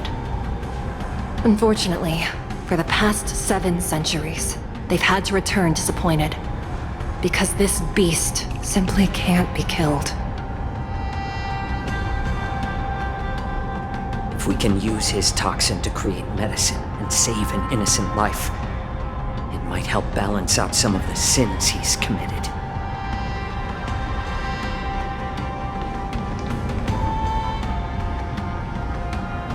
Could you be the key to a cure for the General, Hule?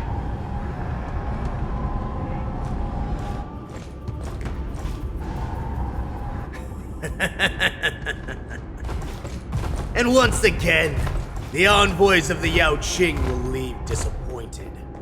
However, I won't say the same for me and my brothers.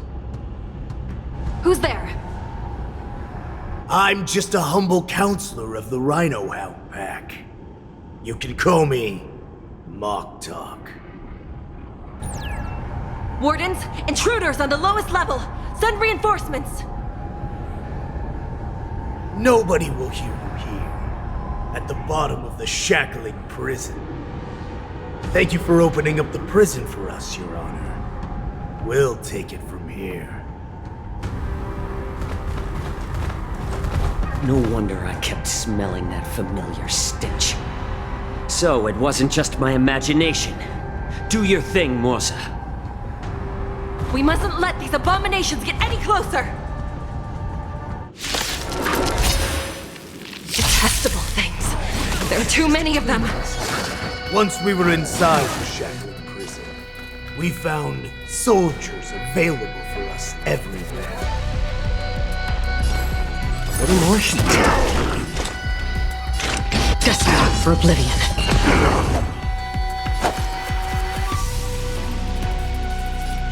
Receive divinity. Don't worry, it's just Take your a position. Familiar.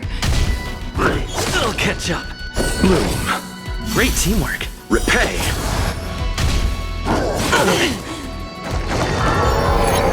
How about letting the enemy strike first? More seasoned. That's half. I'm honored by your presence. Since you're already here, why not have a meal before you leave? I weep for the departed. It too shall fall. I suggest you surrender now. Of course, I'll still kill you all.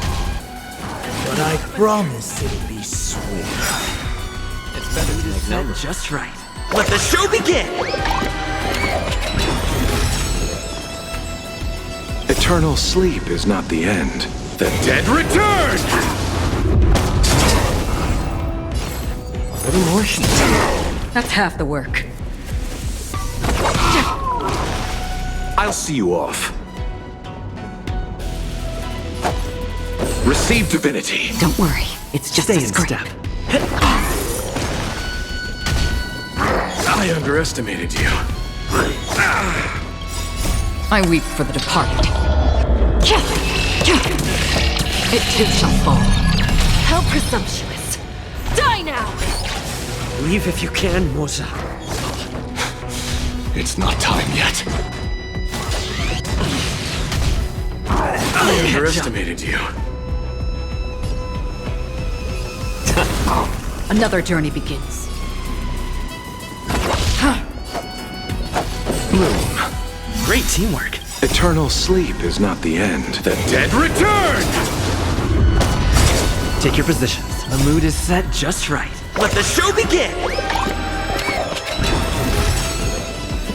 Dreams do come true.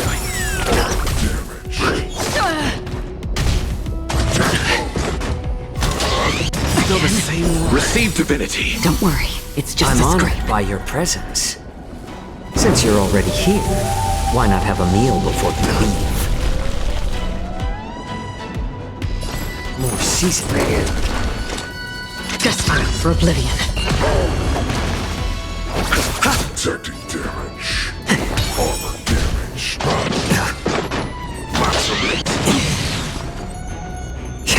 Protecting. Free will, or was it fate? On the still waters of oblivion. I'm honored by your presence. Since you're already here, why not have a meal before you leave? You chose the wrong enemy. I weep for the departed. It too shall fall.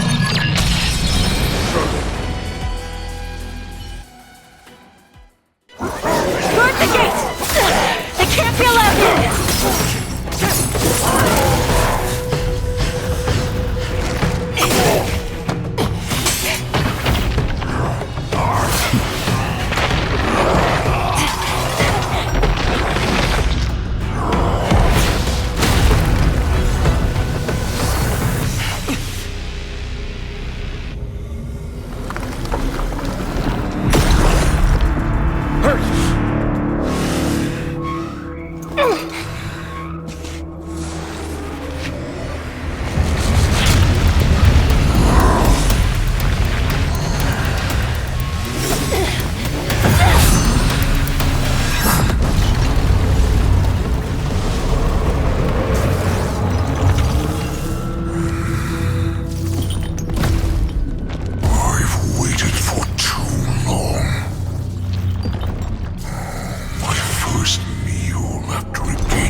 Welcome back.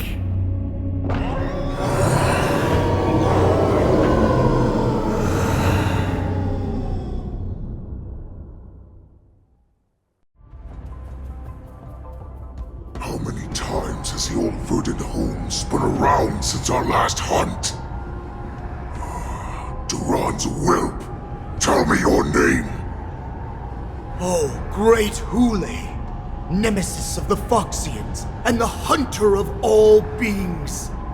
I'm Moktok, a humble counselor of the Rhino Hound Pack. I am only one insignificant heir spawned from your bloodline.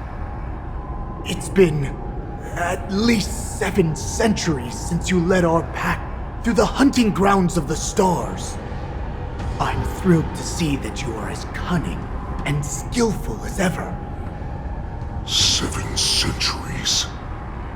7 centuries have passed. But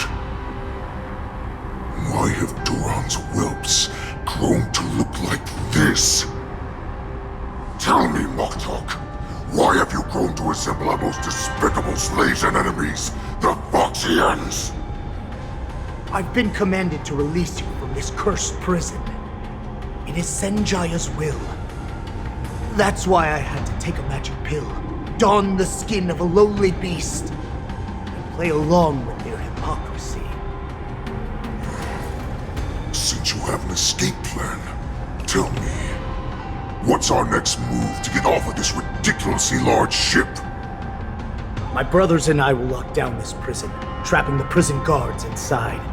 This will buy us some time. The rest of my crew, who are undercover like me, will secure the vessels for our escape. According to the plan, we only have a tight 2-hour window to get out of here.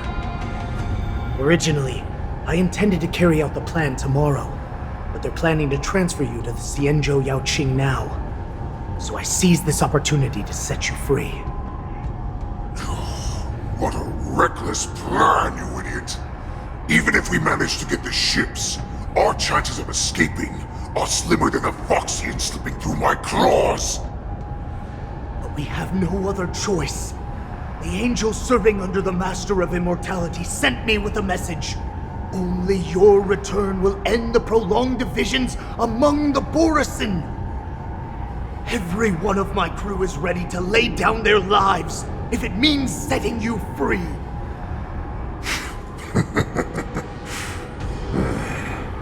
A sneaky weakling like you is actually showing some reckless bravery with this plan.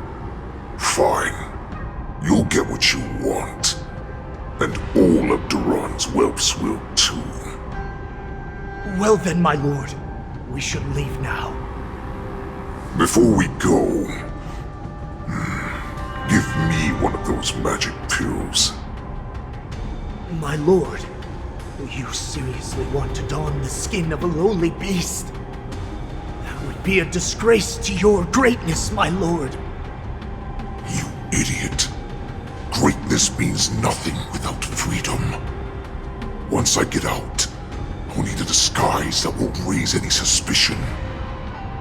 As you wish, my lord. Is that Foxian slave my meal?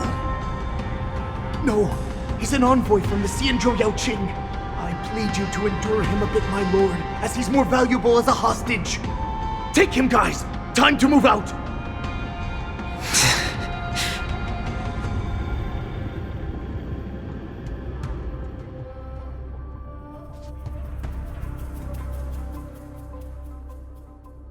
Madam Hanya, the wardens in all areas are regrouping. Those Ingenium enemies are wandering around and causing heavy casualties. And to make things worse, those iron wolves broke open the cages and let the criminals out. We've called for backup, but it seems like all communication is jammed. Let's preserve our strength and first take down the isolated prisoners.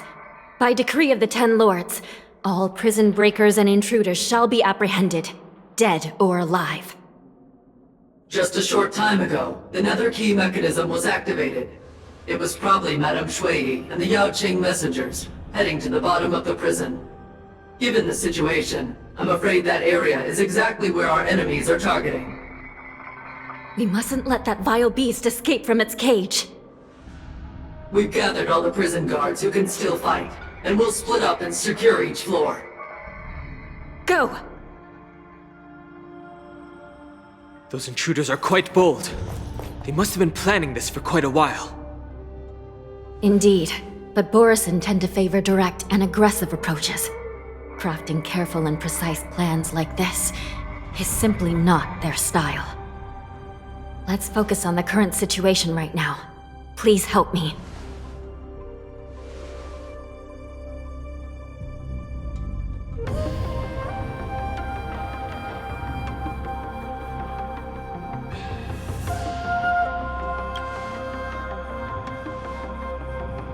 What's the fastest way to the bottom of this prison, Miss Hanya?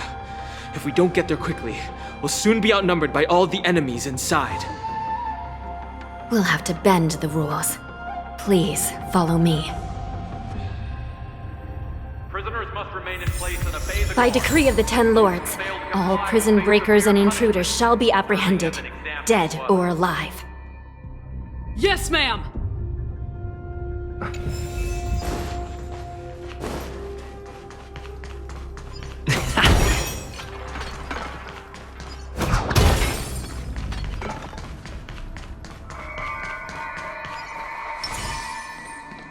Please stay tuned.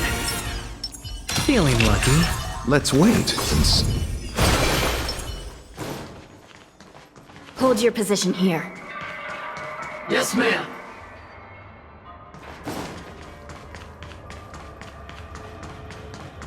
We need a few tools if we want to reach the bottom quickly. Follow me to the next floor.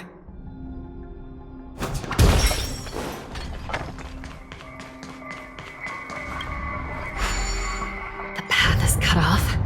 Someone must have altered the mechanism. No matter.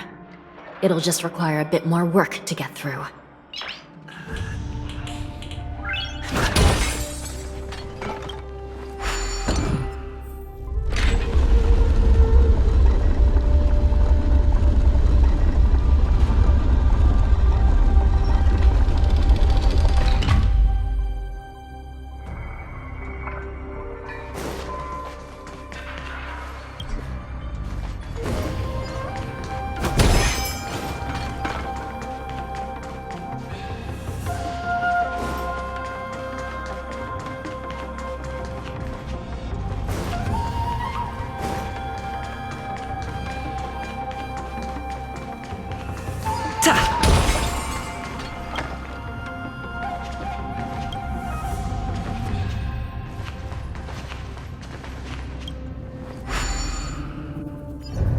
Some Spiritfarers occasionally use ingenia from the Artisanship Commission to navigate the treacherous terrain here. Normally, using devices like the shifting screen is strictly forbidden, as they could help prisoners escape. But, given the urgency of the situation, let's just ignore the usual regulations.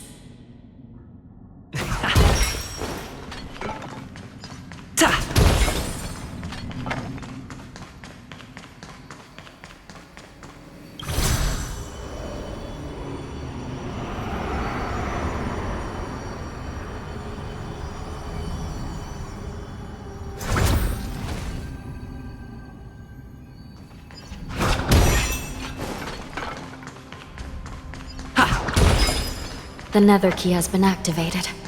I hope we're not too late. Hang in there, sister.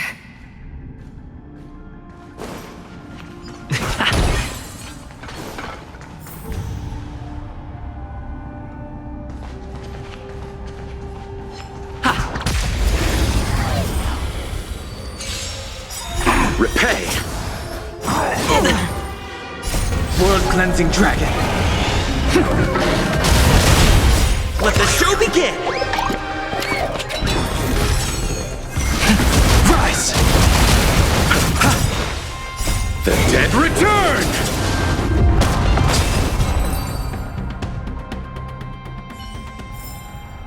Reach the end of the story in your own way.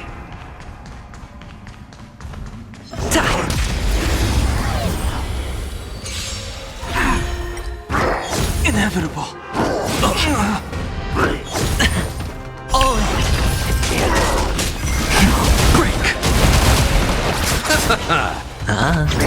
Let's improvise. World Cleansing Dragon.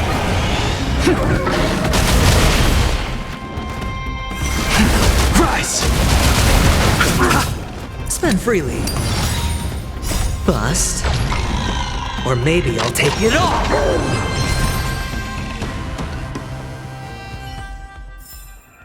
Reach the end of the story in your own way.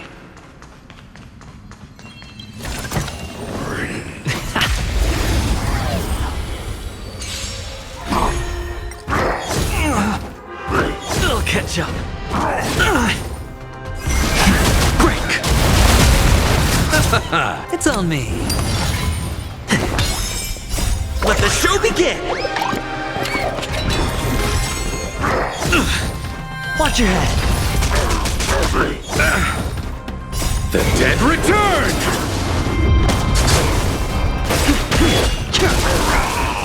World Cleansing Dragon.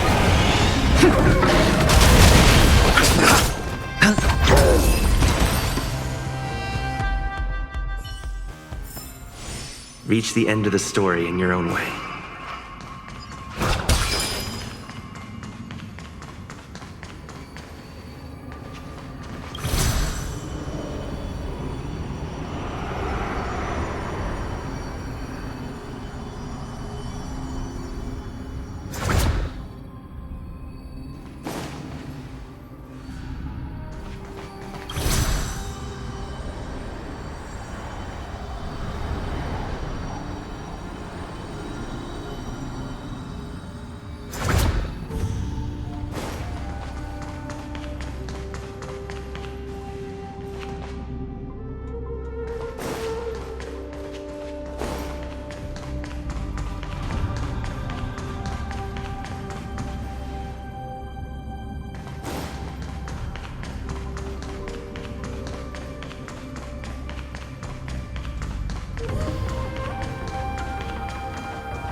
Looks like there was a fierce battle here not long ago.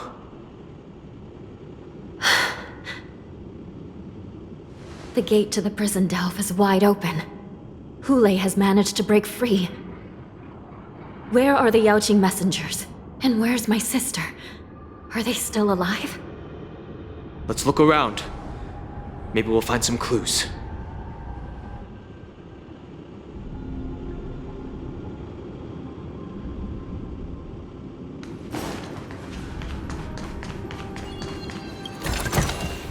Is that all?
Xueyi is here.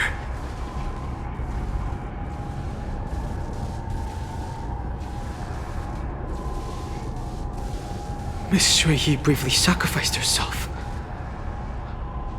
My condolences, Miss Hanya. Condolences? Well, that's unnecessary. You must understand. Thanks to the Ten Lords' blessing, my sister turned into an Ingenium centuries ago. Dying and returning as just a soul to the Hall of Karma's document office has become a routine for her. While I'm not keen on seeing her throw away her body like it's some replaceable part, but...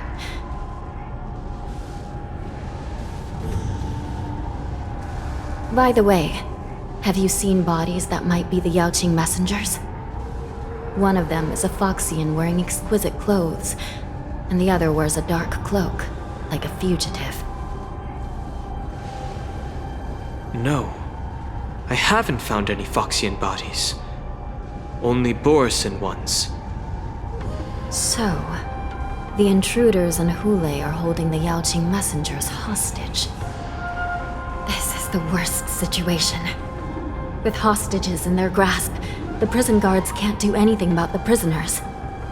If anything happens to the messengers, the relationship between the Yaoqing and the Luofu could be irreversibly damaged. We must rescue the messengers, get out of here, and spread the news. We mustn't give up as long as there's a glimmer of hope.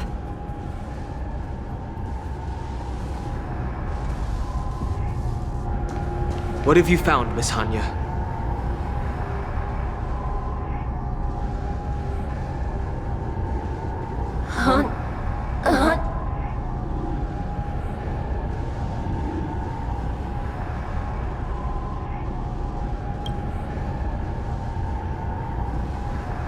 Reconstruct. It's my sister. Looks like her soul hasn't returned to the Hall of Karma yet. At such a critical moment, her death can give us information that we can turn into an advantage.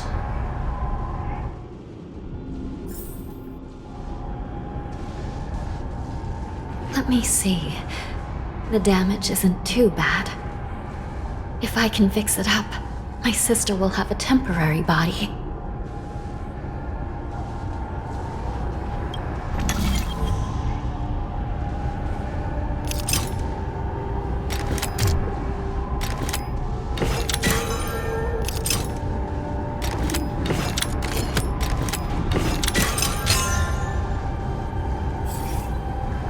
Hanya, I'm back. Welcome back, sister.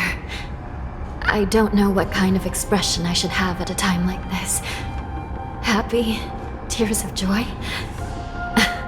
Forget it. I'm used to you coming back in all sorts of forms.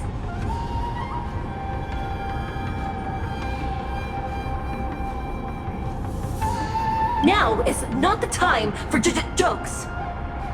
This side crane can't hold all of me. Sister, what did you see when you were killed? One of the Yaoqing messengers escaped, and the other one was taken hostage and brought upwards?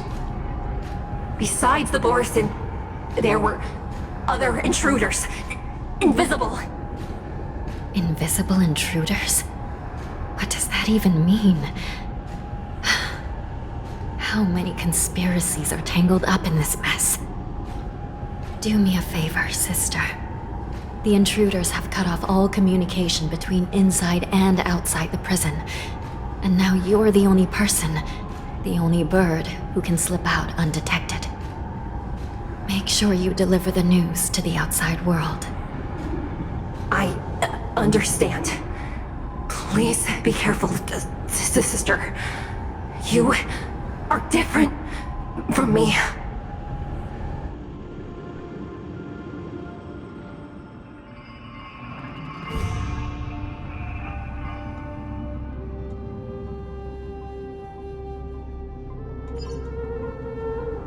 Time is running out, Miss Hanya.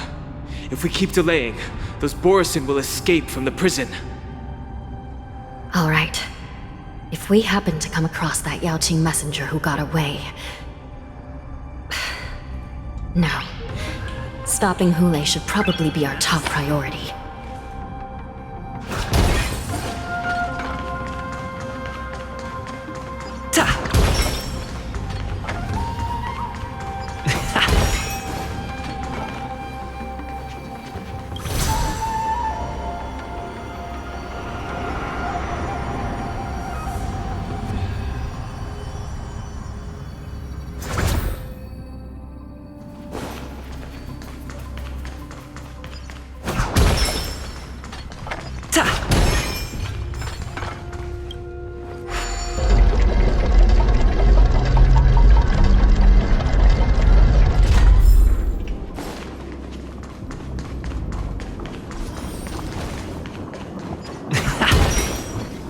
Wait! Something feels off. Something's approaching us.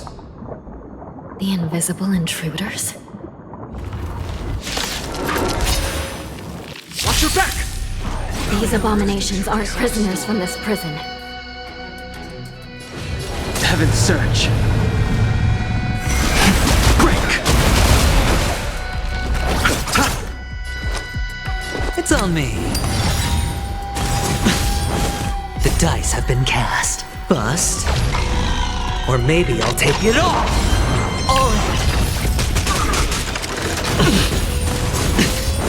Did the rhythm get messed up?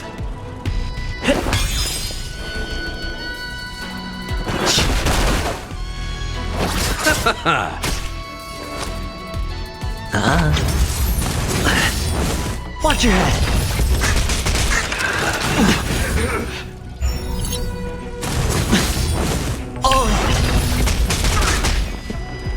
Dreams do come true. The mood is set, just let the show begin! The strength. Heaven's Surge. Rise! Awaken dormant scales. World-cleansing dragon. I'll see you off. Sure, I'll play along.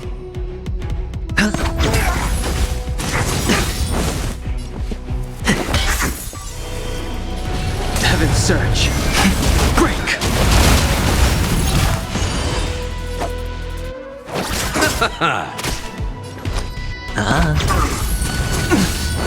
Stay in step. Let's improvise. I sent a storm. Heaven's Surge. Rise!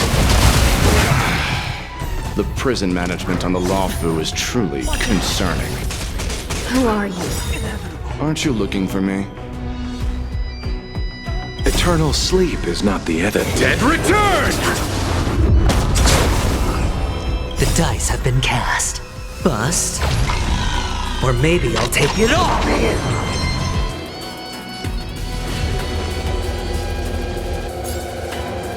Awaken dormant scales. World-cleansing dragon.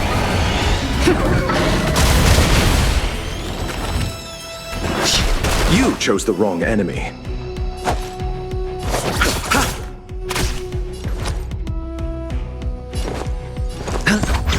Take your positions. Dreams do come true.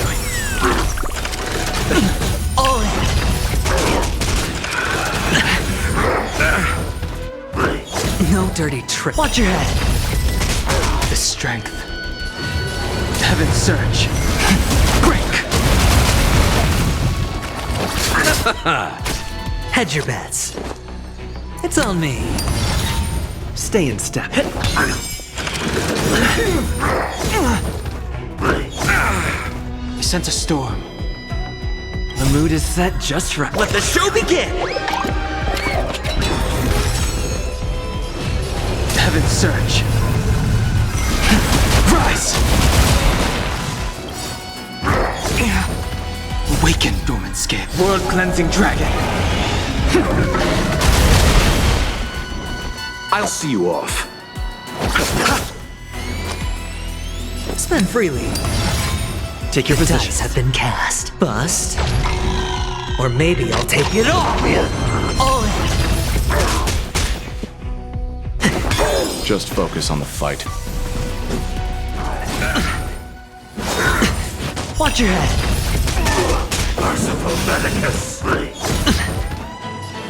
Eternal sleep is not the dead return!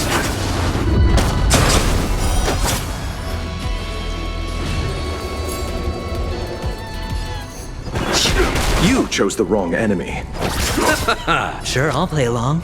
It's on me. Dreams do come true. A miracle. Nothing major.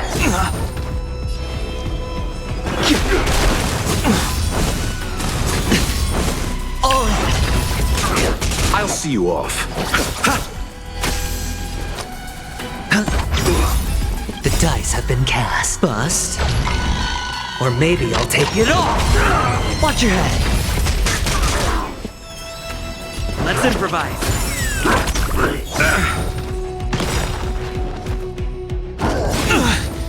Eternal sleep is not the end.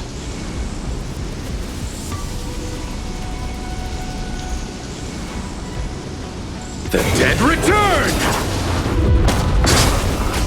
The times are changed. Heaven's search. The mood is set, just let the show begin!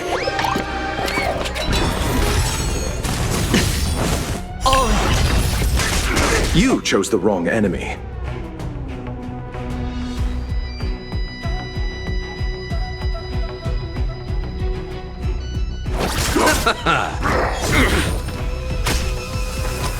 Spend freely.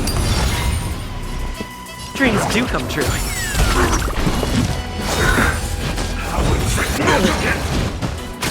The strength. Heaven's search. Break. Awaken, dormant world-cleansing dragon. No dirty trick. Watch your head. A miracle. No dirty tricks. The dice have been cast. Bust. Or maybe I'll take it all. I'll see you off. Hedge your bets. It's on me. Let's improvise. The times are changed.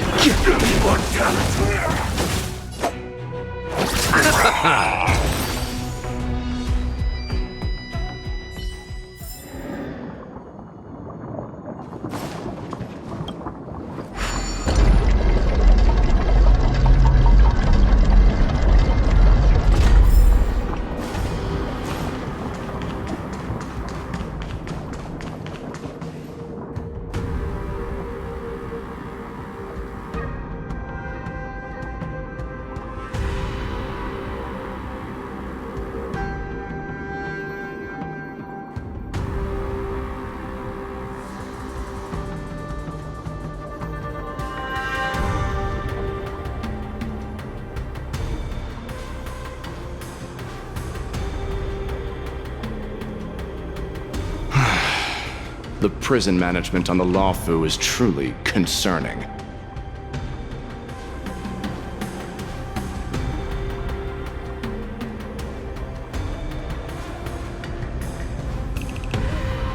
So what if I repeat it? It's the truth after all. The prison management on the Lawfu is truly concerning. At least 2 different groups of intruders infiltrated here. The Wolf Cubs and these Mara-struck soldiers. Their hiding technique, it's pretty similar to the Wind Mantle technique used by the Vidyadhara serving Kailorum Venti on the Yaoqing. What do you think? Well, never mind if you don't have any clues. Now is not the time to exchange assassination techniques. I'm Waza. My friend fell into the clutches of that wolf. I was planning to escape and report back as quickly as possible, but now it seems... The prison on the Lawfu is a real maze, I must admit. Thank you for your help, Mr. Morza. We'll do our best to ensure your friend's safety. No. You can do nothing for him now. And you shouldn't be focusing on his safety at the moment. Your friend is in Hulei's clutches and you're just going to leave him behind? Look, I'm the Yaoqing General's guard, not his. I've seen how that giant wolf fights, and there's no way. Trying to save my friend will only get us killed. I don't know how you think, but I won't throw my life away for a lost cause. Listen up. I've been tracking these fugitives, and I know their next move. They're planning to seal off the entire prison to keep the outside world in the dark. The worst-case scenario, we are all killed by that giant wolf, and the shackling prison is sealed off. No one will know about us or about their escape until it's too late. And the best-case scenario...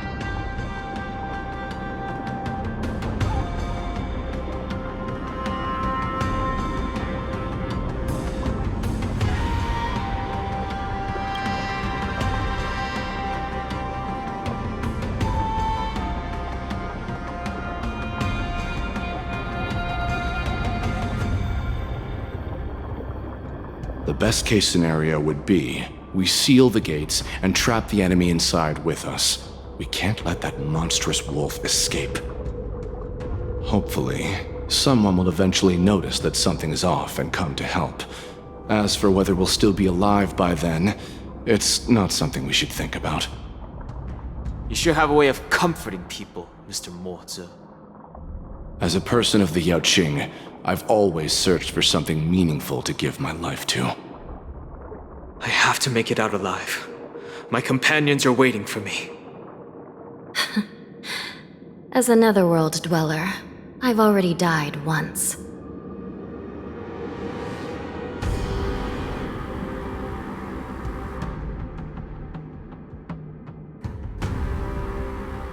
Don't worry. Even if we end up dying here, I won't let it happen to you first. Well, you're just as good at comforting people as Mr. Morza. None of you are part of the Ten Lords' commission, so sacrificing yourselves isn't the right move. As a judge, it's my responsibility to guard this prison, and if someone should step up to stop Hulei from escaping, it should be me, not you. Once we reach the gate, I hope you'll help me seal it. After that, I'll do everything I can to fight the Borisin, and you find a safe place to hide and wait for reinforcements. Now, let's proceed upward.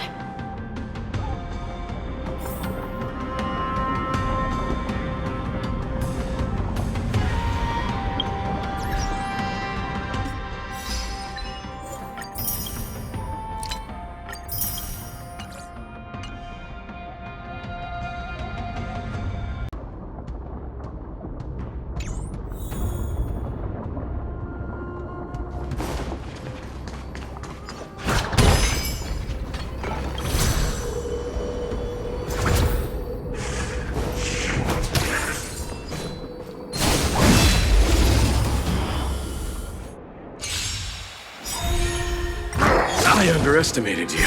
The dead return! Quick! World-cleansing dragon!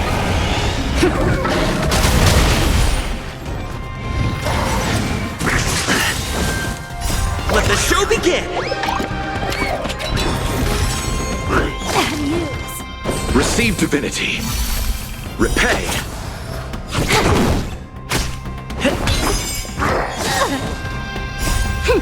This is double speed. Rise! Time for a buzz.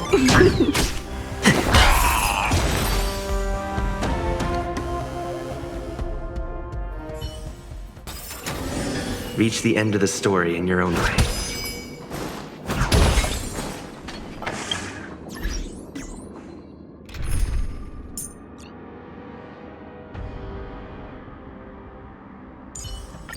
A battle is not a game. I know when to stop.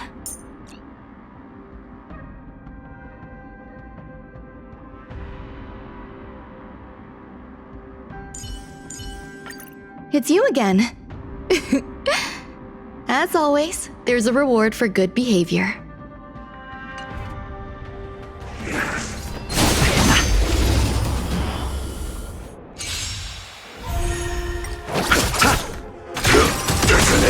Until everything burns to ashes!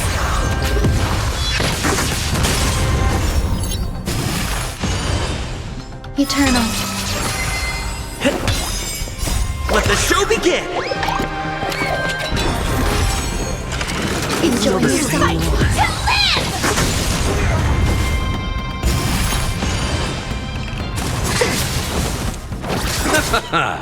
The dead return!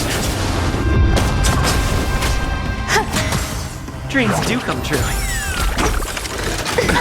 Nothing major.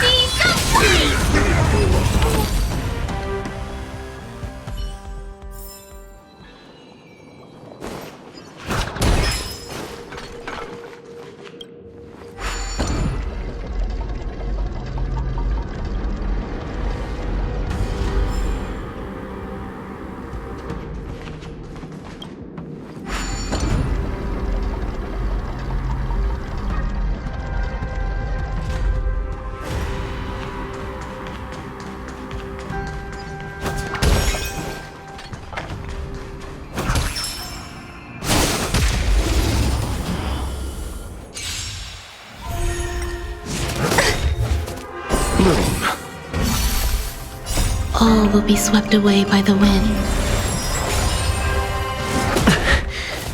Receive divinity. Repay. Attack! Until everything burns to ashes! Let the show begin! Existence is unity.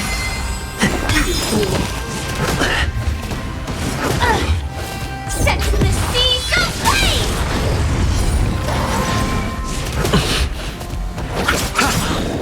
The dead return!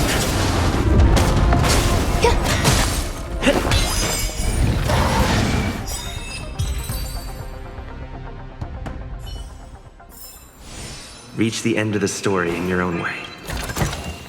Is that all?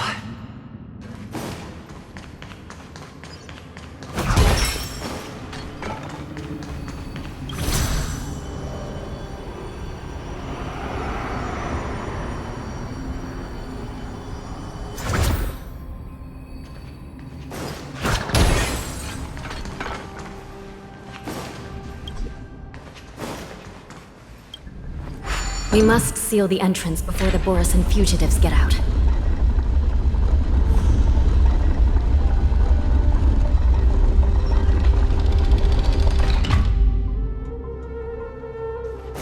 The prison wardens and mechanisms won't be able to hold them for long. Follow me.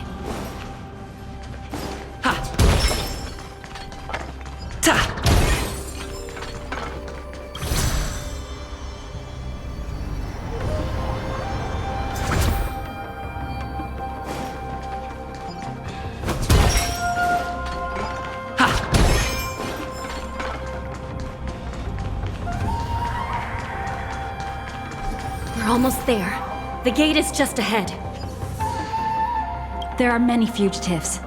Please be careful, Your Honor.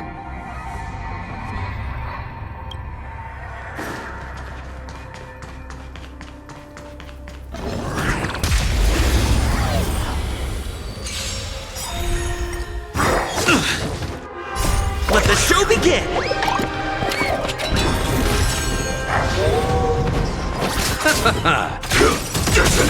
Until everything burns to ashes!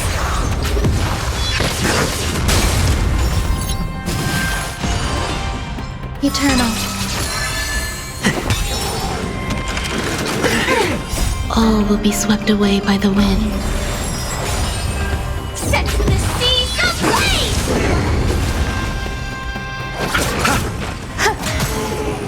Let's improvise. Let the show begin!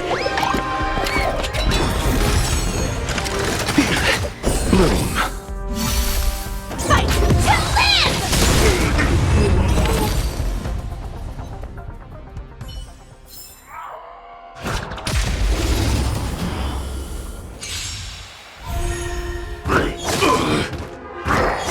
catch up! The dead return! Repay! Attack! Until everything burns to ashes!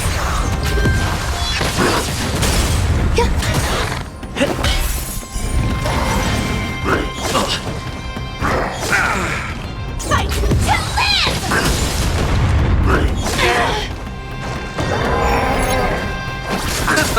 Existence is unity. All will be swept away by the wind. Let the show begin! Set the seas ablaze!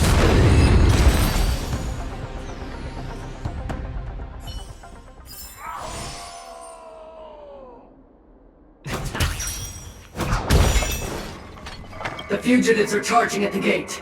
Please be careful, Your Honor.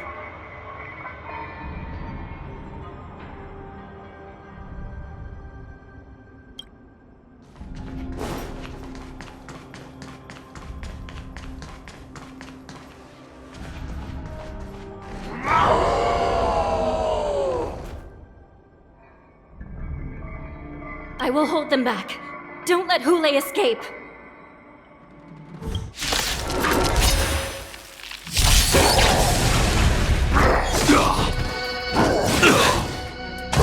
Attack detected.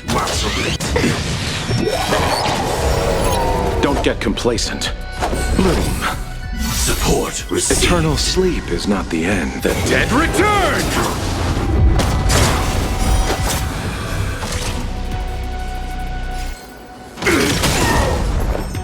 Eternal.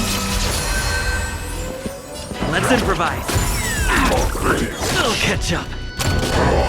Attack detected. The mood is set just right. Let the show begin! Receive divinity. Great teamwork. Joining the battle. Attack! Like fire until everything burns to ashes! Some value, I suppose. Existence is unity.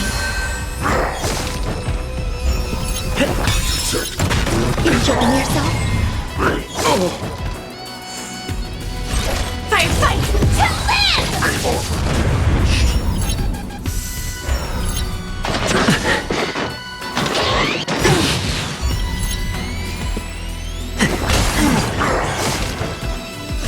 I will set the seas ablaze!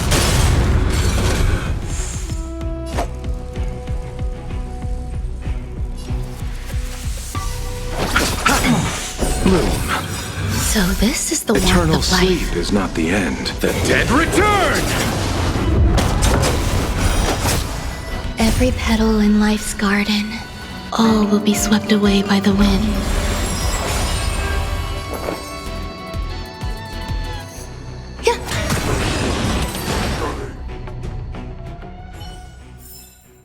Reach the end of the story in your own way.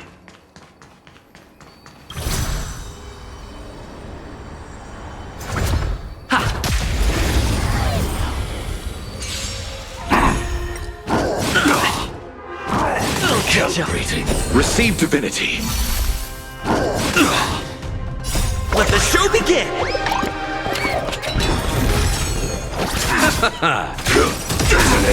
Until everything burns to ashes! Eternal.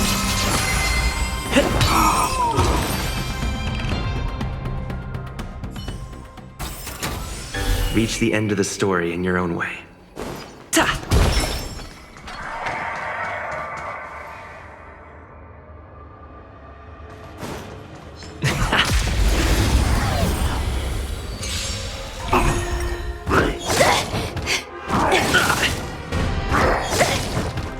Bloom.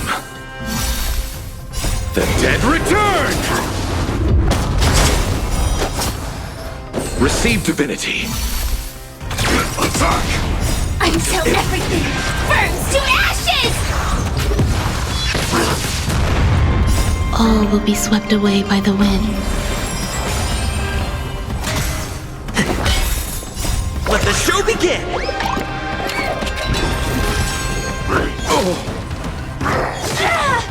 Fight to live!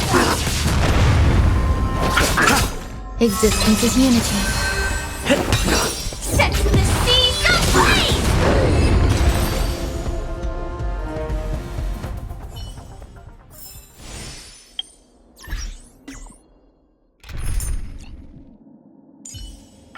To stand side by side with a noble soul like you, dear friend, is a great honor.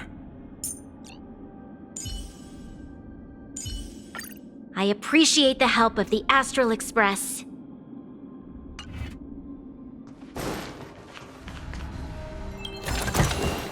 Is that all?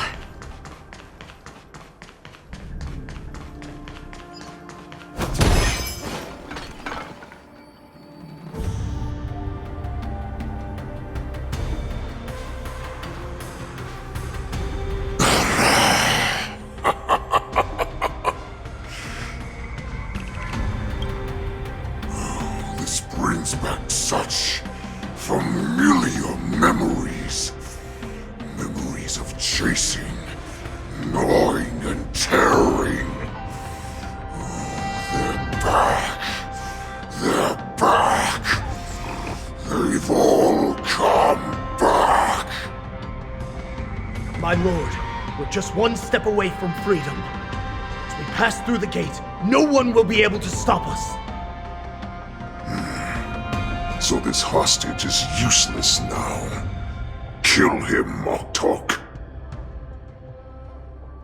He's getting away. Do something, Jiao. It's just like the old days, you useless loser. Just do something! Maybe this Yao-Qing messenger can strike a deal in exchange for his life. He can use his status to help us escape from the Xianzhou. What do you think, Mr. Jiao?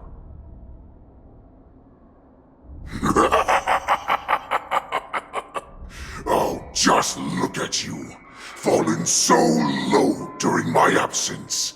You're even negotiating with livestock. As far as I recall, no one from the Yao-Qing would ever consider a deal with Duran's offspring. I've got to make this beast stay here, whether it's for the sake of Fei Xiao or the Yao-Qing. Deal. I certainly have more value alive. My identity, my knowledge of the Xianzhou, and my understanding of many things that your minions have no knowledge of. They'll all be valuable. Lowly beast. Muster up that pitiful tongue of yours and plead for what remains of your life. Speak up. I'm afraid you're unaware. The woman who defeated you, Jing Liu, she has recently returned to the Luofu. Your opportunity for revenge is right in front of you. My lord, this slave is talking nonsense. I've never heard anything about this. May I just kill him now? Silence, Moktok! And you, slave. From now on, you'll stay by my side. You'll only speak and move when I allow you to. Otherwise, I'll dismember you from head to tail, inch by inch. Got it? But my lord... We must stay here for some time, Moktok. Fear not. Because once I step out of the prison, it's the people of the Xianzhou who should tremble in fear. I'll show them what true calamity means. Now, Duran's whelps, follow me!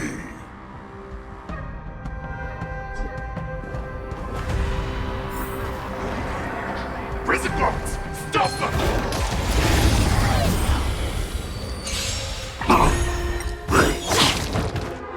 I will protect all beauty! Wretched and fleeting! The dead return! Lend me your strength. Beauty is eternal. I will protect all beauty. Wretched and fleeting. I'll catch up. Let the show begin! Lend me your strength. Beauty is eternal. I will protect all beauty.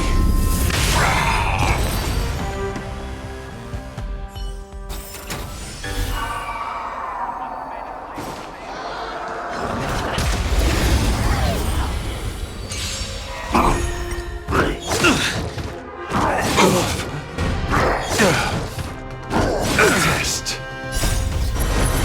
To guard and defend. Crush them. Wretched and fleeting. I will protect all beauty. Bloom. Dreams do come true. The dead return. Lend me your strength. Beauty is eternal. I will protect all beauty.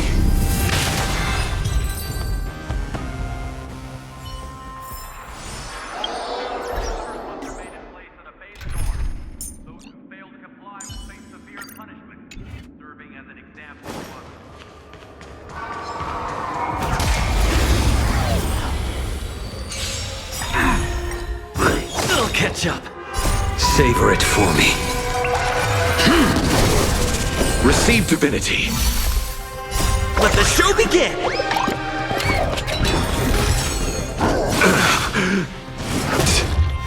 Wretched and fleeting. I will protect all beauty.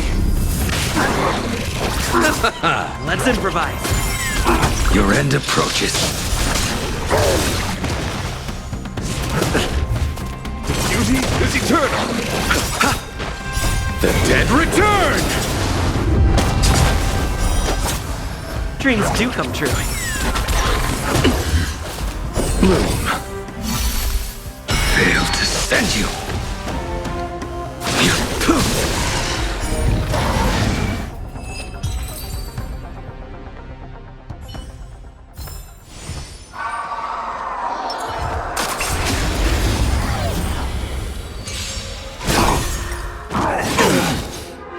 I will protect all beauty.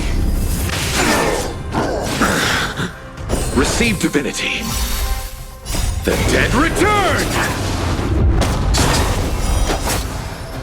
Savor it for me. Wretched and fleeting.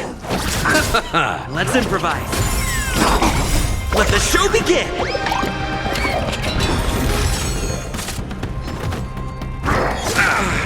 The fight is set.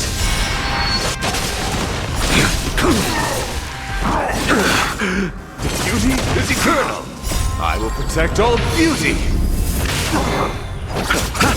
Dreams do come true.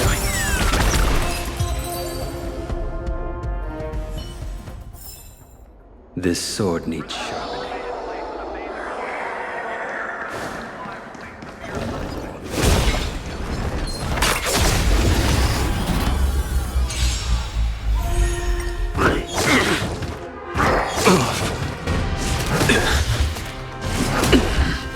Wretched and fleeting.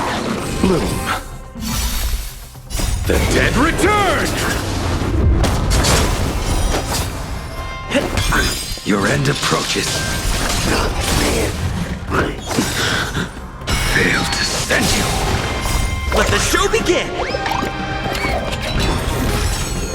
Savor it for me. Nothing major.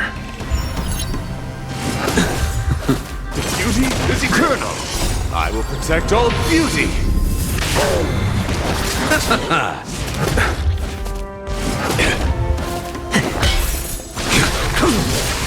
Wretched and fleeting. I will protect all beauty. Let's improvise. Beauty is eternal.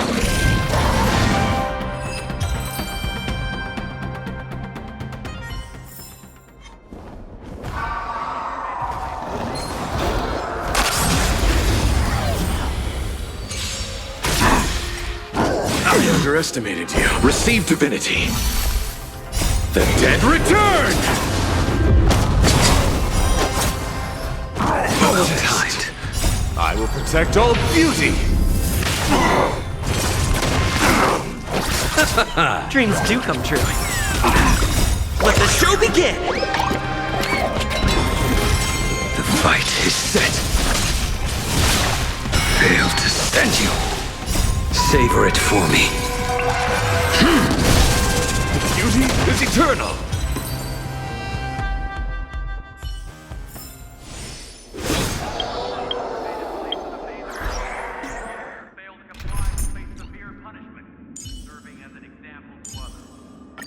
Don't be nervous.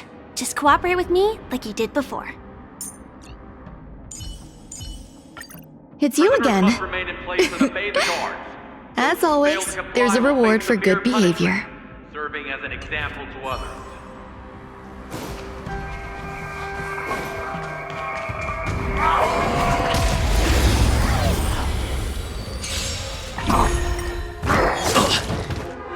I underestimated you. Bloom. Until everything burns to ashes! The dead return! Set the seas ablaze! Existence is unity. All will be swept away by the wind.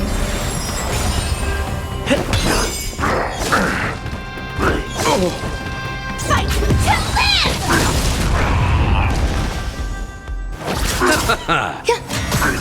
Let's improvise. Set the seas ablaze! Fight to live!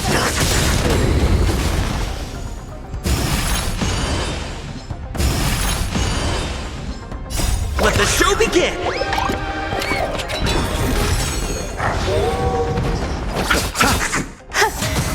Dreams do come true. Set the seas ablaze!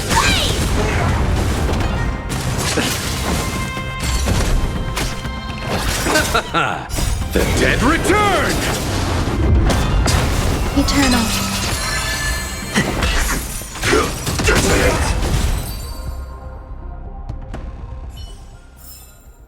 Reach the end of the story.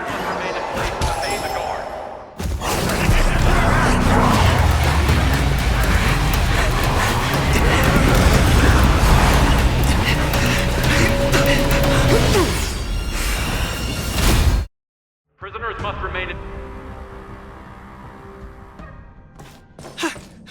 Report! After we lost contact with the shackling prison, we received a message from a Psycrane. The prisoners have revolted, and the criminal Hule is nowhere to be found! What about the Yaoqing messengers and the Nameless? No news at the moment.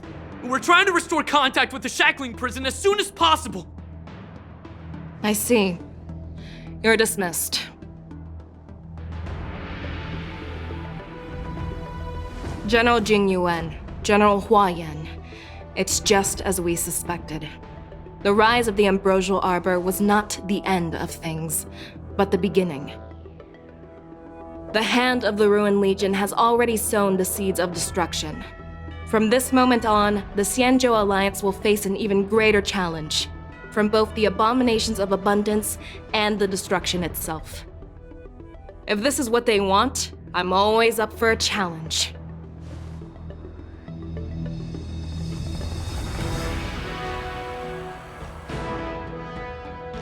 As the Marshal Special Envoy, I'll dispatch the Lawfu Cloud Knights to pursue Hule myself.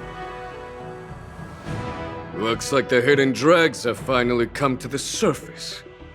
And as I said before, it's time to wash them away, once and for all.